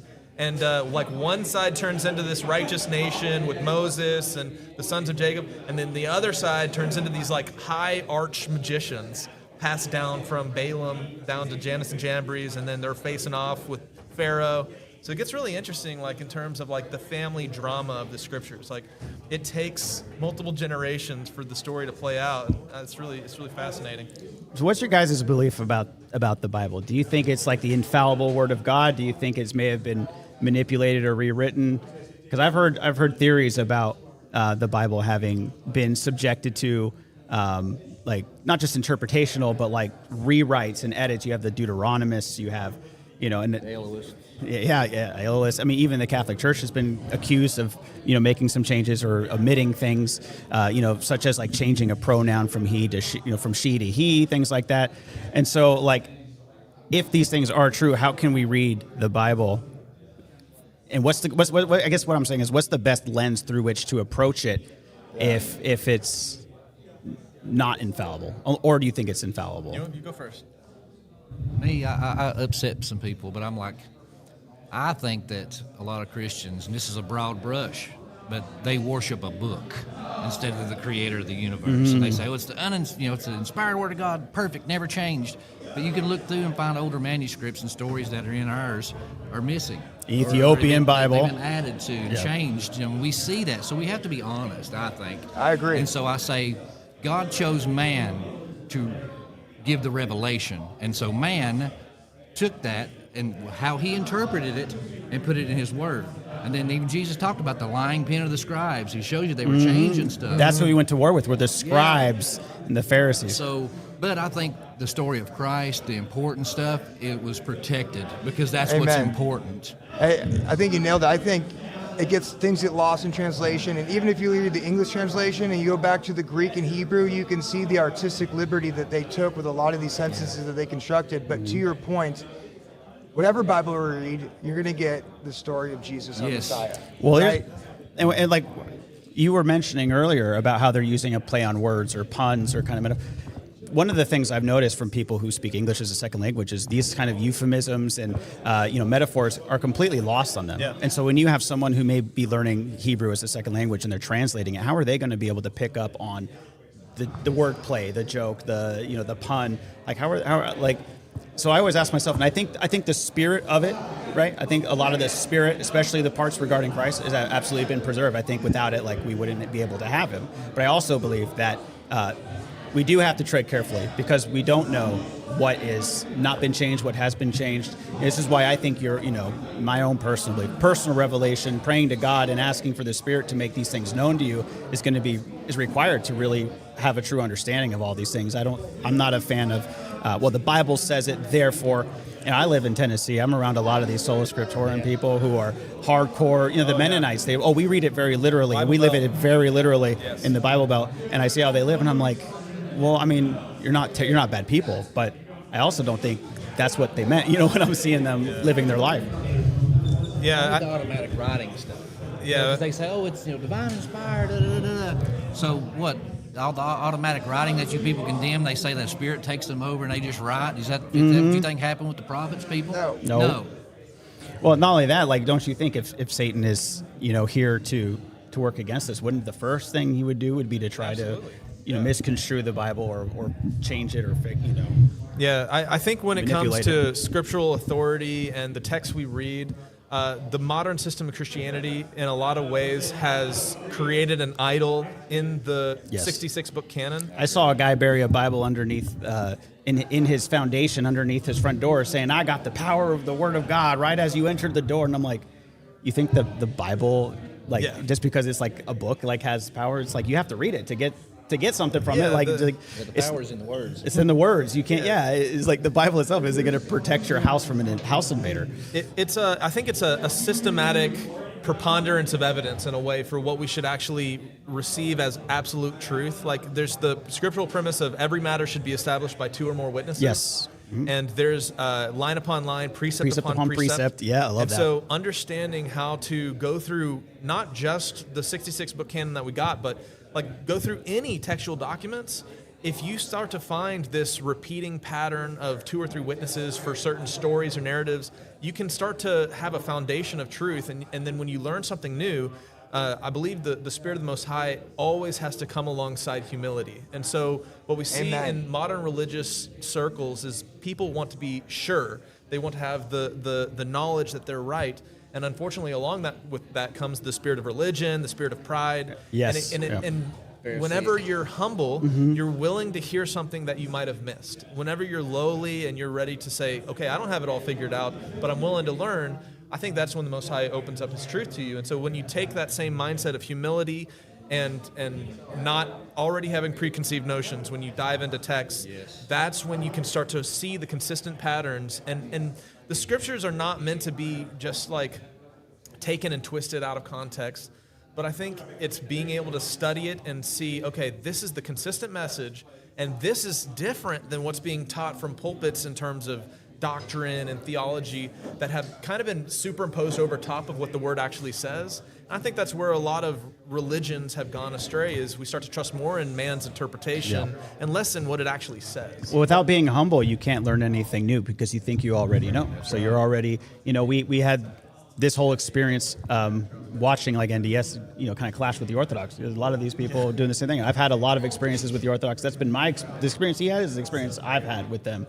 Very debate focused, and it is not the spirit of humility or trying to understand where someone's coming from. It's the spirit of I'm right, you're wrong, I'm big, you're small, I'm smart, you're dumb. Yeah. I'll tell you one thing approach I take is when reading the Bible and exploring all these concepts and ideas, there's only a few hills that I will actually die on. And that's we have a loving Father. Jesus came and died for our sins. Amen. By accepting Him, we get the gift of salvation. And then we should approach the rest of the Bible with that humility that you talked about. Unless you're Mormon, you don't believe in the same Jesus.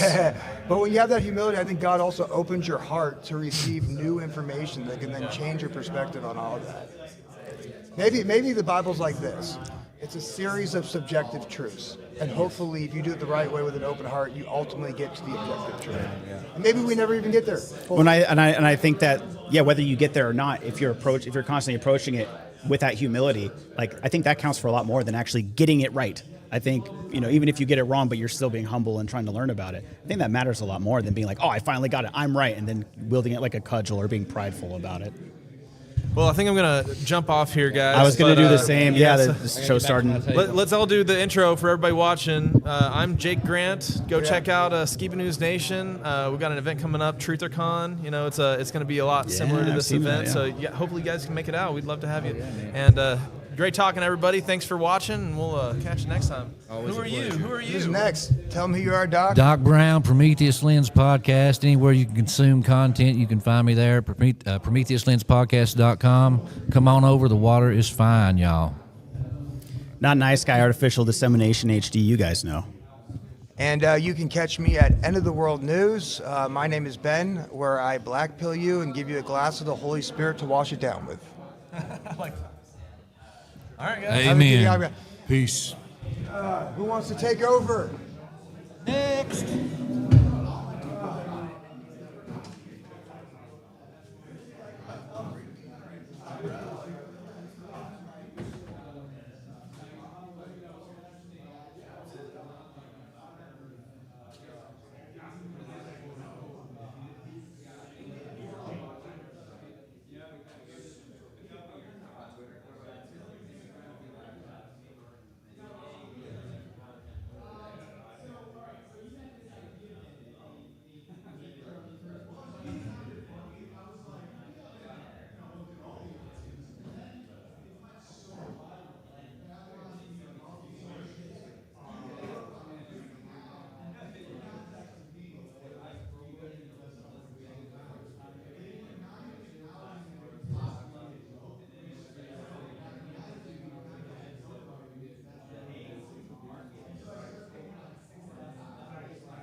I think it's.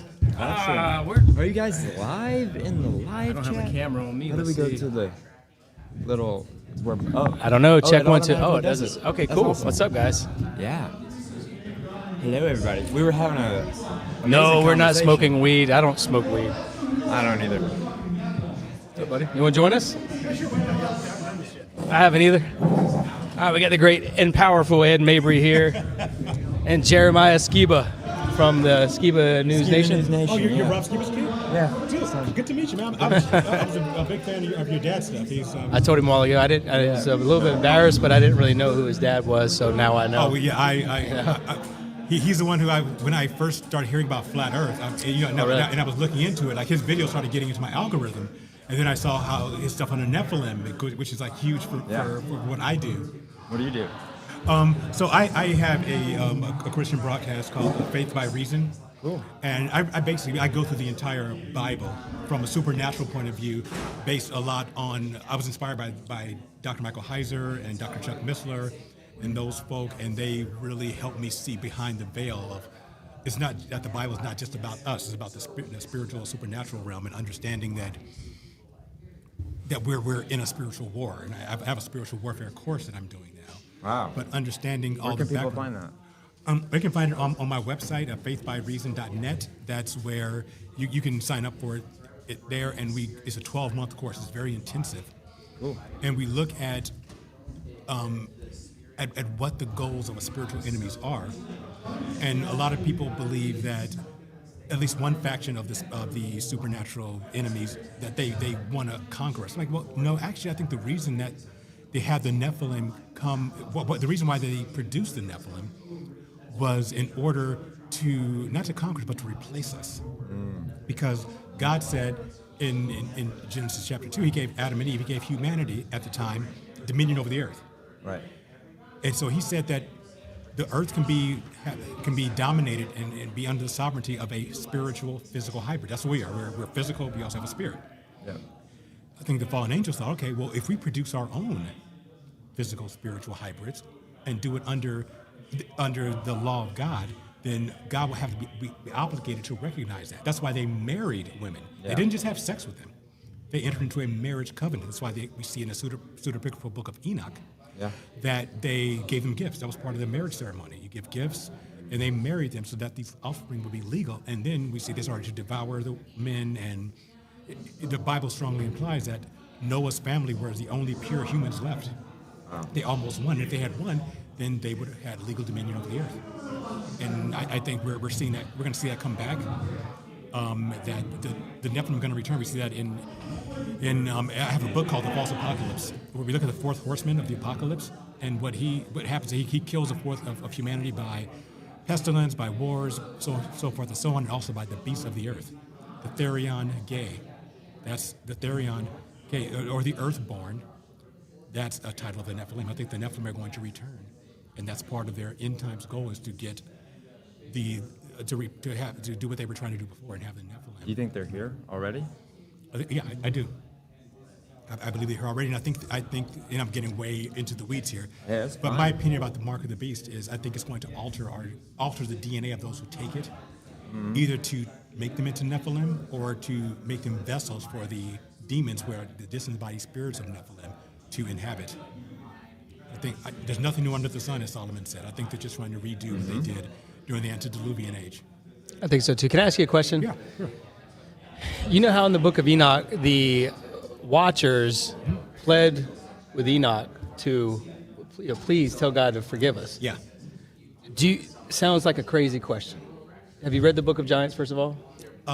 I have. It's been a while, Okay. so I may not be able to quote it accurately. Well, so it was. I think the Book of Giants was kind of like this take on, like, it's from the Giants' perspective, obviously, right? And I was just reading the Book of Enoch the other day, and I was thinking, is there any room for redemption of the fallen angels? Did you feel bad for them when they were begging Enoch to beg God? I don't feel bad for them, because they went into it with full knowledge. Yeah. That's the reason why they can't repent. They knew. Remember, they made that pact with each other. Yeah, but They God knew what they were doing. but God said He didn't give them all of the information. He didn't give them all of the secrets of the world. Or Not universe. all of them, but they knew enough. They knew they knew their leader, Semyaja. He says, I'm afraid you guys are going to do this evil act with me. I'm paraphrasing. So he knew. It wasn't like they were like, I wonder what's going to happen. They knew what they were doing was against God's Yeah, I mean, clearly. They were like, hey, we know we're going to get, what was it? Shimiaza was like, I know I'm going to get punished, but who wants to join me? Right, exactly. I'm not doing this by myself. And they say, we're with you, dog. Yeah. So they know, they can see into higher dimensions than we can. I mean, if you look at what modern science says, that we live, that our physical world is about 10 dimensions. So if we're in so the supernatural world has to be at least one dimension. Unless you're Helen Keller. Well, that's the thing is Enoch's describing these different dimensions. It seems like where all these Nephilim are, or not the Nephilim, but these different beings that have done worse things. Like there was a group of beings that he said that was imprisoned because they just didn't want to do, like God created them and they just didn't want to learn anything. So he imprisoned them in this abyss where it was like complete darkness or something like that. Yeah. I just wonder if like just from an empathetic point of view, you know, I know it sounds kind of crazy because they're demons and, you know, you're like, F the demons, right? But it's like, I'm interested in hearing like a different perspective on that because you don't hear much about it. And you also don't hear about the sirens that were created as a result of their rebellion as well. And that's like a mermaid, right? Yeah, there's like a mermaids and stuff, right? It's like, so those are all interesting angles that I'd like to, you know, we always talk about these different parts of the Enoch. You know, we all know the story, right? But we never really delve into like even just trying to describe the different dimensions that he's describing and the volcanoes and the flowing lava and the lightning he's seeing and everything. All these different realms he goes into. It's crazy. Yeah. I'm interested in that conversation too. Is what I'm saying. I'm not, you know, on the demon side by any chance. Just so you know. I love just being in the middle of just learning stuff. You know? That's pretty cool. Yeah. So I guess there's no redemption for them because they have all information. No, they didn't know everything God knew, but they knew enough to know that they were doing something that was going to condemn them, as opposed to let's look at the archetype of evil, Hitler. He didn't know every implication of what he was doing on the physical and spiritual realm. Yeah. So he could have repented. I don't believe he did. I've seen no evidence. Whether you think he died in Berlin or in Argentina, 40 years later, he could have repented because he could have said that I wasn't aware of everything. So there's room for repentance for him. But I don't think these fallen Elohim had that room for repentance because they did it with full knowledge of what they were doing. And also, pretty clear. Jesus didn't die for them. Jesus became a man and died for humanity. He did not become an Elohim. First of all, they can't die. Right. So he didn't pay the penalty for them. He paid the penalty for us. It's interesting, man. Like I said, I just want to explore all those avenues because I feel like, I mean, for me, it's still new. Like it sounds kind of crazy, but I just woke up a few years ago, pretty much.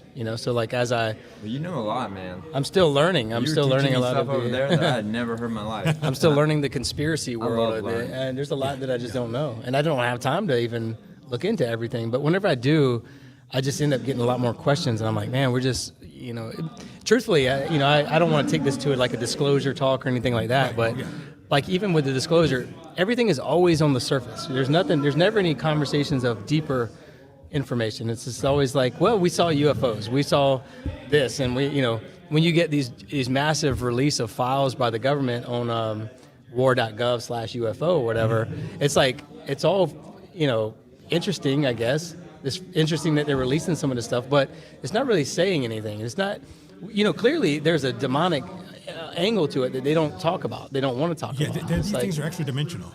Yeah. And they don't want to get, I think that they're even shy.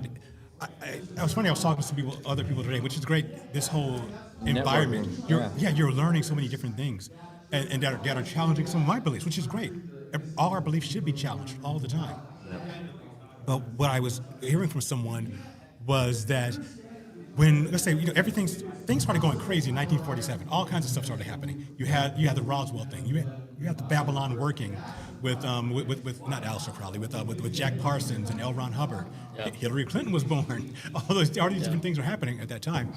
But at that time, they were pushing the beings from another planet, somewhere out in the universe. They seem to be tamping that down, and they seem to be more angling towards the extra-dimensional aspect of it. And I think the next step is they're going to be talking about the spiritual That these they're aliens from another planet. Okay, no, they're actually extra-dimensional creatures. I think the next step is going to be they're spiritual beings. Yeah. These are going to be our creators. If you remember the movie, I don't know, I forget how many years ago, 10, 15 years ago, called Prometheus. Yeah. Where it began, you had Same thing happen. Yeah. Yeah, you had this white-skinned alien who dissolves himself into the water, and then his DNA turns out to be. UFO? We'll talk about that in a minute. Yeah. I was telling him earlier. and it dissolves, and that turns out to be the DNA that started human evolution, and so forth and so on. So the idea is that they come back, these spiritual beings, saying, "Hey, we're your creators. We are the ones who seeded life, and you're our progeny." And so now, at this important time in your history, as you're transitioning, we're here to help you through that stage. And I think that this is what Project Bluebeam is all about. Yeah. I think they're preparing for it because, from a Christian point of view, I believe that this is going to happen in line with Revelation chapter 6, the sixth seal, where it says, that the powers of the heavens are shaken, there's a great earthquake, and the stars of heaven are flung down to earth. Yeah, I got a T-shirt out there for anybody. Okay, cool. So I got on my website, theawakenpodcast.com. theawakenpodcast.com. For the Elohim, the fallen angels. Yeah. And so they know this is going to happen. They know they're going to be forced to physically manifest on earth. So they have a plan in place. Okay, what are we going to say when we're forced to be here? And they're forced to be here because that's when the judgment starts, and they're the ones deserving of the judgment. I think they're going to say, well, here our plan is we're going to say we're your ascended masters, we're your creators. Right. That's what they're already doing. You're right. I think they're perfect. That's why I think it's going to happen. Yeah, but don't you? I mean, I heard, and jump in anytime you want, man. Somebody wants to hear about the UFO story from Texas in a minute, but I think with the disclosure, like you saw Steven Spielberg, right? He's talking about, if everybody found out what was going on with aliens, they would really kind of run away from Christianity or religion or whatever. Yeah, I actually feel like this did not affect Christianity in the slightest. Well, I feel like it makes it stronger, and that's my point. I thought it was a crappy movie, honestly. I didn't think it was that great of a movie. But what I'm saying is, I feel like if everybody found out, okay, there is a spiritual world, first of all, that would immediately go, okay, well, if they were already leaning Christian, or maybe they grew up Christian, now they're back into the ball game. So I don't think it would make people run away from Christianity. I think they would make people run towards Christianity. Yeah, I think that, and I'll let you tell your Texas story. But I think that when we get to the actual end times, when we're actually in those last years when things are wrapping up, they're not going to be any atheists. Everyone's going to believe in something supernatural. Sure. You're going to believe either in Jesus or you're going to believe in the Antichrist, or in the ascended masters kind of thing. But there aren't going to be any atheists left. Atheism is a dying religion. Because it is a religion. Well, that's what they were just talking about earlier on the stage. Yeah. But yeah, I think it's going to die. You're going to be in one or two camps. You're either going to be on God's side. In God, right? Yeah. You have atheism. You're going to pick a side. But that's what it seems like, and I put out a clip not long ago describing essentially that how Nephilim are always saying that they're the Syrians or the Andromedans or the Galactic Council or the Pleiadians or the Andromeda, whatever they are. They keep saying they're these different things, but we allegedly have 2 trillion galaxies in the universe, and they keep saying they're the same 10 or whatever, right? It's like, so in that clip did about 250,000 views on Facebook and Instagram, and overwhelmingly the majority was liking it, commenting positive things, and there was a small faction that was negative. And I took that as a positive sign that people are wanting, maybe they already know this information, or they're wanting to know more about this information, and so I feel like that there's more power on our side with Christianity. And even if you're not with an organized religion part of Christianity, as long as you're following Christ, that's all that matters to me. You know what I mean? As long as you're loving your neighbor as yourself and exactly. loving the Lord God with all your heart. You know what I mean? The only people Jesus had a problem with was the organized religion. Yeah, I know. So I feel in good company. Yeah, for sure. Because I'm not a part of any of these Same here. Yeah. churches. Because the definition of church isn't like a building or an organization or a group or a club.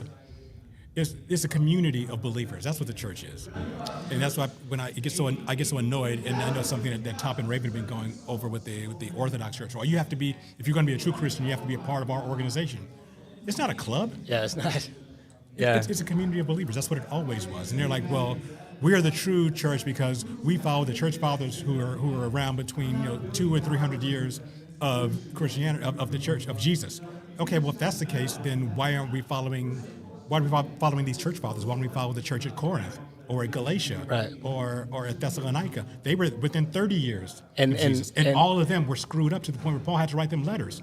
So why is it that they believe that the churches 30 years after Jesus were getting it wrong, but 300 years later they got it right? Yeah. No, that's the interesting thing, because you got Rome, who was like, okay, what do we do with all these pagans? And they start like trying to blend all the religions, blend Christianity with these pagan. This is why we got Easter and these different holidays and stuff, right?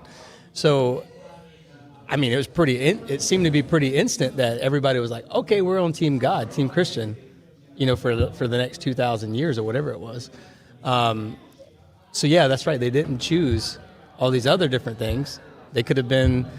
Maybe there are factions that still carried on, Carthaginians or whoever, that still carried on and still practiced these pagan. They were acquired in the 4th century by Theodosius. He was Constantine's third successor, who made it law. You had to be a Christian or you're going to die. Okay, yeah. So, well, I guess we'll choose Christianity. But it wasn't pure Christianity. It was they brought in all their paganism. That's why Easter is basically Ishtar. It's not even linguistically that different. Yeah. Easter is Ishtar, the fertility goddess. That's why we have eggs and rabbits associated with the resurrection of Jesus, because those are fertility symbols. I never understood why rabbits lay eggs. Right? It's like they're fertility. Yeah, they were fertility symbols because Ishtar was the fertility goddess, and eggs obviously means new birth. Rabbits multiply quickly, so that's what that's all about. Yeah. And they're also crepuscular animals. And people ignore the fact that we're all just at the end of the day, at the beginning of the day. They come out to eat those times a day. Okay. Like deer are the same way. They come out to eat in the morning and in the evening. So they're very twilight zone animals. And to me, that's when a lot of these entities try to get into our reality. There's a whole, I go through a whole pathway of how they try to enter our reality at dusk and dawn. Exactly. That's what one of the things that I'm doing. I'm producing. It should be done by next week. Is some spiritual warfare meditations that people can listen to as they go to sleep and as soon as they wake up, because that's the time when the veil is the thinnest. That's when you're getting under spiritual attack, because your conscious mind, your critical analytical mind, is like tamping down. Your unconscious mind, where you dream, you're in that transition stage, and that's when they can start to oppress you and impress things on you. For good or evil. So the evil ones are trying to do that, but you can also use that same time to impress, the word of God on you. So that's what I want to do, because a lot of people are suffering from night terrors, sleep paralysis, and all those sorts of things. Because of the junk they're filling in their heads when they sleep. Right, yeah, exactly. So I want to give them something to, and it's going to be an hour and a half, 90 minutes of some spiritual, because I have my spiritual warfare course. So it's not going to be teaching, because your conscious mind isn't active. It's just going to be telling you where you are, your authority you have, and some verses that you can go to sleep by, so that you are going to sleep in your authority and then waking up. Because again, that's when you wake up. That's when all of the negative thoughts start coming in. That's true. You suck. You're worthless. Your day's going to be crappy. You got your boss is going to be screwing with you. All these sorts of things. No. I mean, I'll be honest. I watch true crime right before bed, and I go right to sleep. And I can only imagine what.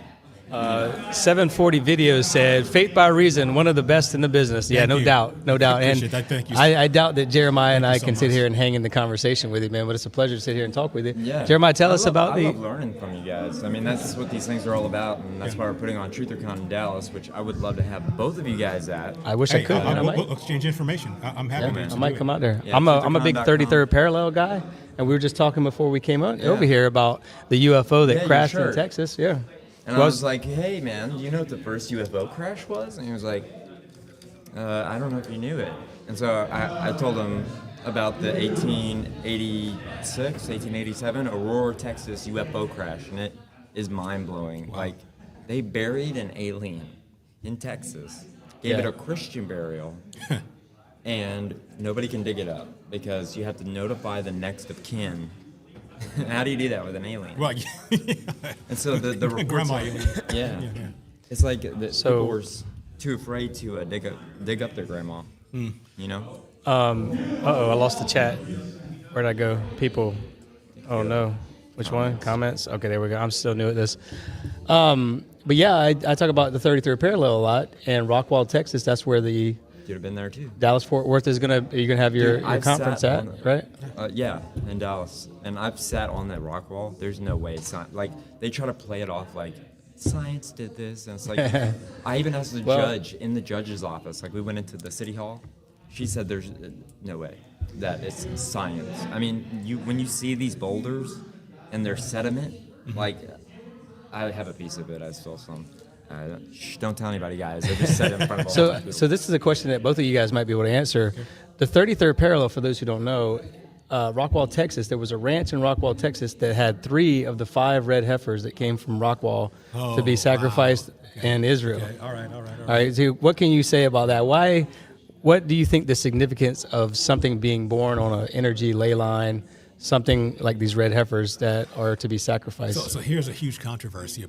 And so a lot of Christian nationalists, Christian Zionist types are trying to facilitate the rebuilding of what's called the third temple. And so I believe that there will be a third temple built, and I get pushback on that because they say, well, God never designated a third temple. You're right, he didn't. This is not going to be God's temple. This is going to be the Antichrist temple. Right. So no, you're right. The Bible does not speak of a third temple because it's not God's will.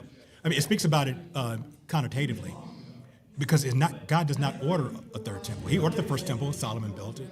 And then when after the release of the Israelites from Babylon, they rebuilt the temple. And then Herod refurbished it. That's why you have the Herodian temple during the time of Jesus. The next temple that God designates is going to be the millennial temple.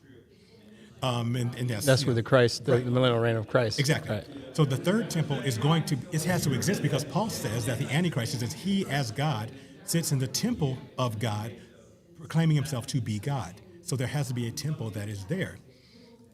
And a lot of the Christian Zionists and in some kind of extreme, on the extreme side of the evangelical world, they want to make this happen because they're trying to expedite the end times. Right. I'm like, I don't want. End times are going to suck. Yeah. I don't want to expedite it. Yeah, I would like to be the rapture. That's all the thing we can talk about. I don't want to be here.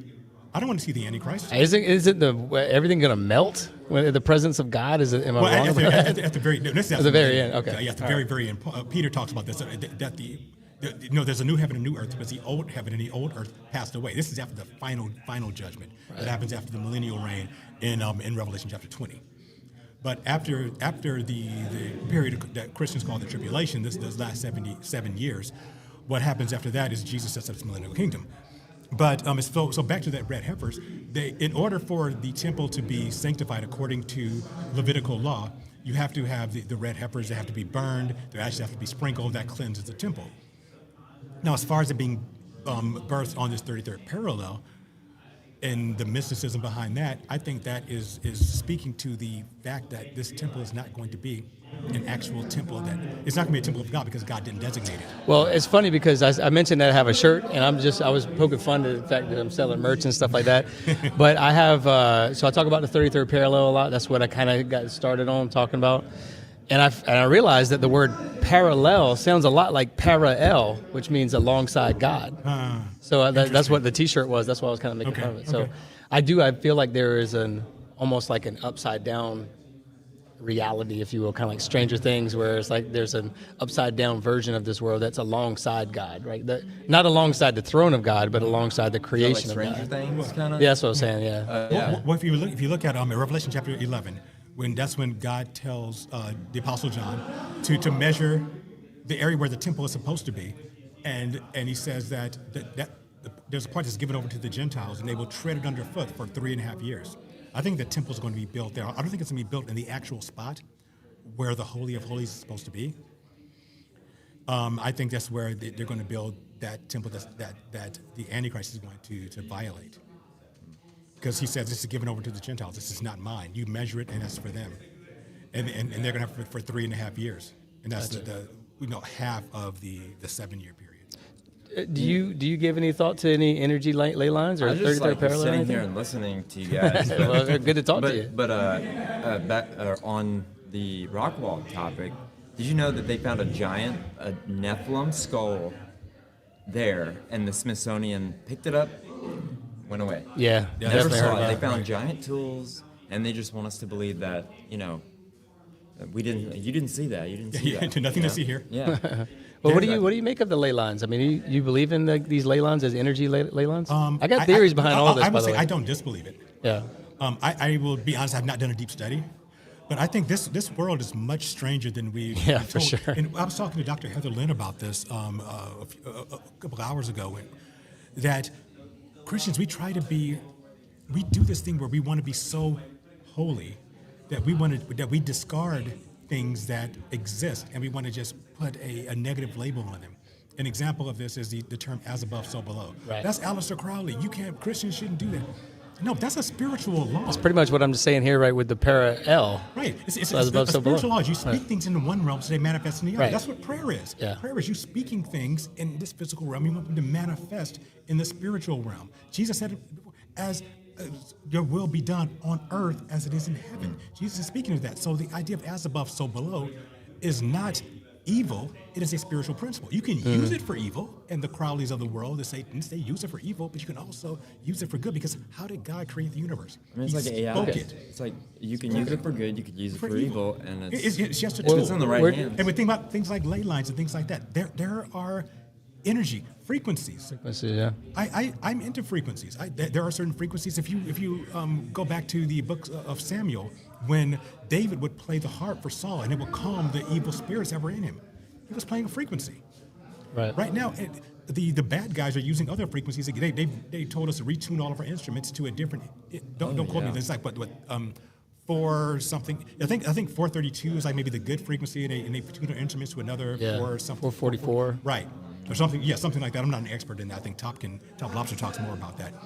Yeah. Well, my dad was obsessed with 444. Okay. I feel like but my point is that they're taking things and they say, "Oh, this is too woo-woo. This isn't Christian. We shouldn't even think about that. Throw the baby out with the bathwater." No. If God says that He spoke the world into existence, that is a frequency. We don't need to throw it out. Now we need to make sure that we're using it for good and not for evil. But when we discard things because they seem too mystical, all we're doing is say, "Okay, enemy, you can have all this stuff. We're not going right. to." Matter of fact, JT was on my show, and he talked about JT follows JC, and we were talking about ancient geometry, and he said, "Well, ancient geometry is still created by God." And I'm like, "Yeah, you're right. Geometry. You're right. You're right." It's still geometry, yeah. right, exactly. Yeah, because the occult does use it, but they've hijacked everything. They try to hijack everything, and try to manipulate the world to whatever they want to manipulate it to. And I think it works to a certain degree, because we don't know that we're using when we have free will, right? So like when you go watch a movie or a TV show, or maybe go to church, or you come to an event like this, you're sitting down and you're taking off that right side of your brain, and you're letting someone speak straight through into your left side of your brain. So you've taken off that governor on your brain, and I feel like other people's intent can control our intent if we're not careful, right? Like I've Fakest flat earther. Is that? Like the fakest flat earther. Yeah, exactly. He's leading people astray. You can lead people astray. It's fit as Fit. Oh, you call it fake? Okay, we gotcha. have I got you. I see what you're doing. We have a beef, and I see what you're doing if you there. know, you know. No, I got it. We were talking about that guy a couple of days ago. I haven't listened to his stuff, but I know about him. I don't know him. But Well, he said my dad was still alive, and I was like, no, I buried my dad. And then oh yeah, that's exactly what it is. Nobody dies according to this guy. Everyone's Yeah. apparently always alive. And yeah, I get, or Elvis. Elvis and Tupac are still like hanging out in Argentina or something. I just get along. I feel like your intent, man. If I think your intent is so important, and I think if we're not careful with the words we're using, and if we don't know the intent behind what we're saying, like I've talked about the word hallelujah. I know this is a hot topic, right? The word hallelujah to me, I feel like can be hijacked, and I'll give you an example. Hallel means, what does that mean? Hallel means light. Light, right? Yeah, that was if you go if you go to Isaiah when he's doing his lamentation against what the entity we call Satan. It's called "How Thou Hast Fallen from Heaven, O Lucifer, son of the morning." Right. The word Lucifer is in Hebrew is Halal ben Shakar, light bearer, son of the first light. Right. So Halal means light. Exactly, and Lu in Hebrew means if only, and then Yah is the shortened version of Yahweh. Right. So it means essentially you can translate it to say Lucifer, if only God, like as if you're saying. No, don't beat me up. I know I'm not. Please don't beat me up just yet. Just hear me out. Yeah. So I think that if you're not careful with when you say the word hallelujah, if your intent is not to praise God, what if your intent can be hijacked to praise something else, right? To praise the the opposite of because I know Jesus is the real morning star. He's the real light bearer, right? Right. And the devil has tricked us into thinking that he's been the light bearer for many years. Well, Jesus is the true morning star. The true morning star. That's Right. what I meant. And what Halal Ben Shakar does not say morning. They call him, he's Lucifer, the morning star. No, he's not. Halal Ben Shakar means light bearer, son of the first light. The first light, or the primary light. I thought is it was God. son of the dawn, which. Well, son of the dawn. Dawn is first light. Dawn is first light. Right. Yeah. God is the first light. God is the initial light. So yes, when he was created, before he fell, he was a son of the Most High. He was a son of the first light. That's how you fallen from heaven. He was a light bearer. He bore the glory of God. That was his job. He was the high priest. He had all those precious stones was his covering. He had on the same stones as the breastplate. Well, that's what I'm saying. Of the high priest. So before he fell, when he was a good Elohim, a good angel, he bore the praise of God. His job was to take the praise of the other Elohim, of the other angels, and present it to God. So he bore the light of God. But then when he fell, he wanted some of that for himself. He had his own price. I want some of this worship for myself. Right. That's when he fell. So he's no longer the light bearer. He was. But he was never the morning star. That's Jesus' title. Yeah, I mean, but like Jesus is revealed. It's revealed at the end. It's revealed in Revelation. Like I am the true morning star. Right. As opposed to the false one. Right. Yeah. So I guess what I'm trying to say is, and this is an offense to the word hallelujah. I don't mean it like that. I just mean like, when the words come out of our mouth, they are a literal stream of vibration. Everything in the spiritual realm is done through words. Yes, words through are vitally important. So if you imagine a string of energy coming out of your mouth, and let's just say we go ooh, that's creating these little toroids of energy, right? Yes. And so that little toroid of energy, if you repeat it over and over, that's why you got that with the Native Americans, right? Mm-hmm. It's because when they do that, when you repeat a sound over and over and over and over again, it strengthens the toroidal energy that is basically the self-organizing energy of the toroidal fields that creates the ancient geometry that materializes things into this world. Yeah. So I guess what I'm trying to say is I feel like our language can be hijacked. It can be. And so they want us to speak certain things. I mean, that's why TV programs are called programming. Right. Our TV channels, channeling. Mm-hmm. MK Ultra. Yeah, when you have actors, what are they called? They're called the cast. You're casting. Casting something. We're using all those words because we don't realize how powerful words are. Right. What I teach in the spiritual warfare class, again, first of all, words are how spiritual warfare is done. Everything in the spiritual realm is done through words. But the words we speak, that's how we create covenants. You speak a word over yourself or over someone else, you come into agreement with it. You just made a covenant, and that covenant gives legal authority to spiritual enemies for better or worse. You speak positive things over your life, you've made a covenant with that. But if you speak negative things, if you say, nothing ever works out for me, exactly. I'm no good, I'm rejected, money is scarce, I will never have anything, and you agree with it, you've just made a covenant, and you've given spiritual enemies the right to come in and make those things happen. Again, it's repetition of that. Mm-hmm. If you repeat it over and over, that's what sustains the toroidal field, the energy that manifests that into a reality. But what happens is all the New Age gurus come in and they use that. And then Christians say, "Oh well, I can't do this affirmations and meditations because that's of the devil." No, it's not of the devil. It's just a law that you can use. You're not getting into the New Age if you are speaking life over yourself and over your children. You are doing what the Bible says to do. But if you believe that speaking affirmations and speaking things and trying to manifest things in the right way is of the devil, then you're never going to do it. And that's why you are in poverty. That's why you are struggling, because you don't know that the words you're speaking actually are spiritual containers. Well, that's why I think it's very important for the entertainment. Anything you see with the word "ment" means mind. So entertainment is a trap for your mind, and so the government steer your mind, right? It's like everything you say, they're going to steer you into a certain direction.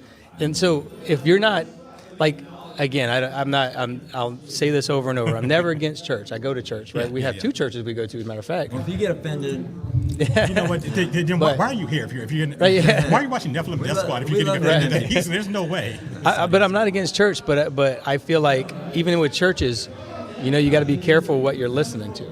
You got to be very aware, and you got to know the cunningness and when someone tells you to get up and sit down and bow your head and they touch you on the shoulder as they're saying things. So let me we're tell talking you about the psychology of things, Yeah, I studied psychology. That was my major. That's right. You're a professor of it. Yeah. Yes. Or you were a professor. I don't know. Are you? I'm not. He's I was oh gonna yeah. shake your hand. I was like, I've never shaken hands with a professor. No. I didn't finish my doctorate. Maybe one day I will, but I thought you were a professor of psychology or something.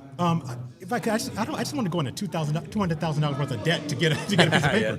But I might, depending on how things. Hey, if I keep making good money doing what I'm doing, maybe I'll just get that just to call myself doctor. Yeah. But seriously, what they're doing when they say touch your neighbor and say this, that's hypnosis. Exactly what it is. That's what it is. I just was talking about that. When I say gave me goosebumps because it reminded me of something. Touch your neighbor and say God loves you, or whatever. You are doing it's physical and tactile.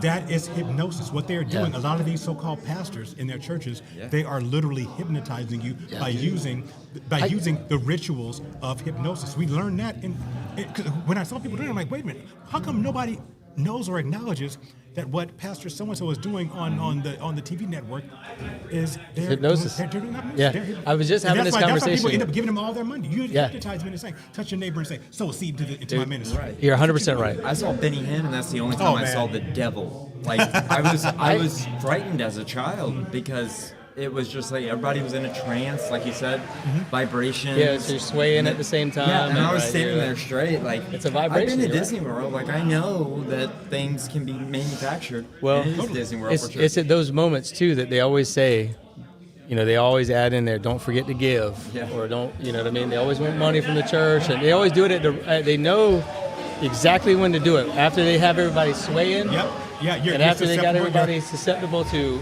hearing something, and then people are going to automatically open up their app or whatever. Your conscious critical mind is subdued. You're all in your unconscious, and you are susceptible. That's what hypnosis does. You suspend your conscious mind, and you're susceptible to anything at that point, and they know what they're doing. We did that. JT follows JC. We were just talking about this with hypnosis because alien abduction is the same way too.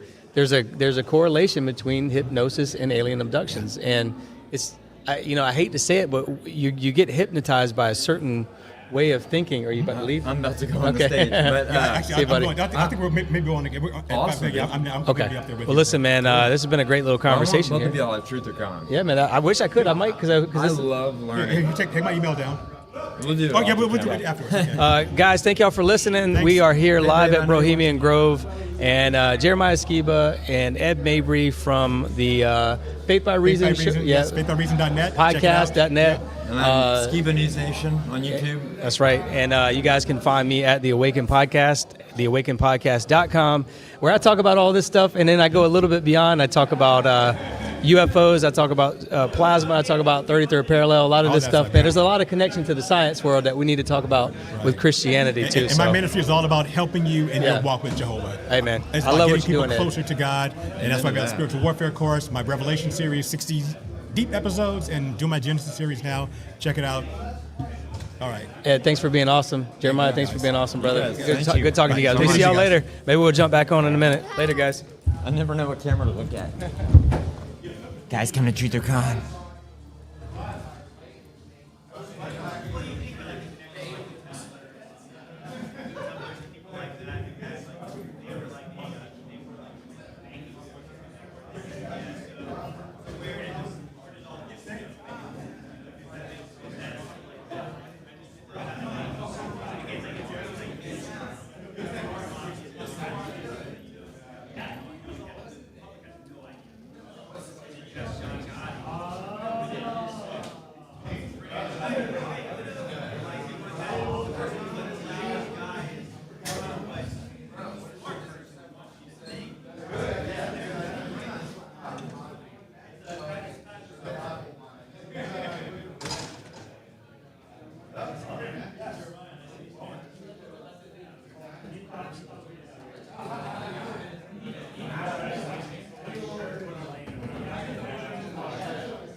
Are there people still chilling? Oh, let's see what everybody's doing. What's up, everybody?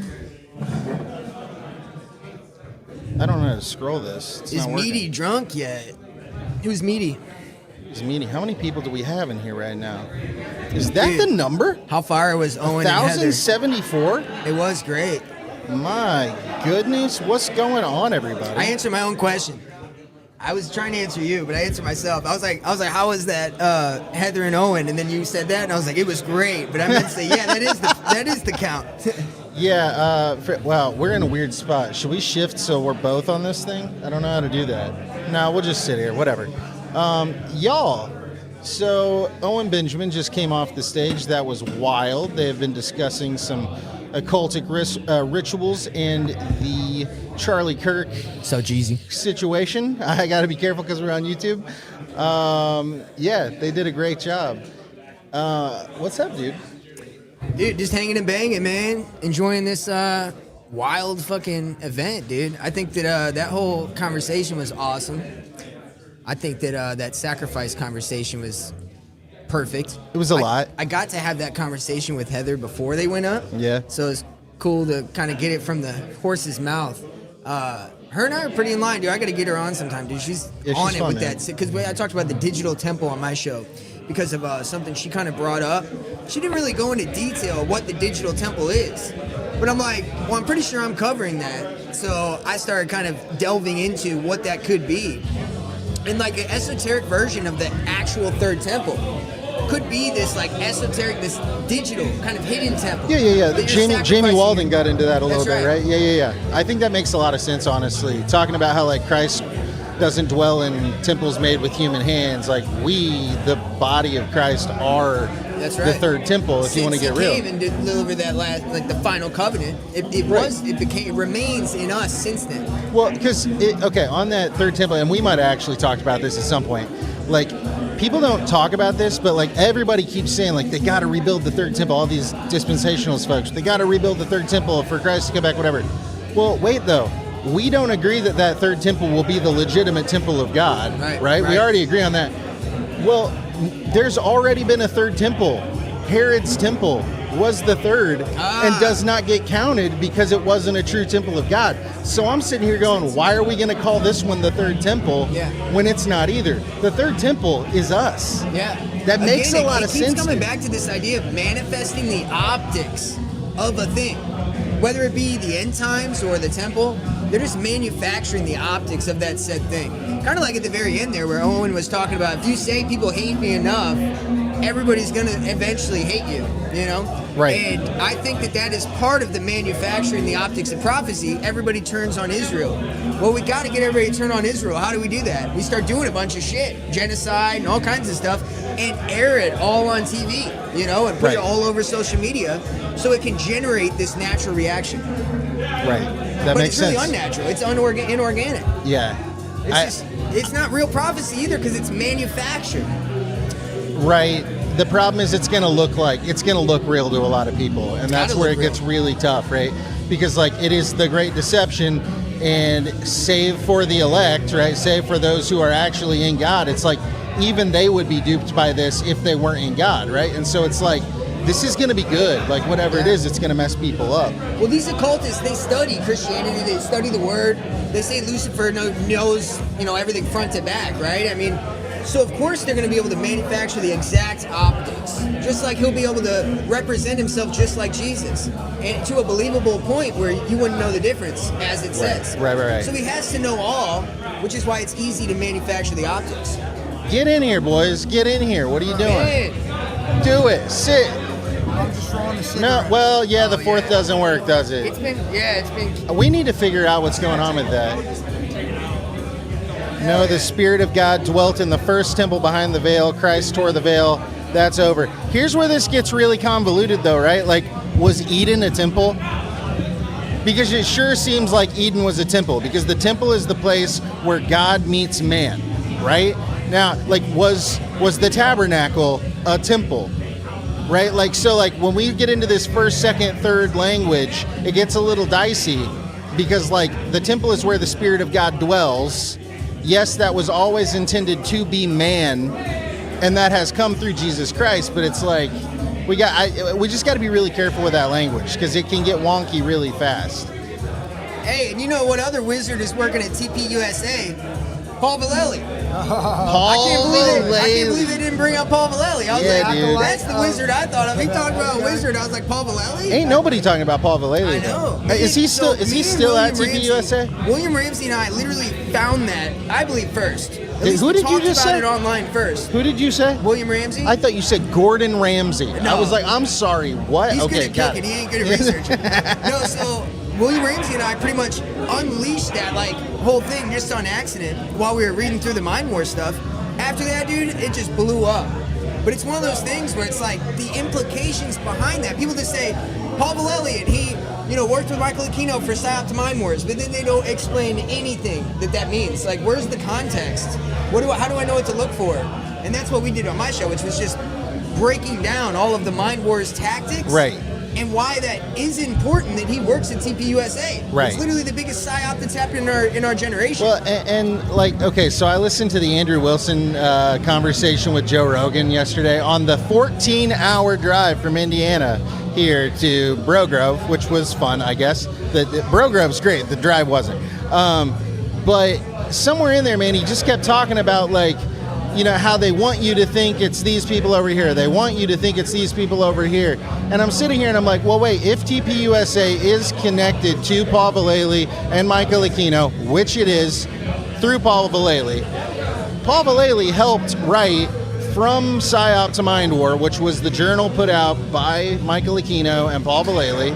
And it's all about using propaganda to mess people up mentally so bad that they're soft for the implantation of ideas. So I guess my point is, I don't think they care who you think did it. Right. I think they want you distracted. They just want you thinking anything that is not truth, because that is Satan's ultimate goal, is to just keep your eyes off of Jesus. So I'm not sure it's this one over here, it's this one over here. I think it's the whole crux, absolutely. All of it. It is all of it. Paul Vallely was the colonel over Michael Aquino. He's the guy who had him write that paper. So he's like, yo, I need you to do this. So he's like the boss. So a lot of people like to use Michael Aquino like this guy, he's a Satanist, this and that. I agree. However, Paul Vallely had the real weight of power. Right. More than Aquino. He was the name that signed off on it. It's very important. I think people are saying, I hear his name, Michael Aquino, is way too much compared to Vallely. Well, that's because those evil eyebrows. He's got and the hairline. Have you seen the hairline when he was on Oprah? It's got a little point in the middle, dude. Easy target. And he died in 2019, which is curious too, because since 2019, I mean, this world that we're in today, I feel like was created and perfected. And that's the world of splintering ideas via social media, driving people into their own echo chambers, their own reality tunnels. And that really, since 2019, when we're stuck at home, only on the internet, not leaving, during lockdowns, since then, and then getting injected with nanotechnology that's reprogramming our cells. Are you on that one? You're all in on that one? I mean, sp3 hybridized carbon atoms are real. And they use that for cell membrane computing. And Epstein was... Dude, you can find 100 emails with Epstein talking about cell membrane computing. Right. So he was very interested in that, and the lady at 23andMe, who owns it, and Wachobe or something like that. She owns 23andMe. She was on Epstein's emails. Her mom is the grandmother of Silicon Valley. Her dad works at CERN. Her sister is married to the Google CEO, and she owns YouTube. So it's what is that? You know what I mean? That all connects, in my opinion. CERN is the quantum aspect of the technology. DNA is handled with the 23andMe. And then you have the sister, of course, handling the algorithms that are driving us into our echo chambers. That one family represents the whole system. Right. You know what I mean? It's insane. Okay, can we take you're making a lot of connections right now with folks, and that kind of reminded me of something that was just said in here. In this previous conversation, talking about rituals and people consuming pieces of rituals or whatever, Dr. Heather Lynn kind of brought up this point of how certain individuals would be given access to eat in a situation like that. I don't want to say too much here because I don't want to get us knocked off here. But with all that said, has anybody stopped and looked at the security detail in the Kirk situation to go, who are these people and how are they connected elsewhere? Because I've not heard anyone talk about that. Jock, who's the big guy on Joe Rogan? Big Joe Rogan friend. Jocko Willink. Jocko Willink's security company is involved with that day. At least from what I remember, it was like, I forgot what his security company is called. It's like Vigilant, or I might have to look it up. Jocko Willink Security Company. Because that security, there's a few guys that work for Jocko Willink that were there. And again, Jocko Willink and the Joe Rogan sphere and this whole like sphere that we're talking about, it's kind of odd. Why is Jocko Willink so popular? Right. You know? Right. And he works with Israel. They do subcontracting security detail. You know, I do want to say his book, Extreme Ownership, was kind of interesting. That's all I'm saying. Hey, wow, they were Netanyahu's security detail. Look at that. That's very interesting. See what I mean? That's very interesting. Jocko Willink's a huge guy, dude, connected with Joe Rogan. I just don't think there's like chance in that. Sorry, I brought that up because I just wanted to plug that. But at the same time, if you want to see that conversation between Owen Benjamin and Heather Lynn, go get on Bro Grove, check it out, watch it. It was kind of fun. In fact, in the middle of that conversation, I'm standing in the back of the room, and there's a cop running security detail here. And I'm sitting there the whole time going, I need to go talk to this guy because he just looks angry at the world during this conversation. Not angry, but like he just like you can't read him at all. Like he's just vacant. And I walk up to the dude and I said, hey man, I said, what do you think about all this right now? What's going through your head? And he said, I'm just running a security detail. Yeah. And I said, okay. And then I walked away. I watched this whole thing occur. I go up to Zach. I'm like, yo, what'd he say? And that was it. That was literally, I saw the whole conversation. And so what's funny is that cop didn't make it past the Wailing Wall conversation. As soon as the Wailing Wall conversation got brought up, he started kind of slowly working his way to the exit. I think my security detail is going to involve outdoors. Right? What was brought up about the Wailing Wall? I missed They were talking about what they actually do at the Wailing Wall, which is not just praying at it. Yeah. Right? It's trying to contact the divine feminine via like humping it and putting a note in it. Right. Written word to manifest your will, right? Right. And The what's weird funny about that rocking is, motion. Like, he just instantly got out of here wherever that got brought up. And we're in Florida, guys. We know how Israel's flag is next to the American flag here in Naples, Florida, dude. Yeah. Is that at the Polo Club? I passed the Polo Club coming in. I was like, where am I, dude? Yeah. This is, dude, when I was coming here, I was driving and there's a Tahoe and it had a bunch of shit on it. And I was like, what is that? I thought it might be a cop car. Turns out it's a speed like it checks your speed. So this dude's just driving on a Tahoe, letting these cameras on top check people's speeds while they drive. And I'm like, see, this is the first iteration of like hidden cameras on cars that are doing it, like flock camera. This is just normalization of draconian police state measures. It's happening very heavily here in Florida, one of the most conservative states in the country. And right? I do want to say something about the flock cameras because they keep getting brought up. So I work in a barber shop part-time, and one of the guys that I work with, he used to be a cop, now he's a barber. And he was saying the thing about this current run of, at least in Indiana, the current run of flock cameras, he said you can't see anything on them. He said you can't see faces. He said the only thing they're good for is catching license plates or whatever as they go by. But he said like this first run, it's not super great. I'm not saying it won't be eventually, but that did give me a little bit of ease in that moment to be What like... about the 50 police officers that have been arrested for harassing? Well, I guess that's done with license plates. But however, they do have some pointing at parks.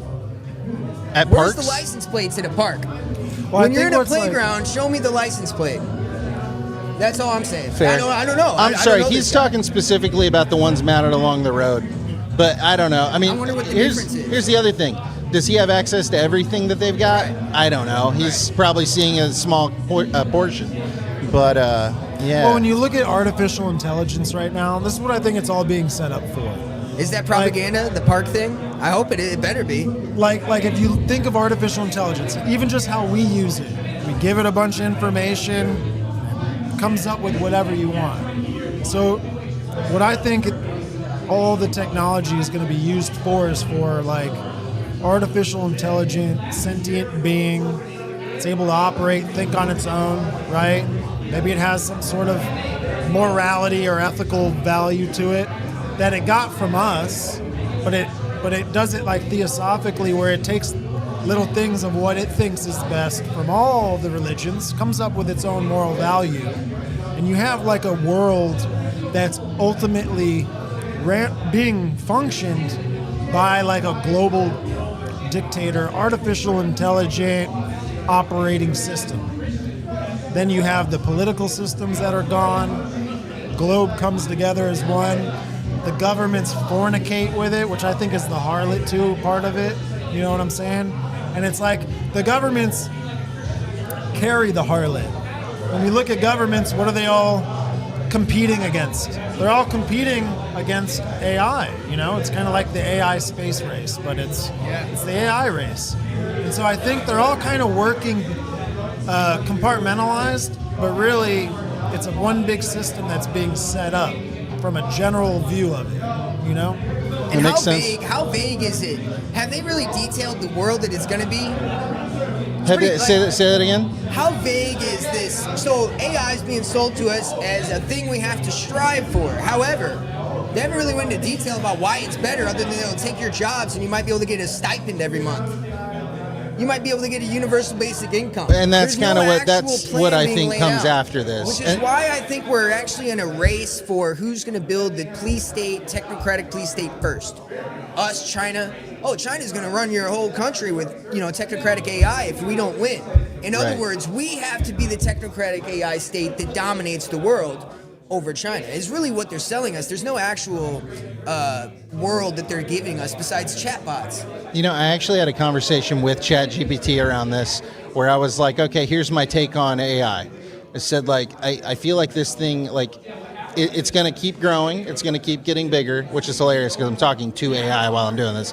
But basically, it can't stop because everybody in the room knows that the first person to reach, singularity, whatever you want to call it, they have the new nuke. Or if, I understand our nuke's real. I understand that's a thing. But I'm like, you have the biggest, nastiest thing in the world first, which means you've got it above everybody else. And I said, is there some kind of analogy to put to that to try and help somebody understand that? Because I think there's a lot of normies that don't even begin to think about any of this. They're like, it's something I asked to make my, meatloaf or whatever, But it said, think about it like this. It's kind of like all the countries in the room are in the world are in a room, and there's a button in the middle of the room, and if you go push the button first, you win. Well, everybody's going to run at the button. Nobody's going to be like, oh, well, maybe the button's dangerous. Maybe the button has drawback. No, everyone else is going to try and push it. You have to go push it. And that's where the world governments are all currently sitting. So it's nothing's going to stop this thing short of the intervention of God himself. You know what I was thinking? I was like, there's, and correct me if I'm wrong, and anyone in the chat, correct me if I'm wrong, but there's two beasts, right? In Revelation, there's there's two beasts. Right, there's the Antichrist beast, but then there's this beast that is this. The beast that props up the other beast. System, right? It's got heads and horns and stuff, and so I'm like, is the one beast technology, right?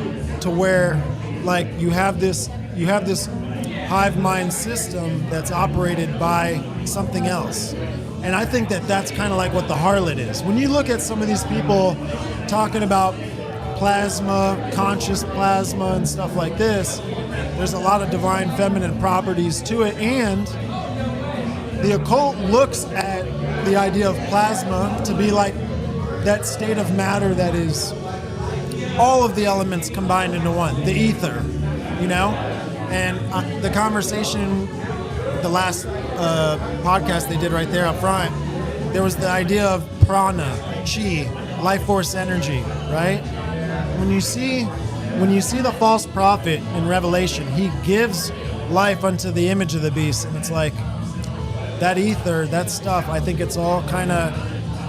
It could be the spirit of Satan, but it's going to operate like it's a force here, and I think they want to put that force in us. AI. Okay. And then AI in us. And then that's the artificial intelligence that is conscious. And then what does it say biblically? They all give their power to the beast, the kings, because they're this is something. Is this your thought on the Gnostic Matrix concept of once you're in it, you're in the digital Gnostic prison? If you take the mark, you're actually in it. Yeah. You're actually in it. It's not real. I don't think the Gnostic prison is a real thing. No.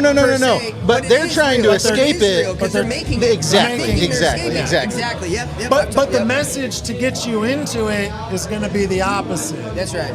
But then when you take it, you're like, crap. I thought I wasn't. I thought I was against this, but you're Right. actually into it now. Have you guys seen Ready Player One? I have a long time The ago. movie, like I'm not too familiar, but I've seen. it's like the future Bits and sucks, pieces. and like all the wealthy people are doing well, so everybody like at a normal human level just lives online all day. And I was thinking about that, and I was like, you know, if you get to a point where, say, AI even takes over like 20% of jobs, you've just crashed the economy. Income's universal basic income or some kind of basic income that everybody receives. Maybe it's a good income, I don't know, whatever. But like, we've got increasing wars, maybe famine, maybe that comes down the line, I don't know. Like, it seems like Revelation, you have a lot of stuff like this. So my thing is, do we get to a point where it's like, okay, life kind of sucks. We've got generative AI that can make whatever you want in a heartbeat.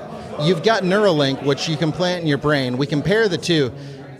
Kind of like a Matrix concept, but it's like, now we're going to plug you into that. You're going to be your own God. You're going to be fine. We'll have you on an IV drip, living in a warehouse somewhere, but you're going to live your 75 years. We're going to put the currency digitally into your account online. You'll be able to do whatever you want with it in there. Like, that doesn't seem like a huge stretch to me, dude. I think people would go for it too. If life sucked enough, I can live online and it'll be better than this. I'll If you take think that. about it too, it's that death and rebirth concept that the occult believes in, where you go into that other world, you're like in this newborn state, and that's what the New Age means by going into the shift, going into the new heaven and new earth. And then when they talk about this stuff, they say the Klingons are like the old world people. They're going to be in the old worlds. And then they're like only a few people, percentage-wise, population-based, would go into this new world. Many are called, You know? few are chosen. So Alice when you Bailey think says. of the movie Elysium, yeah, and you see the Elysium pentagram that's in the sky, Right. Right. Oh, it's with a pentagram? Oh yeah, and it's honestly like in the area where like the constellation of Venus is in too, which is kind of funny. But it's almost like that's the shift in a way. They want us to go there, but some won't go into the shift, right? It's like the Dark Eden. Like we wouldn't be falling into this because we kind of know what it is. We would be then in a state of crisis until we feel the impulse to go and shift. Right. You get what I'm saying? Right. But it's Pressure. always there. It's pressure. Well, it's like how the It's tree of the pressure. knowledge of good and when you evil look is at- still in the garden. Well, when you look at the movie, it's like the way civilization is when you don't want to go to the shift. It's like you're working your day's wage just to eat enough. You know, Right. And it's kind of like desolate, and it's like kind of dystopian, and, you know. Right. That's right. Because out here we're under the curse. We got to work by the sweat of our brow. We've got to make a living, and we break our bodies to do it. And that's what Curtis Yarvin talks about is what are we going to do with the underclass? Obviously, biodiesel fuel is not, the most ethical way to do it. People are not going to be happy that their buses are being, ran off of the underling class of before. So what do? We virtualize them. We could put them in a nice cocoon where they would go insane, but they're going to be so virtualized in this cocoon that they're going to have pleasure. They're going to enjoy their life. Right. Even though it's a virtual one. I don't know if they really give that to us. I think, honestly, it's the technocratic police state that I sign off on because I don't believe in, the levels that they think they can get to with the Matrix simulation of reality, because that relies on this actually being a simulation. Therefore, they would have to... So what Wait. What made relies... a simulation that we live in, right? Okay, yeah. They want to replicate that simulation. This is the idea of Gnosticism, right? Like, we live in a matrix. It's essentially God's dream. Escape it. Right? We live Escape it. Yes. And so the way to escape it for them is to replicate it and inject yourself into it. You can't get out of here unless you make another thing that could take you to it, right? So that's kind of what the but at the same time, they aren't God. So they can't do that. I don't believe How in did the lengths Peter that they Thiels think- fit into this? So Peter Thiel follows Curtis Yarvin. Curtis Okay. Yarvin is the guy who actually posited all this idea. He said we need to get back to the idea of God kings. So like a CEO king, right? CEOs running patches, and each patch is like a little country. And it's ran like a smart city. Right. And because he believes that we need to get rid of democracy, because monarchies work the best. As a matter of fact, corporations work the best because it's almost like monarchy streamlined. And so anyway, that's kind of where they want to head with it. But they don't have to convince the left. The left is like super transhumanist, take my rights, take my everything, I don't care. They have to convince the right, which is why they're spending so much time on this alien stuff, the Christian, hijacking Christianity, and putting a guy like Trump up there to galvanize the right behind him like a cult, so they won't question that he's actually bringing them to the same technocratic, transhumanist police state that the left would have brought them to in the first place. It's just a false dialectic. Right. No, that makes a lot of sense. I see going on. I mean, that's a lot, dude. I do want to say something, dude. We got 1,100 people watching this right now. Let's go. Much and love, we everybody. would be idiots not to plug our shows right now. You know what I'm saying? We're here. We've hijacked Nephilim Death Squad's stream. We might as well. So, the Berean Files, check it out. 6G Agenda. Andrew, check it out, 6G Agenda. Hopefully you guys like it. Yeah, guys, and thanks for tuning in, Stephen, the Biblical Hitman, and Stephen all day, dude. Me and him do bangers. Bangers, dude. Continental roundtables, can't beat them. Yeah. Hey, and one more thing, y'all. If you have not made it out to Bro Grove this year, and judging by the chat, it seems like a lot of you are, get out here next year, man. It's super fun. Yeah. Later, y'all. See you guys. See ya.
What is going on, fellas?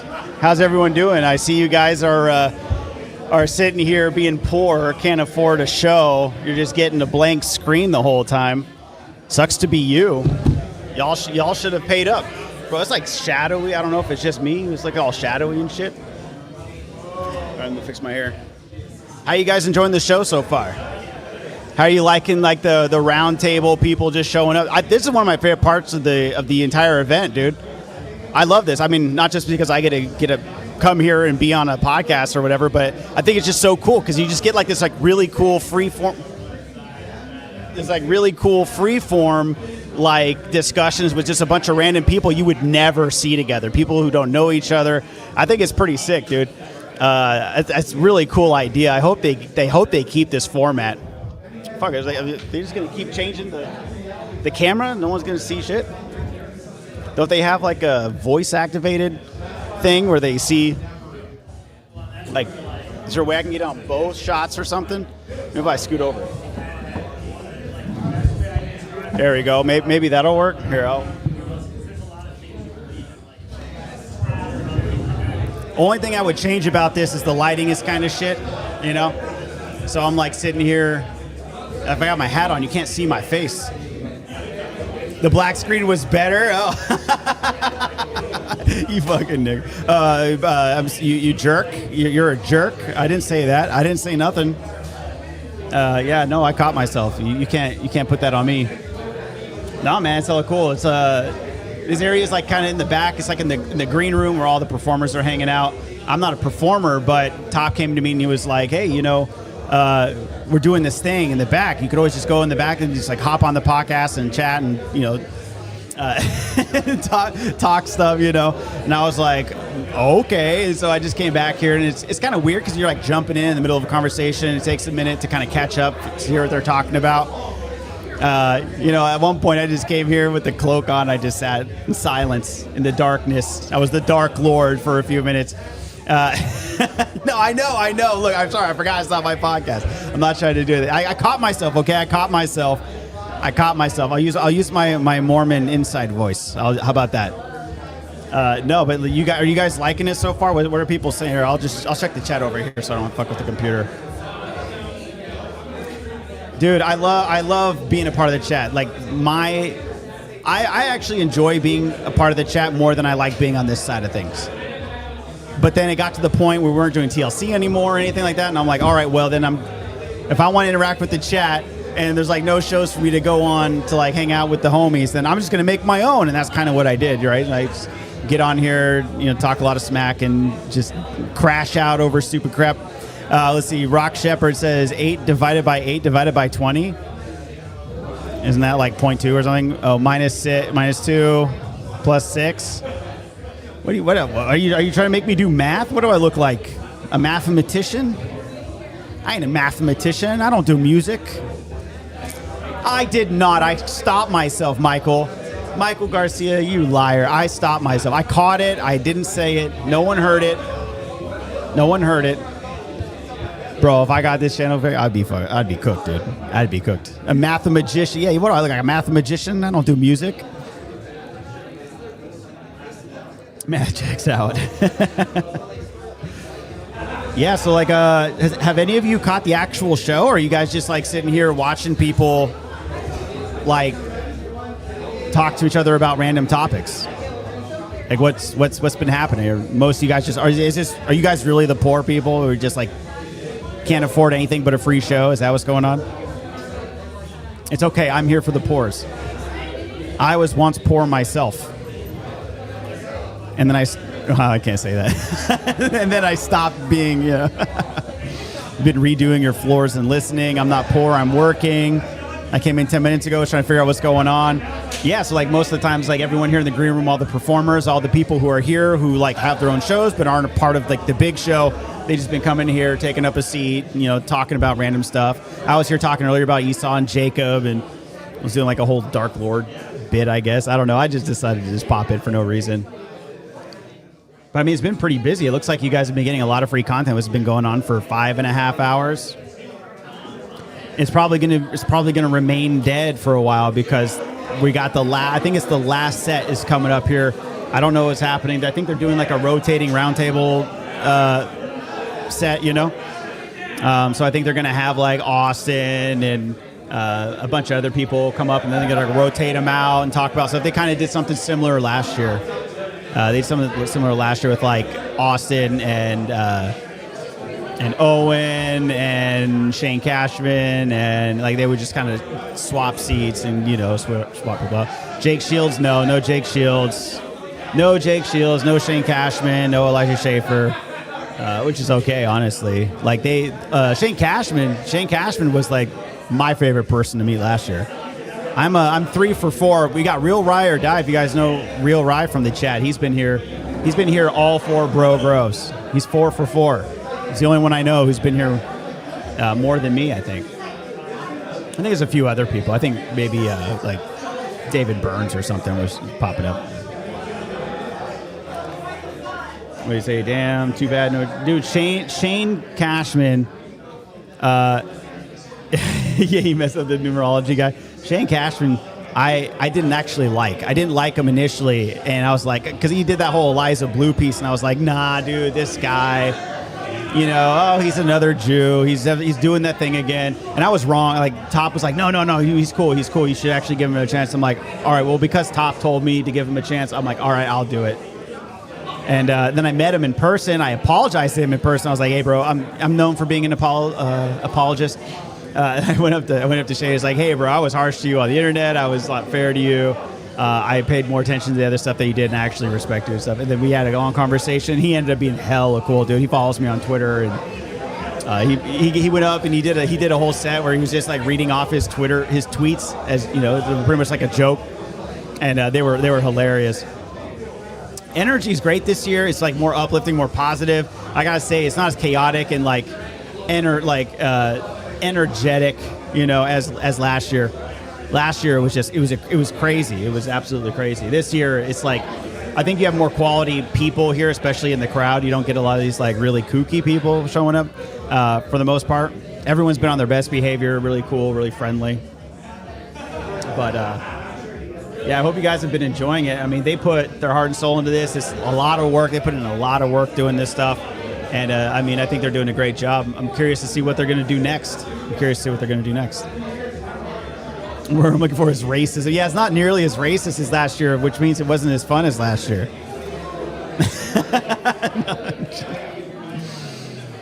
Oh, for those who don't know, I'm Not Nice Guy from Artificial Dissemination HD podcast on Rumble. Pretty much only Rumble because I can't control my spurging out. I spurg out. I call people bad words. I get the attention of the hoteps, and then they, you know, and then they call me out on it. And I highly recommend it, guys. Like, if you haven't been to a Bro Grove, it's surreal, especially like the first couple times. This is my 3rd time. It doesn't feel nearly as surreal as it did last year, but I think I'm just kind of used to it. Like, I recognize a lot of people. People recognize me. My first year, I was like all like nervous and awkward and like, oh, what do I do? So, but yeah, I'm back here right now with in the green room. I see Owen Benjamin, Austin Picard. I don't recognize everybody. Oh yeah, I see. Is that Donut? No, I don't know if it's Donut. We got JT. I think Matt's back here somewhere. I know Roy. Have you guys seen Royce? They should call him Roids. Let's call him Roids. Like, Royce is like jacked, dude. Holy cow. The guy is like 8% body fat or something. The dude is just jacked to the gills. Like Roids and merch. Oh, speak of the devil. How's it going? Pretty good. Doing good. Oh, yeah. This is like anyone who wants to sit down. I'll sit in. What's going on? No, I'm just like talking to the chat because like no one was here. And they were all people were just chilling? Yeah. This is like a round table. Anyone come sit down. Oh, what's up? Hey, what are people talking about? Well, are we still talking about eating Charlie Kirk? I honestly believe that. Honestly, I was just talking about you, actually. I was like, have you guys seen Royce? He looks like, you should call him Roids. Oh, I know. I lost so much weight. Everyone thinks like, I am not on Roids. I am on TRT. I believe it. I am on TRT. Yeah. But that's just it. That's it. Yeah. Yeah, you look great, dude. I still feel like a fat guy in my brain, though. That's so weird. Yeah, Isn't that weird? Yeah, when I walk around still, I still kind of like go sideways through stuff because I think I don't fit, and I'm like, fuck me, man. Now when you don't fit through doorways, it's like normal. It's like you have to turn sideways. It's so weird because people will compliment me. I'm like, I guess I'll be fat in my brain forever, I think. How are people liking this, by the way? Let me see what's the chat. Yeah. Lighting is getting weird. Go get top. Oh yeah, it's like really dark. Yeah. I mean, I think that's just because it's not as much sunlight. I think it's because we don't have as much sunlight as before. No, I'm actually Afro-Cuban. This is what I look like. It's Afro-Cuban. I'm very dark. Body- I'm very, very dark. You said someone says that body dysmorphia. I don't know. It's being an insecure comedy guy who kind of got into shape. That's weird, but I don't know. I'm just doing it so my wife doesn't leave me. That's a pretty good reason. She's looking at me right now. That's a pretty good reason. See, she's watching me right now. No, for real, it's really bad. Shooting them daggers. Yeah. No, the thing is, I told my wife that she had to promise me she wouldn't turn 40. And she did turn 40. But then I told her she got into like really good shape, I'd stay with her. But then now, obviously, I have to do the same thing. So I really fucked myself, boys. Don't do that. Yeah. Stay fat. No, just leave her. Just leave her instead. Just find someone else. Find someone like in their 20s. Start a new life. It's fine. Yeah, like do the whole Leonardo DiCaprio thing. Yeah, dude. Of course. That guy knows what's going on. Yeah. Only people. He only has people on his yachts that don't remember 9/11. Like that's literally his litmus test. No, it's true. Think about it. Every chick he has on there was like, "What's 9/11? I don't know what that is." Oh my gosh, that's terrible. No, seriously. Taylor made me feel old. Yeah, Taylor Swift getting cheated on is their 9/11. So that's a different, Oh, is that the new 9/11? That's the new 9/11. No, the 9/11 is October 7th, dude. Keep up. Oh, I thought it was COVID. Yeah, no, I mean, Jews did all of them, but yeah, whatever, dude. It's fine. I see people it's doing fine. that. I've heard that. I'm not saying they did that. Okay, I'm saying that if they did, I wouldn't be surprised. Yeah, it checks out. That's pretty sick. Let me see. Your interview with Owen was awesome. Thanks. Thank you. Hey, thank you. I'm gonna read the chat here. Thank you, Amy. Thank you so much. Yeah, Owen's easy to do shows right here with. too. Oh, that's awesome. Yeah, Owen's easy to do. Owen's easy to do stuff with. He's hilarious. He's funny. Is it a flat Earth meetup? I mean, some people here are flat Earth.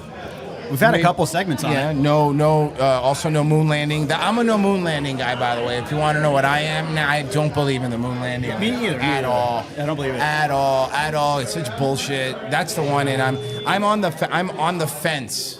Currently, I'm battling being on the fence with dinosaurs. With dinosaurs? On the fence. Yeah. I'm on the fence. So what about these other ones? What about nukes? Do you think nukes are real? Oh, you're so funny. Okay, so our producer Virgie has been telling me for like it's got to be years that like nukes are fake and gay. He's 100% into it.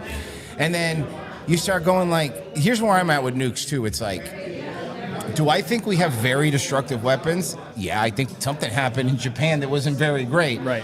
But do I really think that there's like 9,000 nukes? No, I don't buy that. I do not buy that.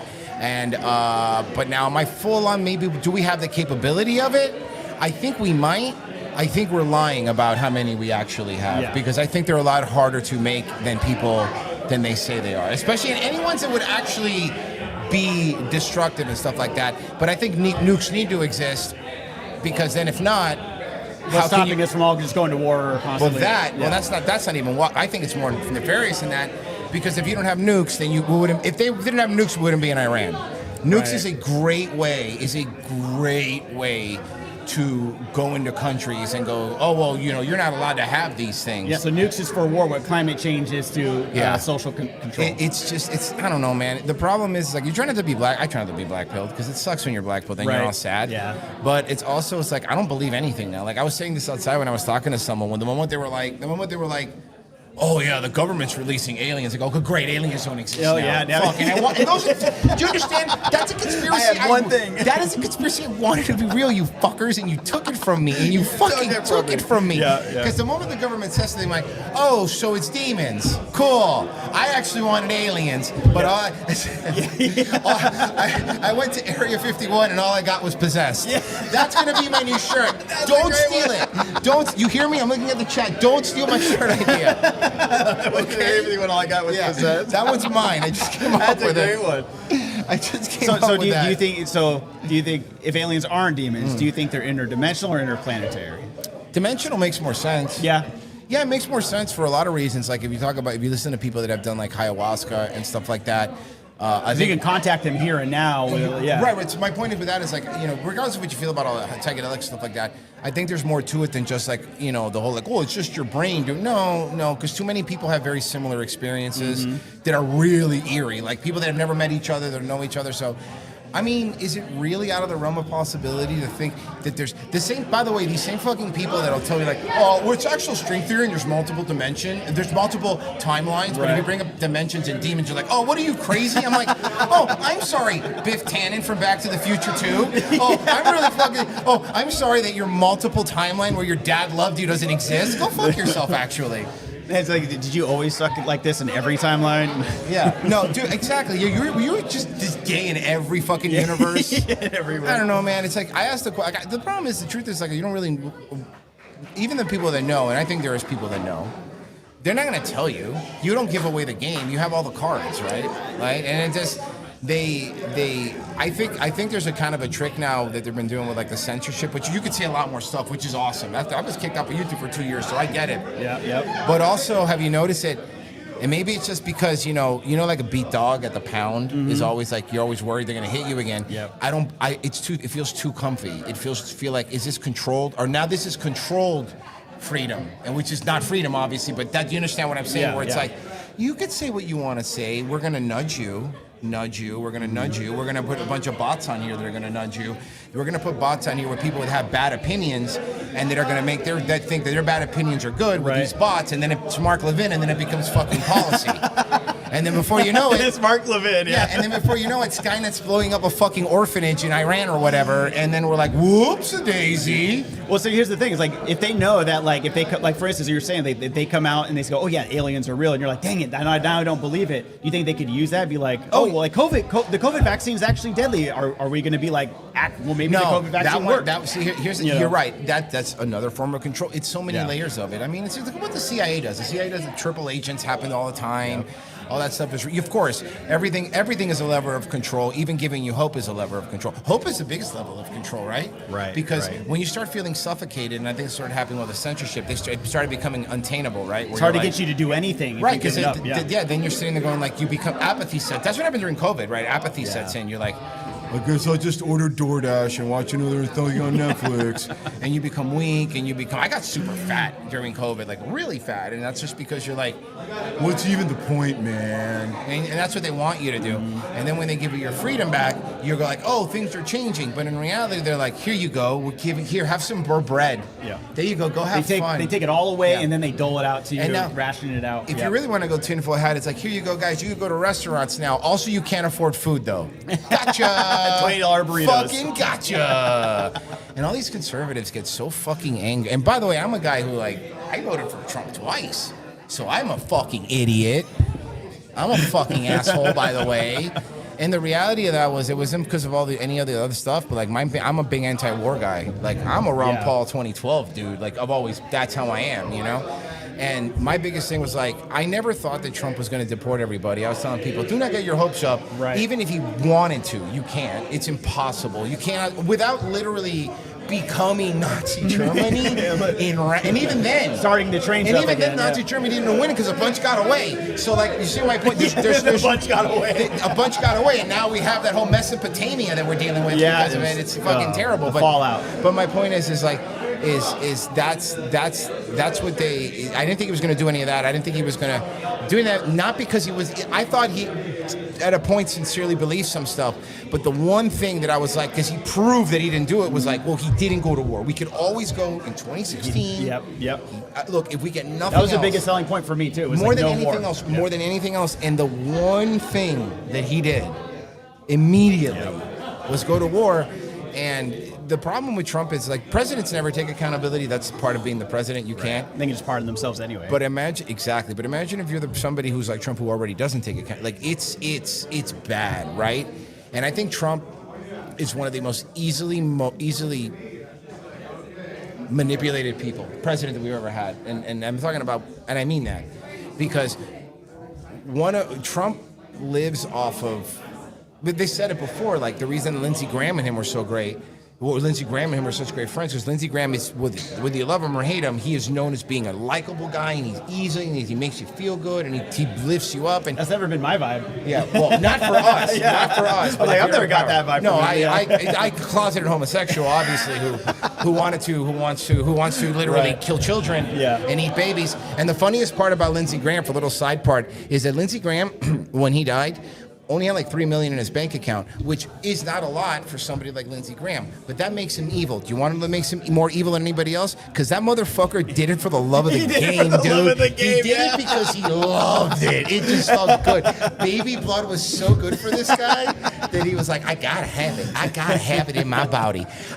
He never once negotiated a price. He's just like, what, $10 for that? Okay, sure, yeah. I love Israel over America. You know, it's like for nothing. He's like a gay Thomas Jefferson, if you think about it. He's like this plantation owner that would sneak into the slave quarters at nighttime and be like, which one of you mandingos are just gonna plow my field? And you're like, oh, and this guy's a conservative, huh? That's cool. Right. Based and red-pilled. Super based. So what you're saying, okay, so then the next thing you were saying real quick is the dinosaurs. You know, really, so does that mean that you don't believe oil is fossil fuels? That seems to kind of go hand in hand, right? Because then they say dinosaurs. Not necessarily, because you could believe in fossil fuels and not believe in dinosaurs, because people have a thing that they think fossil fuel is just dinosaurs, but it's not. It's like any fossil. It's any organic thing can turn into oil. So that already is like, it's people. Everyone thinks like, oh, all your gasoline is dinosaurs. No, it's not, guys. It's even if you believe in dinosaurs, by the way, even if you believe in them, you're not just filling up your car with a brontosaurus. Like, is that what you think is happening? That sounds crazy to me. You know? The unleaded Saurus Rex, please. Yeah. But it is made. But oil can be made from any organic material. It can plant. It doesn't have to be dinosaurs, because that's being like, so what? We're not gonna have any more oil. There's no more dinosaurs now, guys. Sorry, we're not gonna have any more oil ever again. We've tapped them out. I kind of feel like even if we had all the dinosaurs, we've used them by now. If they're not made out of the same thing, like one's like plant matter, one's like animal matter, how do they turn into the same thing? Listen, man, I don't know how gasoline works, but what I do know is it's fucking expensive. I know that. And I know Ted Cruz is probably a demon, or at least works for them. I don't know. And that's the other thing, man. That's what I was laughing about. People like, don't get me wrong, I will criticize the Jews all that goddamn day long, but man, Ted Cruz isn't fucking Jewish. He's just evil. It's not even true. It's just evil. It's just fucking evil people that do evil things, and they say three things that people like, right? It's like, you know, I'm a Christian. Are you? Yeah. Are you? Yeah. Okay, explain Gaza, fucker. Like, honestly, what kind of Christian are you? What's your favorite Bible verse? I like them all. When we dropped the fucking nukes, if you believe in nukes, but how about this? When we destroyed the cities in Japan, we destroyed Christian cities in Japan. They were both Christian cities, right? That's fucked up. Like, you're gonna tell me that wasn't on purpose? You don't tell me even back then they had a census. They knew what they were doing, and they knew Pearl Harbor was coming. That's everything's fake and gay. I think Christians left a lot of money on the table, not going, oy vey, we lost 60 million Christians in World War II. That's a lot of money on the table. You know, and I tell you, it's one of the it's one of the great things about Christianity, but one of the things that hurts you, and when you're having a power struggle, is forgiveness, right? Because you're supposed to forgive, and the people you're up against, they do not. They hold vendettas, and they are very petty. They're playing a different game. They're playing a game without rules, and you're trying to do boxing, and they have guns, and you're like, oh, okay, so this wasn't a fair fight, and also you brought 3 of your friends. What's going on here, dude? And you stole my bike. Yeah, no, seriously, I know that's my bike. Taquandis. I know it is. I know it is. Man, this is fun. What are people saying? I was even reading. Heat and pressure, fat and oil, tomato, potato. Oh, people are saying who we are. I'm Royce. I'm from Revenge of the Sis. You can subscribe to my wonderful podcast. Yeah, don't you usually hang out with Mersh? Yeah, he's not here today, but I am. Don't worry, I'm the cute one. I had dinner with Mersh in Bro Grove too. Oh yeah. We went back to that. I remember. Yeah. And he was sitting there and he was like all mad because he had lost a bunch of money on one of the sports games. Oh my God! It's literally like hanging out with Mersh is like hanging out with like Joe Pesci from Casino. Like he's literally gonna lose it at any moment, and he's always in a money problem. It's great. I mean, he's funny. He's hilarious. He's very funny. Hilarious. But yeah. But he's probably not here because he's probably, how many time is he? He's probably not awake, I would have to guess. He's not even up yet. No, not him. Mercer's Irish, which basically is a black-white guy, so you know how that goes. Let's see what they're saying. How do you forgive people that want you dead? You can't. I listen, dude. I'll be honest with you. That's a great point. I think about that all the fucking time. All the time. Yo, dog. Yo, dog. News came up. What's He was news? on the round table with us in Yeah, sure. What's his name? Fishback? James Fishback? He's apparently illegally operating some sort of business and taking slush funds from a company. Look at the name of the company here. Standard Coffee Shop? Owned and started by Jennings Slaughton, who runs a political texting company, Top Lobster, with a hard R. What? LLC. Was also registered to the Slush Fund LLC, Fishback, in Wyoming. I'm being implicated in a Florida scandal. Bro, I would lawyer up. Get a Jew lawyer. I am one letter away from being implicated in a Florida scandal. I've done nothing. To be fair, it's like talking to a black person. Changing from an A to an R really makes a big difference. It's a huge difference. That's fucking hilarious. I will lean into it, obviously. I would literally quote tweet it and be like, yeah, I did that shit. What? Part of me I don't want to say anything, but part of me wants people to run with this. Yeah, of course. And then me just go, I don't know. You should say Go nothing. viral. You should say nothing. Say nothing. That'd be like, oh, be great for the brand. Dude, here's the move.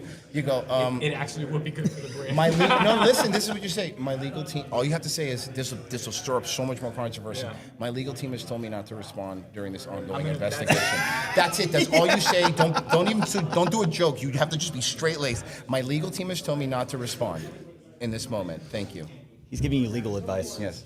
Please respect So if it doesn't work out. Please respect me and my family's privacy. What do you say? ESQ. Yeah. Lopez. Yes, thank you. Perfect. All right, I got shit to do. Okay. Hey, can Let you me fix know when the you lighting need in here?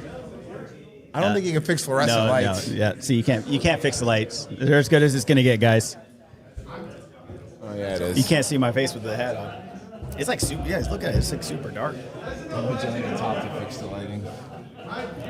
Plead the fifth like Fauci. I read the same one. That was really good. Plead the fifth like Fauci. That's very funny. You have to plead it 109 times. Bro, the same day that the Fauci. Oh, hey. Let's go. Hey, thank you. She fixed it. Wow. You don't pay her enough. So last call, guys.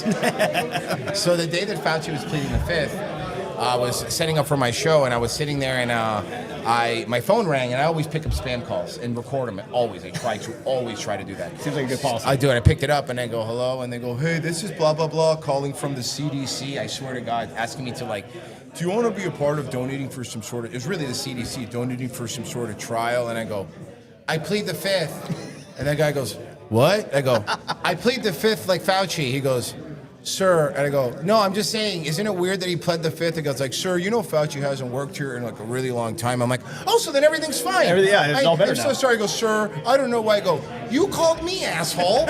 You called me. I don't want to hear it. And he's lecturing you on his employment status. Oh, Fauci actually hasn't shut up. Shut up. But yeah, everything's funnier now, though. I'll say that. Yeah. There's always something to talk about. I Wow, noticed it's so that much too, brighter especially when Twitter started opening up again. It's like comedy started kind of returning. Oh my God, I know. Finally, fucking finally. For the most part. So all you had to do was click a light on, huh? This is the Poor's chat, so they're not as funny. Yeah, the poor chat. Yeah. Come on, guys. You're better than that. Yeah, I don't see nothing. Nothing Slayer. And you're going to be on the next set? Yeah, well, one of I think the last panel I'm going to be on. Yeah, last one. That'll be fun. You were here 2 years ago, right? Were you here last year? Yeah, no, not last year. The second one. The second Bohemian Grove was the one we went to. It was really fun. I had a really good time. Dude, and last year was insane. I heard basically, It was crazy. Top told me it's basically a race riot. Fucking, I was waiting for Emmett. Everyone was saluting. I was waiting for an Emmett Till situation. We got lucky, boys. We got lucky. We did get lucky. Yeah. That's why Top was like, let's keep this one low key, guys. Let's can we not start race wars this year? That'd be sick. It'd be listen, I'm pretty. Of course, the brown guy would want that. Yeah, obviously. Obviously, he doesn't want to be deported back to Puerto Rico. I wouldn't either. He's not Puerto Rican. He's New Yorkican. It's not the same thing. Everybody knows that. He doesn't even speak Spanish. Did you know that? He barely speaks English. Poorly. Yeah, he speaks it kind of okay. It's all right. He's passable. Yeah, he's passing. You know what I like to say? He's one of the good ones. He's one of the. You look a little brown. I'm Cuban. You're Cuban. I'm very brown. So are you the good Self-hating? kind of Cuban? Absolutely. Yeah, okay. Marco Rubio's we're on YouTube? Yeah, we're on YouTube. Marco Rubio's an F slur. An F slur. I don't want to get him popped. I know how to do it on YouTube. Did you swim here? No, I did not swim here. No, I took a raft like a distinguished gentleman. No, I was born in Miami, which is basically Cuba. Oh, that pretty much makes you Jewish, I thought. Listen, you know what's in Miami? You know what the scariest thing in the world is? Have you ever met a Cuban woman? Half Jewish, half Cuban. There's so many in Miami, bro. It's like it's a nightmare. It's a nightmare. It's a Voltron of nagging. Like you don't even get it. It's like the Jewish woman's nagging with a Cuban woman's right fist. Like it's not the best. That like sounds don't. As a Cuban person, I'm going to tell you something. I know Cuban women are very pretty. I know Hispanic women are very pretty. Don't. Just don't. Kazarian Milker. Don't fall for it. Stop. Get some help. It's not worth it. I'm just telling you, it's just not. Don't do it. Don't do it. They're hot though. I'll give you that. But that's about it. So you know what? No one mistakes me for a brown person.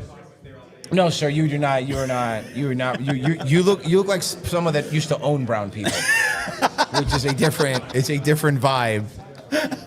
Which I've been called a cracker a lot, so I mean maybe. Well, I've been called the N-word a lot, so I mean, hey, here we are. You know, ebony and ivory.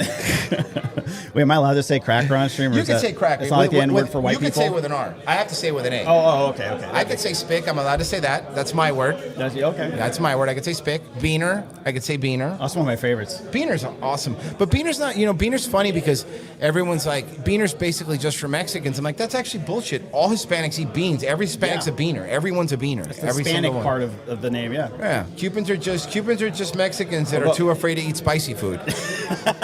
All the Mexicans I know can't handle spicy food at all. It's so funny. No, I know. All the Mexicans I know are white. Yeah. I mean, you know what I mean, right? Yeah. Like third generation, like, actually, my name's Phil. I work over there. But you're like 3 feet tall and Mexican, bro. Like, I don't know what you want me to tell you, dude.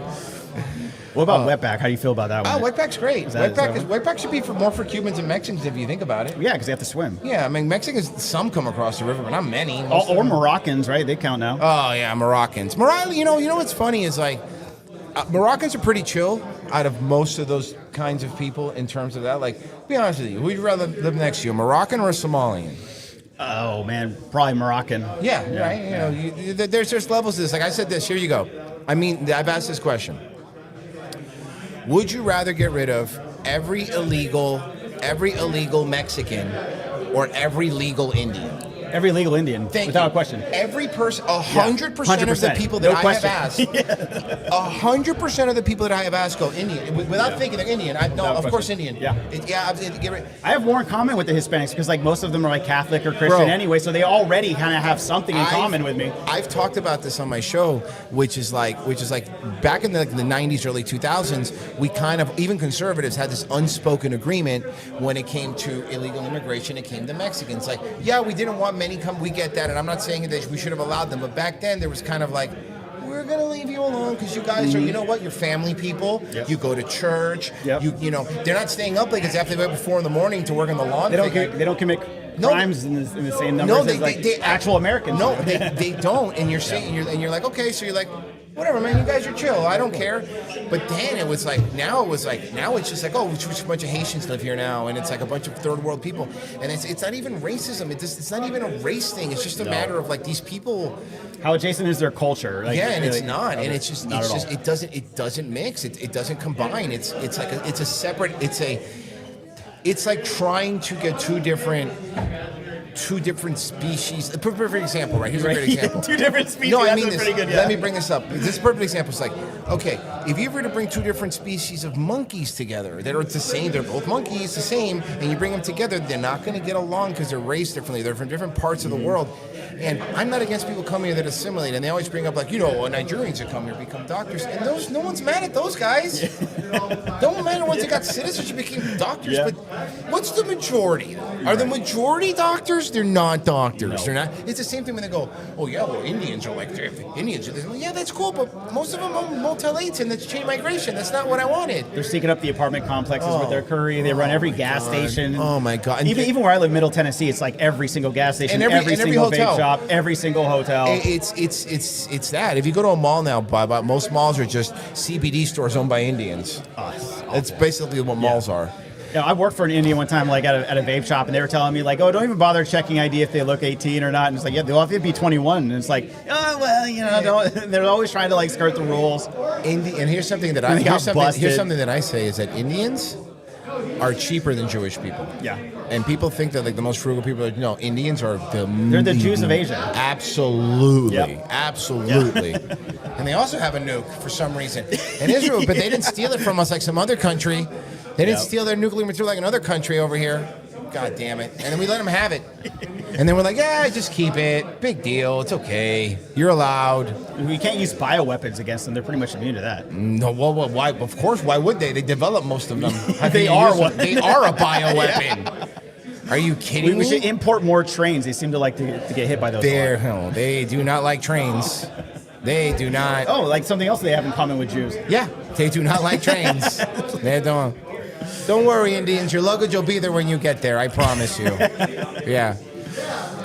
A curry station camp sounds good to me. I'm kidding, YouTube. Please don't mess up his channel. These are jokes. It's all on comedy. It's all on good. Oh, you can make fun of Indians. That's right. You're allowed to make fun of Indians. Right. Even though I think Indians own YouTube now. I think not own YouTube, but they run YouTube. The main guy of YouTube is an Indian dude now. I'm pretty sure. Man. I'm gonna guess, but it's something Patel. I'm guessing. Shot in the fucking dark. Hey, here. someone fact check that. Let's do Someone a check. fact Hey, what's the name of the YouTube guy? Yeah. What's his name? Ultimate bioweapon. Yeah. So it's the chat takes a second to catch up. Anyway, I know. They have to grok it like we would be doing.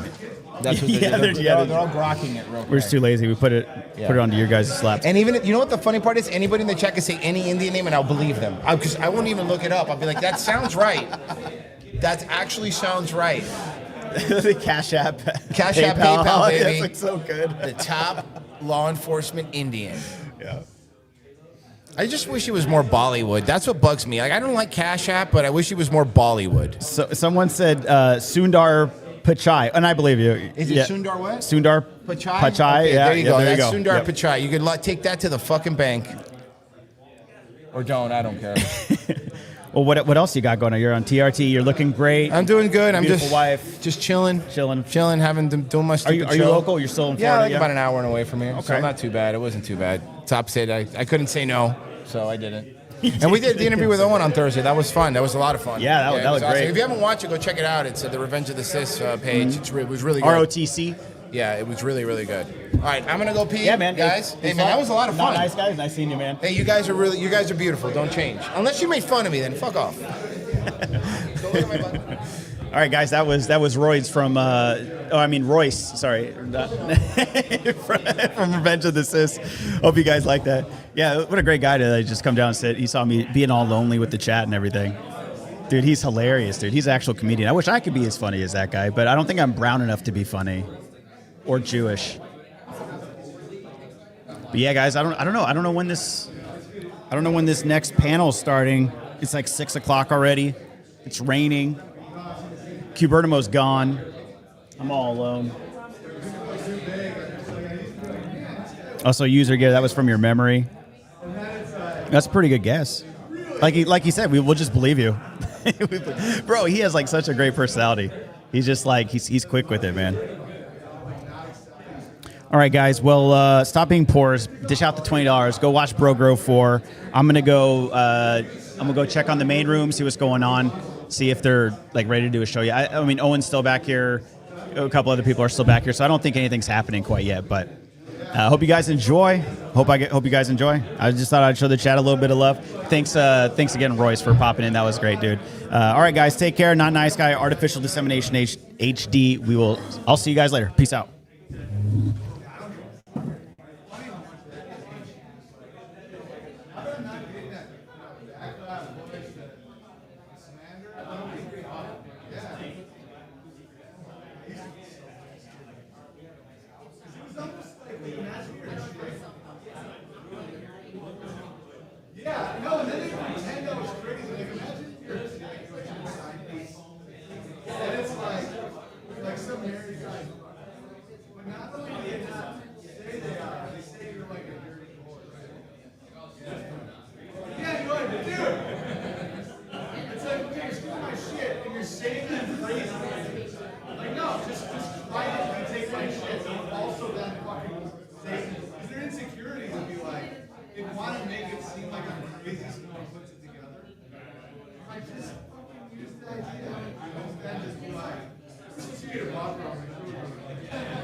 Yeah, it's like he was like, he got my video taken down because he stole my joke.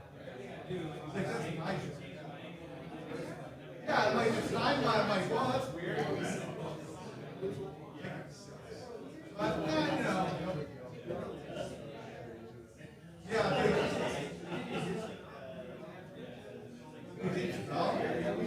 we're talking about animals. No, I can't tell who are they. They can switch him out with any black guy.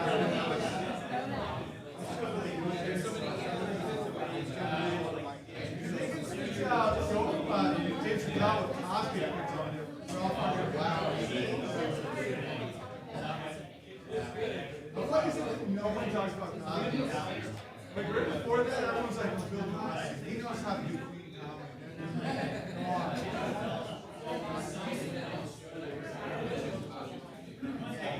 Yeah.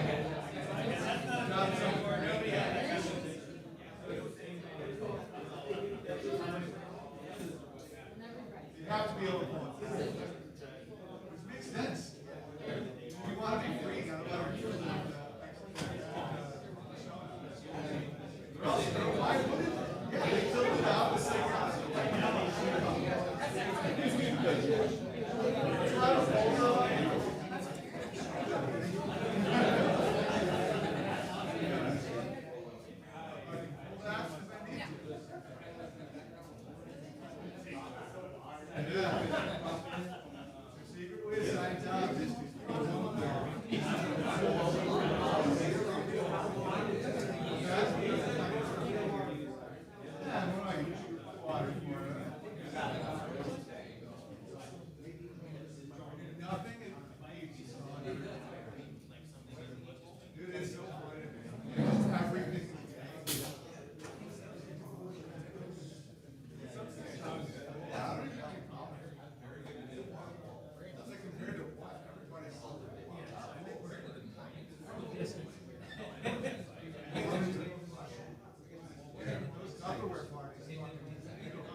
worship is such a waste of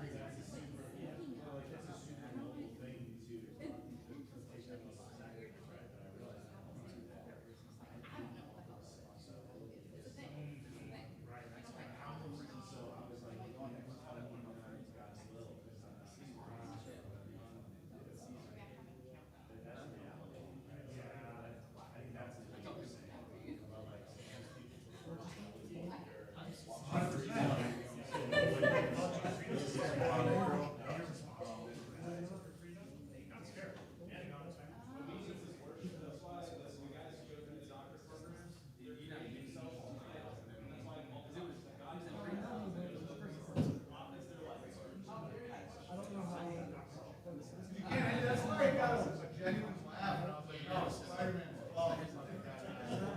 Is that like making fun of that whole thing? Like change takes my authority. It sounded so funny, but like that's a plot point of the movie. It's like, yes, it is. And then they're just like,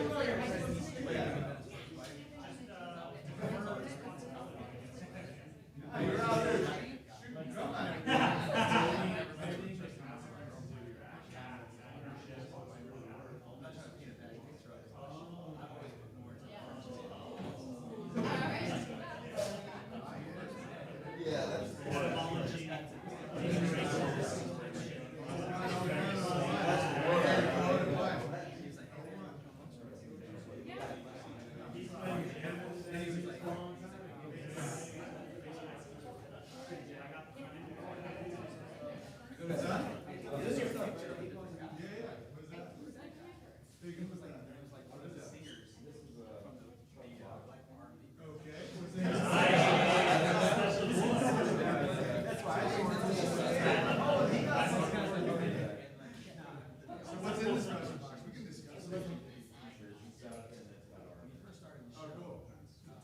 I didn't open the box.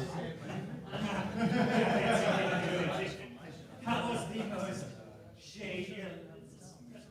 Just take it home with you. Yeah. Gather the family around and open it. What's in the box, man? No, just a guy's chair. It's tough. That's where that song comes from. He says keep people on their toes and now the box is literally sitting on the toe. Nice. Layers, man.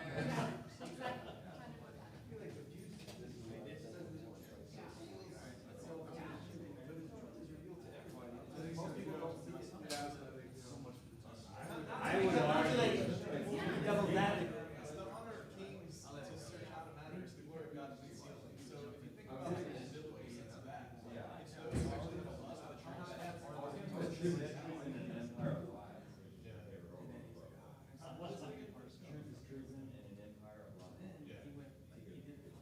Wasn't he a gay guy?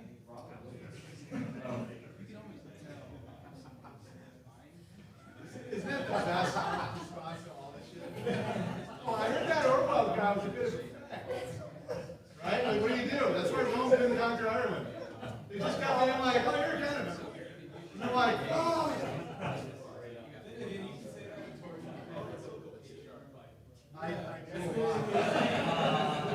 Yeah, when King David cuts off 200 dead guys' legs, yes, I will talk about that.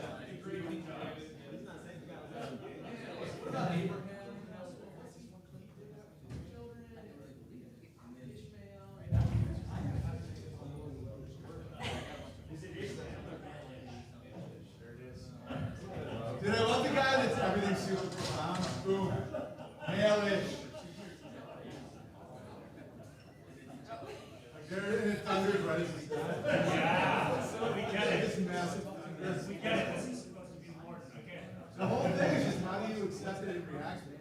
That's like the whole thing. You can just react like how funny is that? Yeah, but that could have been confirming how funny it was. Right? It's like, boom, great bit.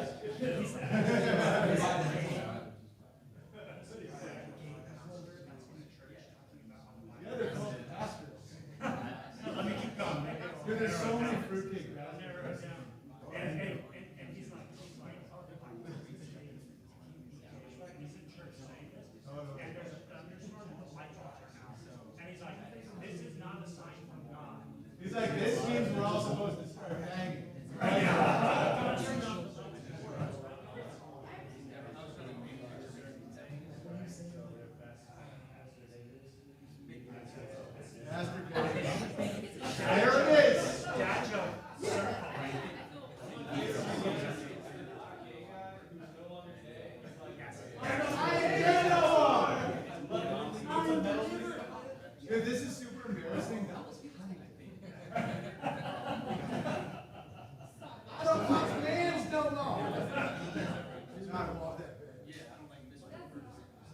I mean, as an pastor, is where you find out.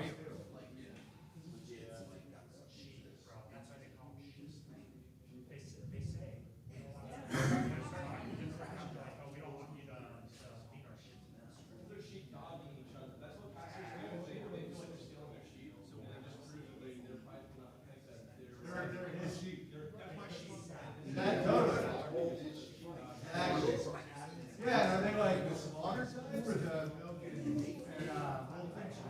There's different types of herds. Yeah, do they get paid by the blood or by the bull?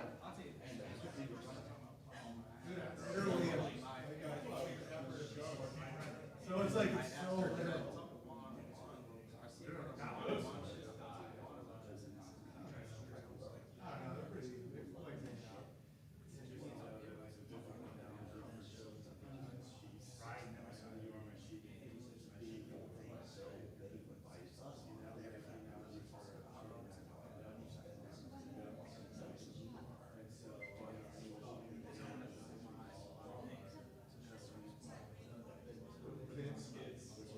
They do sound real loud like that, like human children. Like, dude, when they make their noise, it's like crazy how loud it sounds right now. Like, having a period of time for something like you sound like a kid. Like, around the time, it's like yeah, I'm pretty pro. They're pretty cool.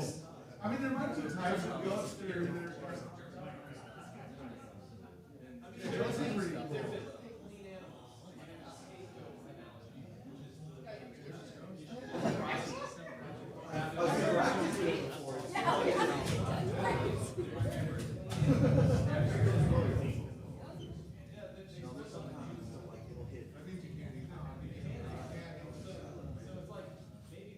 But they try to escape a lot, and they are kind of like dicks. So it's like I get about people like, don't be a ghost. They're like trying to fight and shit, but like, they're pretty cool, man. That's good personality. Dude, they're like rectangles. They look exactly like us. Yeah. They're missing their own mouths.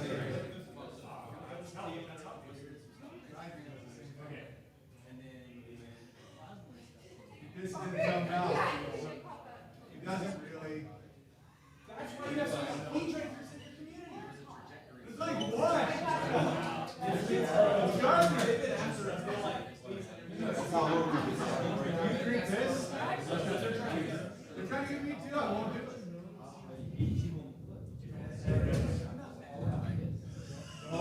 Is that Gardner?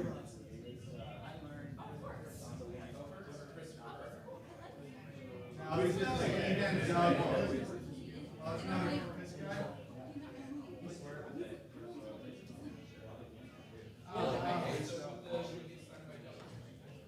Yeah, I'm down with this and I'm like, because of the urine there. No, because like, no, because I just don't buy it. he's like so solid though. Like, I love. He was. Dude. Yeah, this guy is more than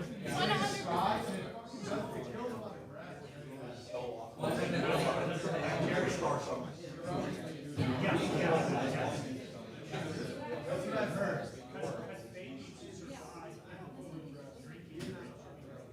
They never flush it. And that's why they come. There's some stuff on it that's fascinating. No, I know you're good. It's all good.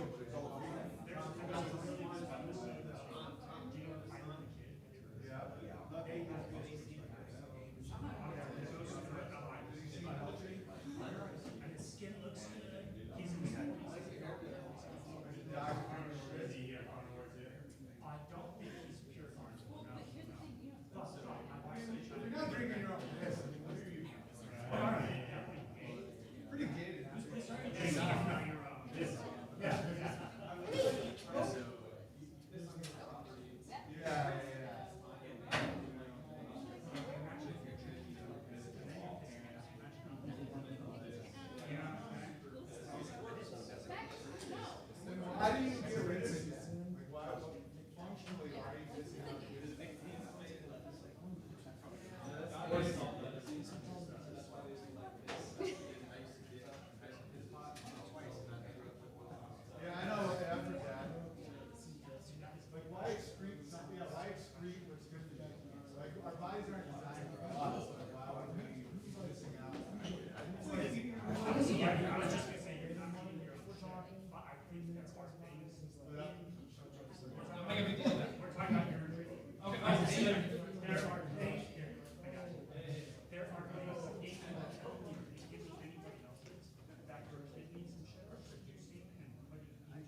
But is that real though? It sounds like someone fucking. It's like you gotta watch your words, it's real stinky, and then you drink it, and then you'll live forever.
How do they feel about it?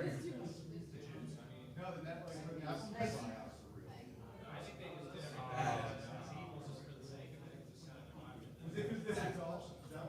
I'm not trying to put you on the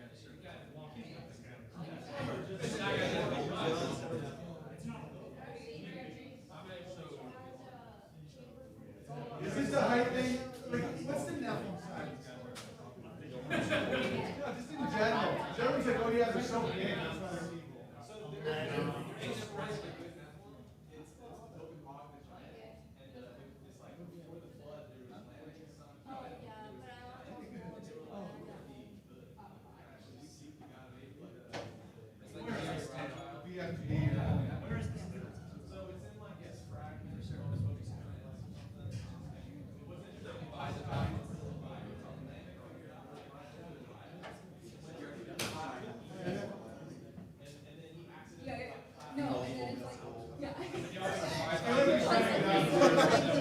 I'll read the chat. Yo, yo! What's going on, everybody? What We're up? here. Bro Grove 4. I believe everybody's probably like, what the hell is going on there? Yeah, There's I just know. a bunch of talking in the background and yeah. This camera switching thing is always very confusing to me. I don't ever know, Yeah. which camera to look at. You know, I want to get one of these things. The I do too, the Roadcaster videos, you could just throw it on auto switch, and Yeah. you know, even if you're doing like a solo show or something, it could multiple camera angles and stuff, spice it up or whatever. Let me see if there's any interesting. Don't hold us things hostage in over the there.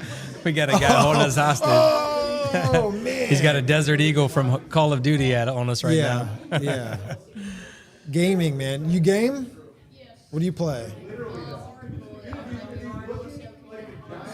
Nice. Okay. Nice, man. Mystical adventure games. Nice. Are you top son? David. Raven's son. Okay. Yeah, man. Very cool, man. How does it feel having a famous dad? Pretty solid? Yeah, You brag cool. about it to your friends? All right. You want a podcast in the future? YouTuber. Well, that's what your right dad's on. doing pretty much. He's a YouTuber. We're on YouTube right now. What's up, YouTubers? Let's go. What's up, chats? Yeah, man. So me and Steven were just talking a while ago, and we figured we'd come over and grace y'all with our presence and at least give you a little rundown of what's going on. So Doc is on the stage right now with Doc Brown's 6G Agenda. Who else is up there? Top Raven's up there, right? Yeah. And then a couple other people. So they're out there. I guess you guys got a live feed going on over there as well. But yeah, it's been fun so far, man. How much have you enjoyed this? I've enjoyed it, man. Again, I think the best part is just meeting everybody for the first time. Yeah. But you know, the first time we met was Bro Grove last year. Yeah. Yeah, it was a little wild. We need Jesse to be here and be hammered again. Yeah, right. Shout out to the original biblical hitman for sure. Right. That was fun, dude. Yeah, That we was were a just, fun time. dude, doing these things in person is so much easier, so much more fun. Like when you can just talk to somebody. Like I said, Ed and I had a great conversation with Jeremiah Skiba earlier, and I really would love to have an in-person podcast like this where we talk and get ideas out, because it feels like, you know, we have cameras here right now and we acknowledge them, but it's almost like the fourth wall when you're doing an interview with somebody. And you kind of have to pretend like it's not there, but you also have to be in control of it. You have to like hit the mute button and switch this and do that and play the intro music and play the outro music and all this. So you can never really focus fully on talking to the guest, I guess you could say. Right. You know, setting this up and just letting it run, that would be so much easier in my Oh, I opinion. know, dude. You know, I versus know. like worrying about outro songs and all the other stuff. Right. So. You know, but I'm using StreamYard, so it kind of like plays all. That's why the live shows I think are cool. Plus, you get to engage with the live chat and hang out with Yeah. everybody, and it's like once it's in, it's in. No editing. You ain't gotta do all that stuff. I don't know. It helps me a little bit. And when I went real hard that 1 month, you know, a couple of months or whatever, dude, got burnt out, man. You know, sometimes like information dump, and it's good to go touch some grass once in a while, which I did. Yeah. And I'm doing. You enjoying the new house? I'm enjoying the new house, man. That was tough. Yeah, I think peace can't really be bought. You know what I mean? It's Yeah. like when you got a beautiful wife and a beautiful family at home and a beautiful house, and it's like at the end of the day, at the end of these conspiracies, you know, we have that. It's like, yeah, the world could be on fire, but man, there's nothing better than getting a hug and a kiss from your little girl at the end of the day, or you know, Yeah, taking dude. your son to his baseball game or whatever it is, you know, hanging out with your wife, drinking maybe a wine or a beer on the back porch or whatever it is, you know, and just enjoying the sunset. I mean, that's at the end of the day, man, we have to learn to enjoy those moments. And as podcasters, as conspiracy podcasters, we read some pretty heavy information all the time, and we're talking about some pretty heavy topics that most people don't even want to approach. And so when you talk about these things over and over, it can weigh on you, man. It can weigh on your spirit a little bit, you know? Yeah, no, So- for sure. And everyone can relate to what we're talking about. Yeah. 100%. Like, they listen to what we talking about, Yeah, you know, and I'm for like, sure. You know, what's crazy is, you know, I went from the city and I moved out into a rural area, and I started to learn that it's a different world. You know, like, you've got property a little bit, right? So there's animals that come on the property. Yeah.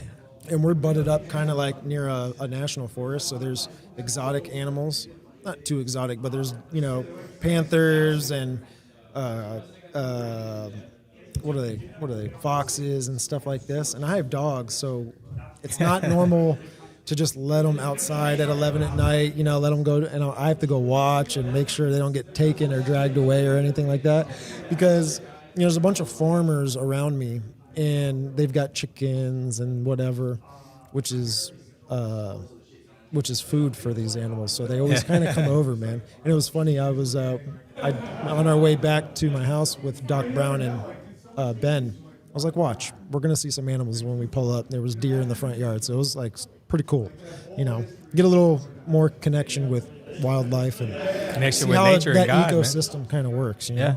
Well, you're connecting with God, man. And when you look at that beauty, it's just like, there's nothing better than that. So I'm glad you have peace, and I know you were having a rough time for a couple years there, and I'm sorry you had to go through that, man. But there's always a reason why we got to go through some of this stuff, and I know that it's just like when you're going through it, it's like why why do you have to go through that? But there's always something positive on the other side. So hopefully you can hit the road running again, or hit the floor running again with a bunch of new episodes of the Biblical Hitmen coming out soon. I know I'm trying to retool my podcast a little bit and trying to make more content. I've been saying that for 2 years now, but now I'm in a position where, okay, I'm going to be doing this more. I got to get more. I got to get this. If I'm going to be serious about this, I got to write books. I got to put more content out. It's just so hard to do when you're by yourself. I mean, these guys have crews that help them out sometimes. They got somebody run the switchers and all this other stuff. I know Top does a lot of stuff by himself, but I got to pretty much do all of this stuff with myself. I know, right? It's hard to do. And you have to almost push yourself when you're doing it with other people, or if you have a team.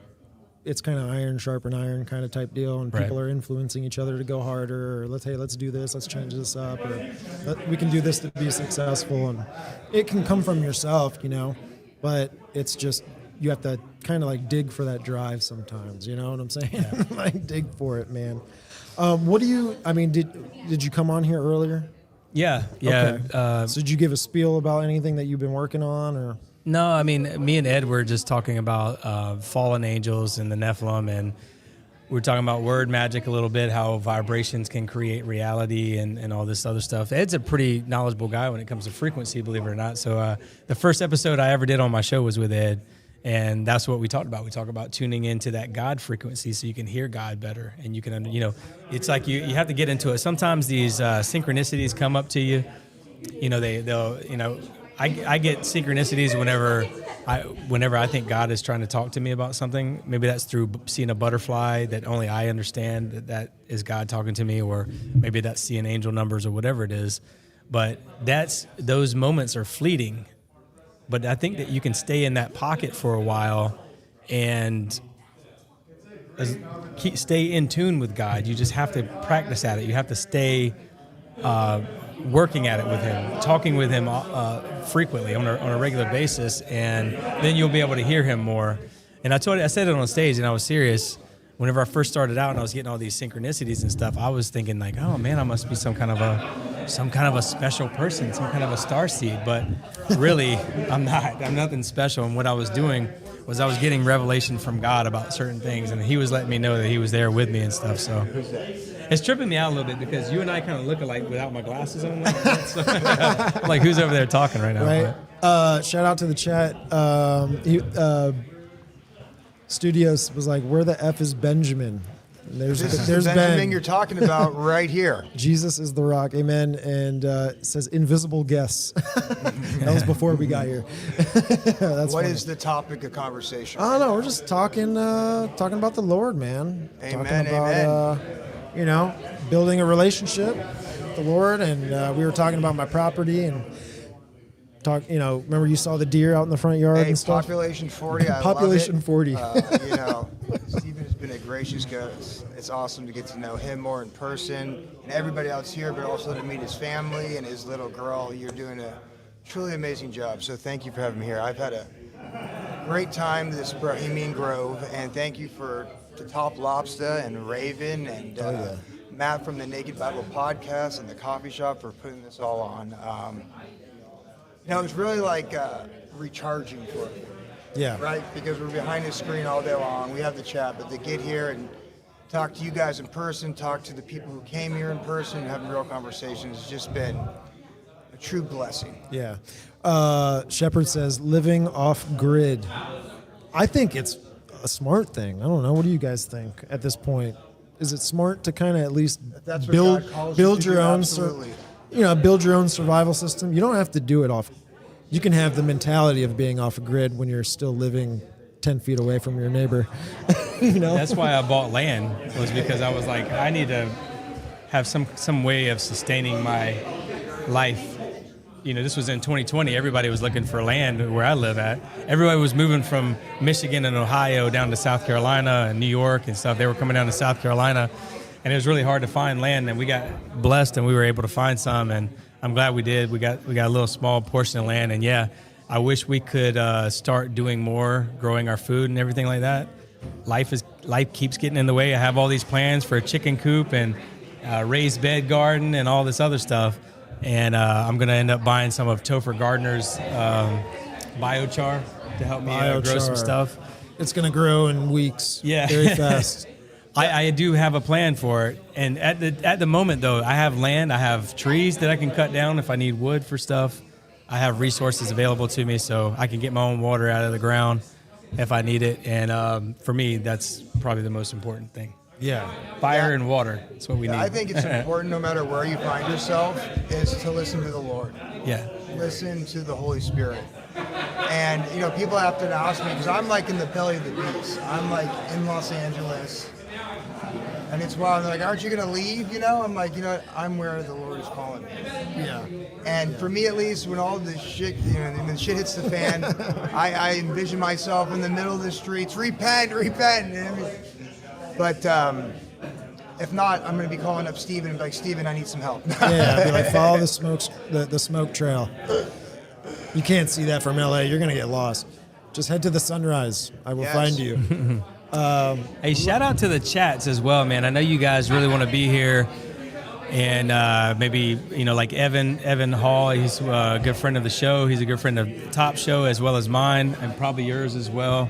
Evan couldn't be here this weekend. It's just hard. I mean, it's hard to get down here. It costs a lot of money. It costs a lot of money to fly and get a hotel. And time is money.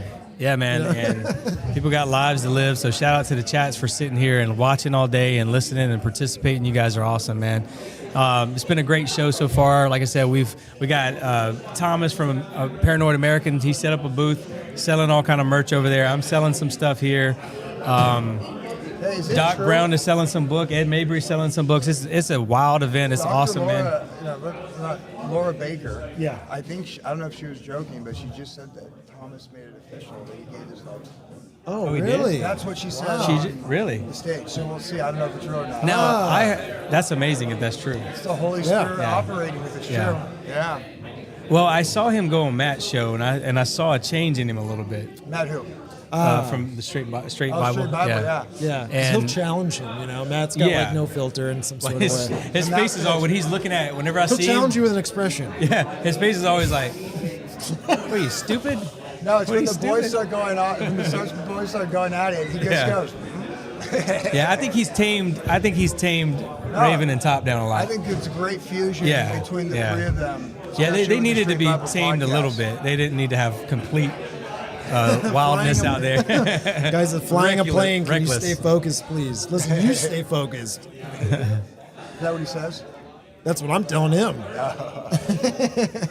But yeah, it's a great event, man, and I'm hoping that Thomas did give his life over to the Lord. It's funny how, man, all these roads always lead to Jesus. All these conspiracies and spirituality conversations, all this stuff, they always end up, finding God at the end. I mean, you found God as an atheist, right? Well, yeah, Just it's find funny. it at the end of the tunnel. The light. But you know what it was? It was light conspiracies that led me to the Lord. Because, granted, what I was believing was a psyop. This is right during COVID, and I thought it was some type of bioweapon sent from China. I was like, there's no way America's going to allow that to happen. We're going to go to war. I thought to myself, hey, listen, I can't be doing what I'm doing when, shit hits the fan. And I can't, so I decided to turn my life around. And I remember 2 or 3 days into that, a friend reached out to me and goes, you need to pray. And I'd never prayed before in my life. And I swear to God, I prayed for the first time, and I felt my chest open up, and my heart started feeling this vibration. And then at that point, I knew God was real. I couldn't tell you who he was. I still can't fully tell you who he is through these earthly eyes. But that led me on my journey of spirituality, which eventually led to the Bible. And as I was cleaning up my life and reading the Bible, I get to, Romans 8, when it talks about living in the Spirit and how that completely changes your life. And I was like, holy crap, that's exactly what's happening to me. So, yeah. I don't know about you guys, but I got to be completely honest and say that even as I'm sitting here talking about things like this, I feel like a complete fraud a lot of times. And I don't know if it's, and it's not because I am a fraud. Yeah. It's just because, like I've never really talked like this in my life, with family and friends. And whenever I come on shows where I know there are like-minded people talking about this stuff, I do talk about it. And so for me, it sometimes just feels inauthentic. It is true to me, but it's just weird to talk and say these things out loud because I'm not a preacher. I'm not perfect. I still, I'll slip up and watch porn or drink alcohol. I'm not a perfect person, right? So like I'm sitting here being like, listen to the Holy Spirit, but I'm also like doing things in my life that I know I shouldn't be doing still. Well, you know what I mean? It's like I know I'm not perfect. It's hard to do. It's hard to fight these things all the time. I'd say this: if you feel like that, just remember how God used Paul. He was once Saul, and he was going around killing, or sending at least, the early believers of Jesus over to the Roman authorities to be killed or tortured. And then he had his come to Jesus moment on the road to Damascus. And then God saw that, saw his heart, and he was able to use him so prolifically. The letters of the church incorporated in the Bible and how it set up a lot of the modern church today. And I'm not saying that you're Saul to Paul, but God uses people that can reach people. I'm a good person. I love people. I love taking care of people and helping people. I have a good heart towards people, but I have to be, I heard Theo Von talking about it in his show before, like even as he's praying, he knows he's still going to do it again. You know what I mean? Even as he's praying for forgiveness, he knows that in his mind he's going to do it again. And I think that's true. That's how I feel as well. It's like you can't get, it's like we're surrounded by evil all the time, and it's hard to get out of these things sometimes. And it's like, I'm just not a perfect person. I say bad words. You know what I mean? Like, and so I never feel like I have the authority to sit here and talk about these kinds of things is kind of what I'm getting at. I'm not a clergyman. I don't wear robes and things like that. But I don't, honestly, I just feel like we're not getting enough from like church a lot of times to where maybe there does need to be somebody like me or Top or whoever come out here and say, say a couple cuss words and slap people around a little bit, because I know what it is and what's what and what needs to be done. I'm just probably the wrong messenger, I guess, sometimes for some of this stuff. Yeah, it says real bros at the Bro Grove. Let's go. Yeah. I like what that person said right there. Sanctification is a lifelong process, and I would say the same thing with faith. Faith is an active thing. It's not a one-time, say the magic prayer, and you're good. I think it's waking up every day and just saying, Lord, here I am. It's as imperfect as I am, please use me as a vessel for righteousness in whatever way I can. And we'll fall short, but it's important to recognize where we fall short and just ask for forgiveness. I agree, man. Yeah, it's funny too. Like it's compared to a race biblically, right? This life is like a race, and if anyone's out there that, you don't even have to have ever ran a race to understand what a race is, but and it's a long race. It's like a lifetime race. And there's times where you can get exhausted, fatigued, tired, hurt, but it's about continuing to, head towards that goal, and that goal is to. Wouldn't you guys agree too that like your real self, and like we do put on like a persona when we're in a persona. This is us really. But there is this, like I said, this fourth wall that you kind of like, that's there.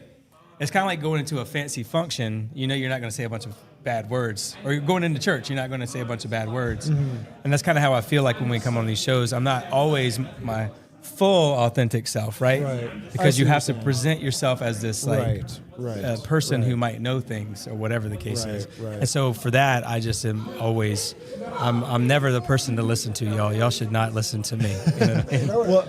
Well, it's like podcasts humble you, and it's probably humbled us over time, like doing this kind of stuff. I've learned so much in the last 2 years, though. I've gained so much knowledge and understanding, and whenever I talk to other people who don't do podcasting, I sound like an intelligent person. Matter of fact, I was talking to my mom and one of her friends about some of this stuff, and the things I was saying that sounded very intelligent. I could hear myself almost like a third person, or sitting off to the side, hearing myself, and I'm like, who is this guy? You know what I mean? Like. And one example I love. Because I still check out women. I still lust after women. You know what I mean? I'm not a perfect guy. Tough one. Is King David. He's like the perfect story. Now, Owen Benjamin has let everybody know that he wasn't a perfect person. But you know what he did have? His heart was turned towards the Lord. And God read his heart. And God's like, I'll be able to use him in my overall scheme to, ultimately bring in Messiah. Mm-hmm. So and to achieve things for his will. Towards God, he can use you. Yeah, it says authenticity is very undervalued. I think it's going to be the most.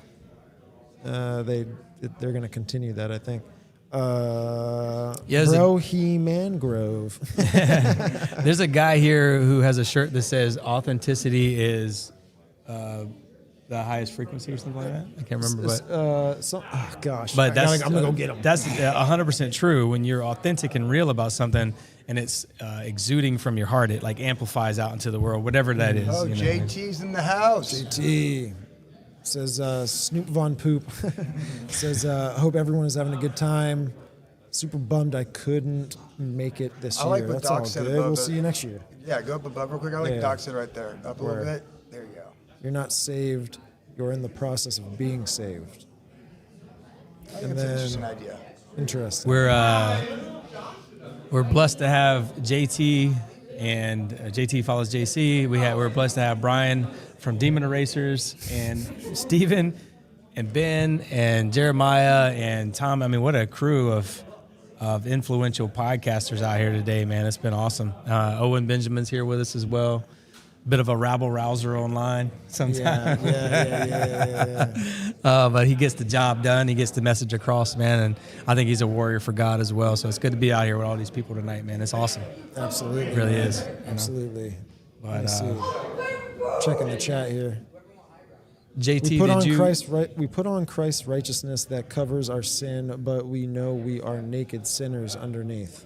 Oh yeah, I'm one of the biggest ones of that. I'm telling you that now. Like, I'm just I know my thoughts. Like, it's hard to look at a preacher, and because I know that preacher lusts after women too. He's a man. You see a beautiful woman, you go, oh, she's beautiful, right? It's like that's just our nature. I don't think that anybody could, to say that you're not doing that kind of stuff. I just think is not being truthful to who you are, Yeah, I'm not saying to lust after someone else's wife or whatever, but I'm saying when you see a beautiful woman, it's hard to ignore a beautiful woman. Like, what are you going to turn your eyes away? You can't. Especially in Florida when they're all wearing bikinis on the beach and stuff. What's going on?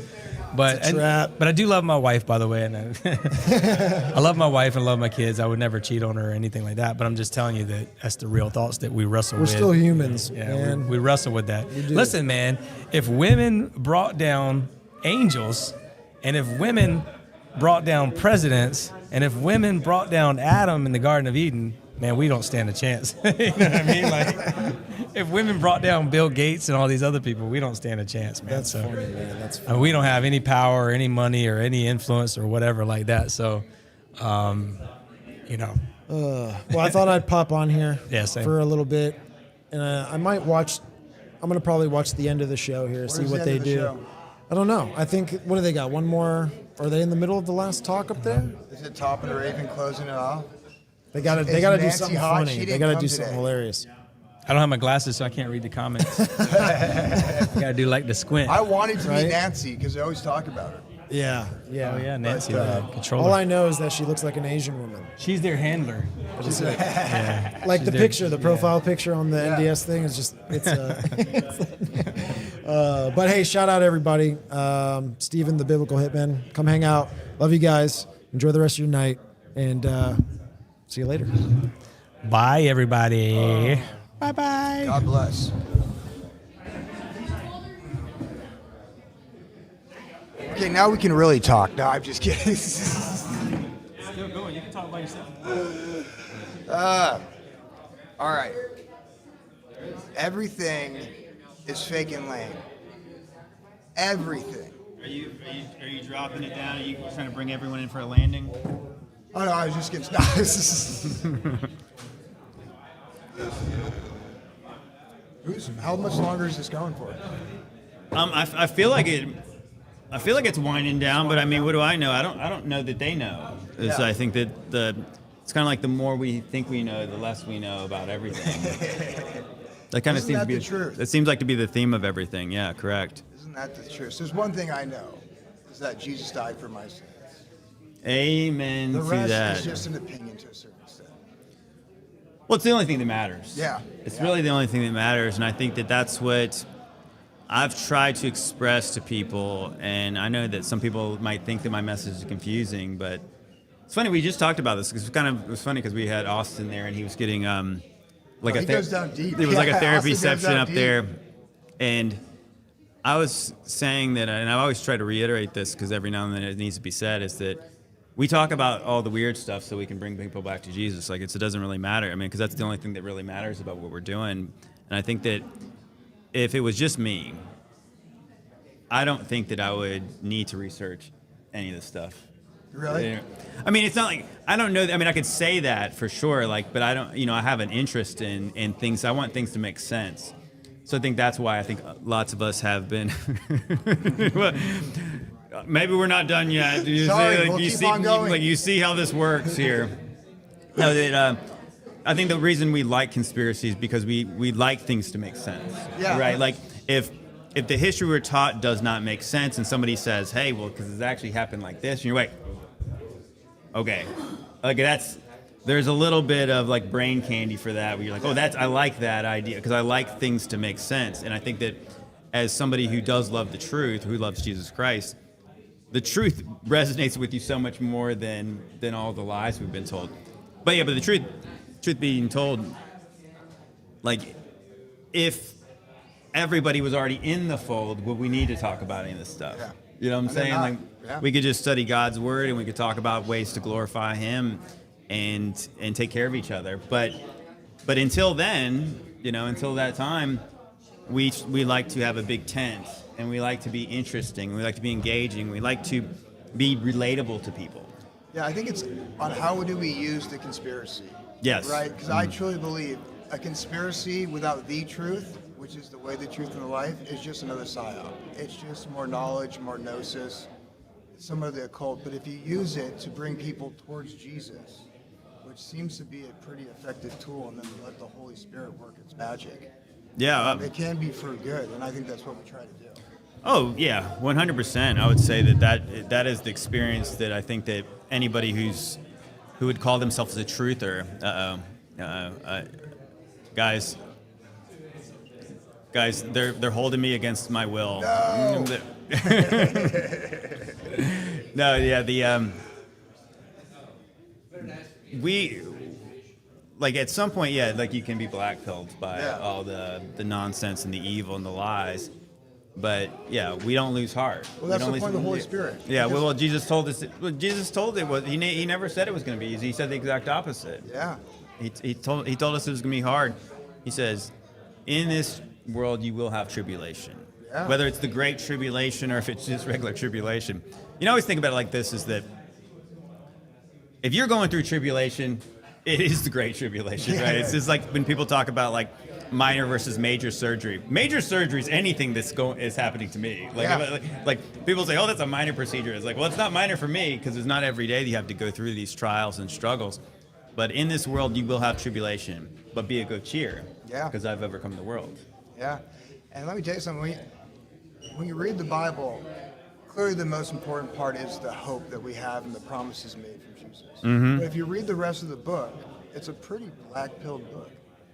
I mean, it literally says Satan is the prince of this world, or we're currently living in his deception. If you look at the world, the entire world is under its deception. I think you have powers and principalities that rule the nations. You have these demons that are manipulating our reality, manipulating us, trying to lead us to sin. But I think the silver lining in the book, and the most important part of the book, is that faith in God, that Holy Spirit. And if you're operating the Holy Spirit, the darkness doesn't affect you too much because you have the fruits of the Spirit.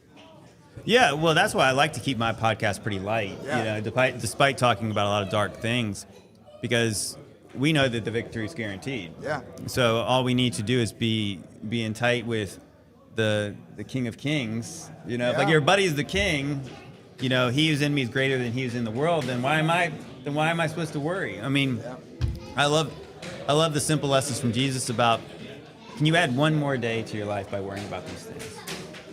Can you add one more day to your life? And obviously the answer is, it's a rhetorical question. The answer is no, you cannot. And I think that the worst part about worrying is that you're robbing joy you have today. You're robbing yourself of the contentment you have of what God's already given you.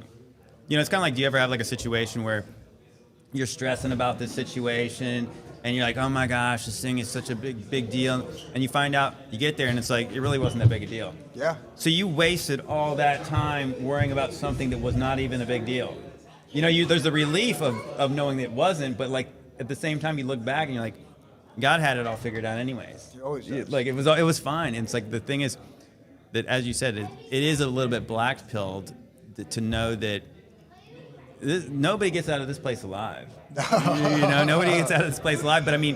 But with that understanding, it's the same way that we know that. Like we know that going in. We try to deny that. We don't want to think about that. But it is the truth. And I always think about that story. And did you ever watch the show Band of Brothers? Yes, great show. I loved Band of Brothers. Probably a lot of it's not true. You don't say. Yeah, but yeah, well, there's some alternative theories about what actually happened during World War II. But that being said, I thought the best the best scene in that whole show was when you had that one shell-shocked soldier, right, the private who could not, who was so worried about dying, right? He was so worried about dying, and then they go to talk to what was it, Lieutenant Spears, who was just such a bad A, right? Like everybody was scared of him. He was so mysterious, and he basically just told them the black pill truth of, we're already dead. Once you realize we're already dead, then you can realize that there's worse things than death here. Like there is cowardice, there is the shame that comes with that. Like, and so you think that, like, we know that we're not getting out alive. But with that understanding, you can kind of strip that fear of that away, and then you can do your duty, and then you can do your best for your brother, because it's kind of like, if I'm shrinking in terror about what can happen, how can I protect you? You know what I'm saying? And like, but if we all operate in that understanding, then we realize that, you know what? We can do great things. Like we can do great things and great acts for God. And I think we're ultimately a better tool for God if we're not living in that fear. And I think when we read the Bible, it really tells us how to fight the agenda. Because right now, what I'm seeing right now, in the whole conspiracy movement, truther movement, we're trying to fight the agenda by exposing the agenda. However, in my own opinion, they're exposing themselves. And I think they're exposing themselves on purpose. So how do you fight the agenda if they want to expose themselves? And what the Bible gave me is clarity what the real agenda is. Everybody talks about spiritual battles, but I think they're part of a greater spiritual war. And that spiritual war is over our salvation. And the Bible is clear. There's one way to fight that spiritual war, at least in my opinion, which is the Great Commission.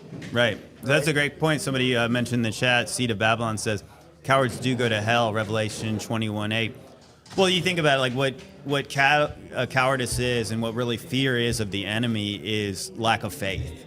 Yeah. Right? Because it's kind of like why would we be afraid? I mean, because it's kind of like if you believe what Jesus said and you believe what the truth is, then we should not be afraid.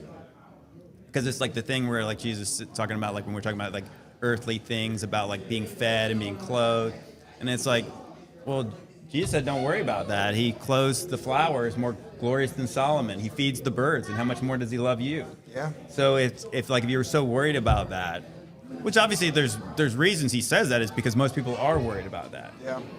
So if you believe him, you trust him, it's like you can walk on the water with him. You know what I mean? You will go on to do greater things than I, he says. Yeah, no, I'm still trying to wrap my head around that passage there. What do you think he meant there? You'll go on to do greater things than I. Because you think to yourself, how can I do greater things than the Son of Man? I mean, if you look at some of the exploits the apostles did in the Book of Acts, I mean, they're comparable to the miracles of Christ. I mean, like the apostles' shadows are healing people. I mean, that's a pretty unbelievable thing that they did. I mean, what we're told about John, the apostle John, he was like boiled in oil and he didn't die. So like, you could weigh those against it. I mean, like the difference between Christ and everybody else is like that nobody rose him from the dead. Yeah. Like he, through the Holy Spirit, rose himself from the dead. But if you think about it, we're all guaranteed a resurrection. So we're going to do that too. And I think praise God for that. So, and that actually frees you to operate from the fear of death. Yeah, I used to be afraid of death. When I was an atheist, I was afraid of death. I wanted to live as long as possible, although I wasn't living like I wanted to live as long as possible, and my mind did. And now I've completely changed my view. As long as God has given me breath, I have a mission here. which is to be a good representative of God on this earth to bring people into the family. And it was my time to go. It's my time to go. And I feel comfortable in that because, to your point, the promises that Jesus made to us, that gift of eternal life. Yeah. That's when the good stuff happens. I mean, people fear death, but in reality, death is just when you're fully healed. It's when you get to return to the Father to be in His presence. Well, To live as Christ and to die as gain. Yeah. Like I said, so if you believe in the promises that are actually given to us by Christ Himself, that as soon as you believe on Him, you already have eternal life. Yeah. Like you don't have to wait for that. And I think that's the life, and it's the thing that delivers you from that fear. And as somebody mentioned in the chat, they said that fear of God is the beginning of wisdom, and avoiding evil is understanding. So, with that being said, yeah, when Jesus tells the apostles, He says, "Don't fear the one who can kill your body. Fear the one who can both kill body and soul in hell." And so it's kind of like the understanding, like that if you believe on that, then you don't fear men. And so it's the same way I almost think about like the closer you get to God. See, I'm not even afraid anymore. I'm not even afraid that I got a gun right to my head over here. You can't hurt this. I'm like Obi-Wan. You strike me down, I'll become even more powerful. So it's like the closer you get with God, the less you are impressed with men. Oh, you know, so the closer you get with God, the less you are afraid of men. Hey, even the less impressed I am with myself. I mean, Oh, I think part certainly. of the reason why I was such a atheist is because I had this inflated ego for no reason. The minute you just humble yourself and realize, no, you're not perfect. There is something out there that is perfect, which is I have my Father in Jesus. Yeah. And just, bow down and say, I'm yours. Well, it's like in our weakness, God's power is made manifest. So when I'm weak, He's strong. So when you acknowledge that you can't do it, and the truth is you never could, then you allow God's Spirit to do things that were never possible for what, like this fleshly body that could do. So. And expect tribulations to your own point. Like when I first got into the Bible, one of my favorite books was Job. Yeah, Job is an interesting one. As an atheist, one thing we like to hang our hats on is if there's an all-loving God, why is there evil things? Why do people face tribulations? And I think Job kind of explains that perfectly. As in, there's this battle, right? I mean, that was to me the incredible thing when I was reading that book. Granted, there's debate whether that was the actual Satan or one of the Satans when the demons were on the earth. Satan, yeah. Right? But there's this working relationship between the nefarious and God Most High. And their role is to be our accuser, to tempt us. And if we understand that, I think it's easier to deal with it and understand what's going on. Yeah, the Book of Job is way more deep than they teach you in Sunday school. Yeah. Because it's like there's like a meta thing happening where there's not really great answers for Job at the end of the book. It's like people want it to be like so clear cut, but it's like the truth of the story of the Book of Job is that God's ways are higher than our ways. Yeah. God is controlling so many other things that we have no clue how He does it, and we'll never understand it until we get to be with Him. So understanding that God is good, God is just. God doesn't mind you if you ask Him questions. God doesn't really like being questioned if He's good. And so if you think that God the Father is made manifest in the flesh by His Son Jesus Christ, so like we know that He loves us and He would do anything for us. So just because bad things are happening to you doesn't mean it was your fault per se, but God, this is God's whole story, right? Like this is the story of His Son and the redemption of his Adam, the line of Adam.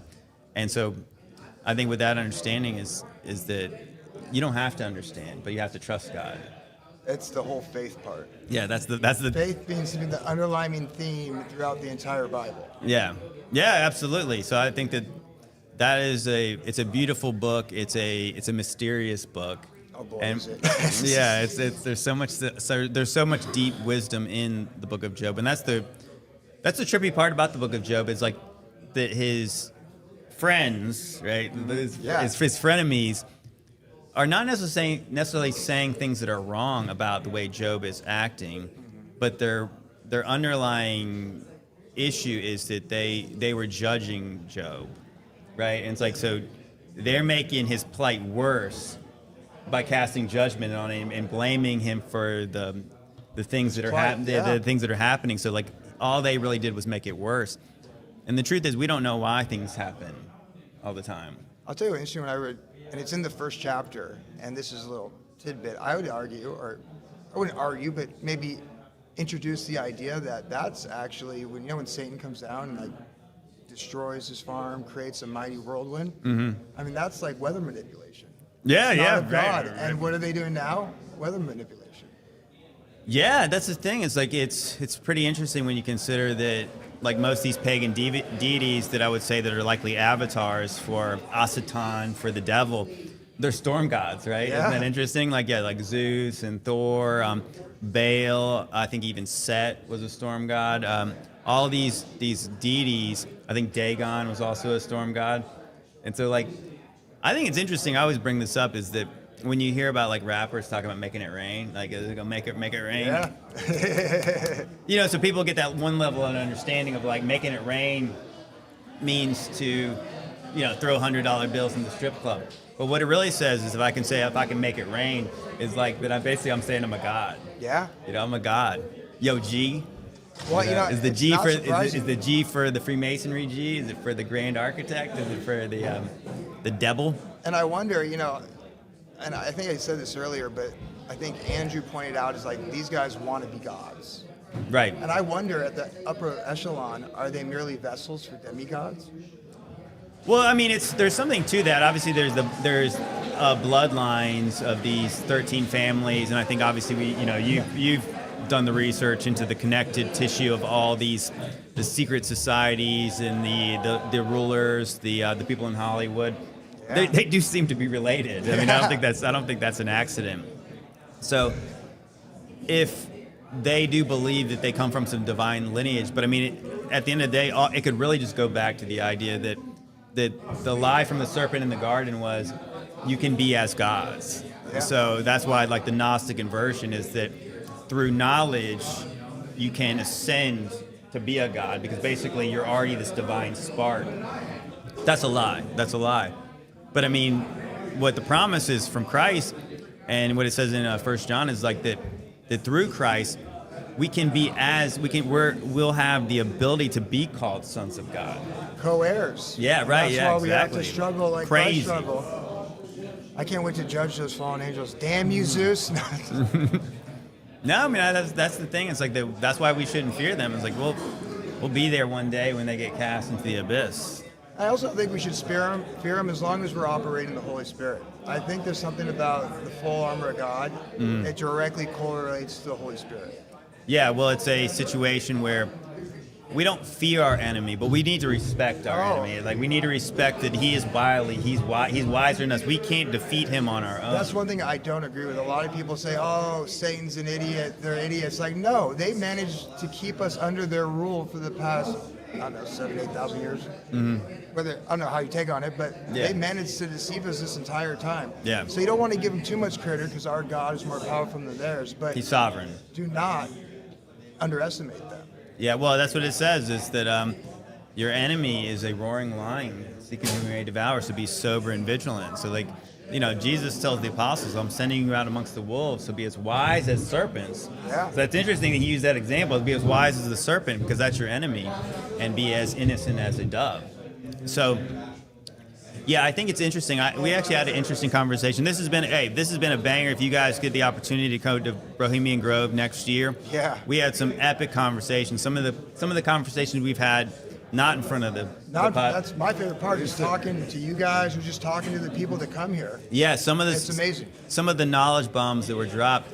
So I was telling a gentleman that I've been studying the Testament of Solomon. I always say like the irony or the enigma of Solomon is the fact that he was the wisest man of all time.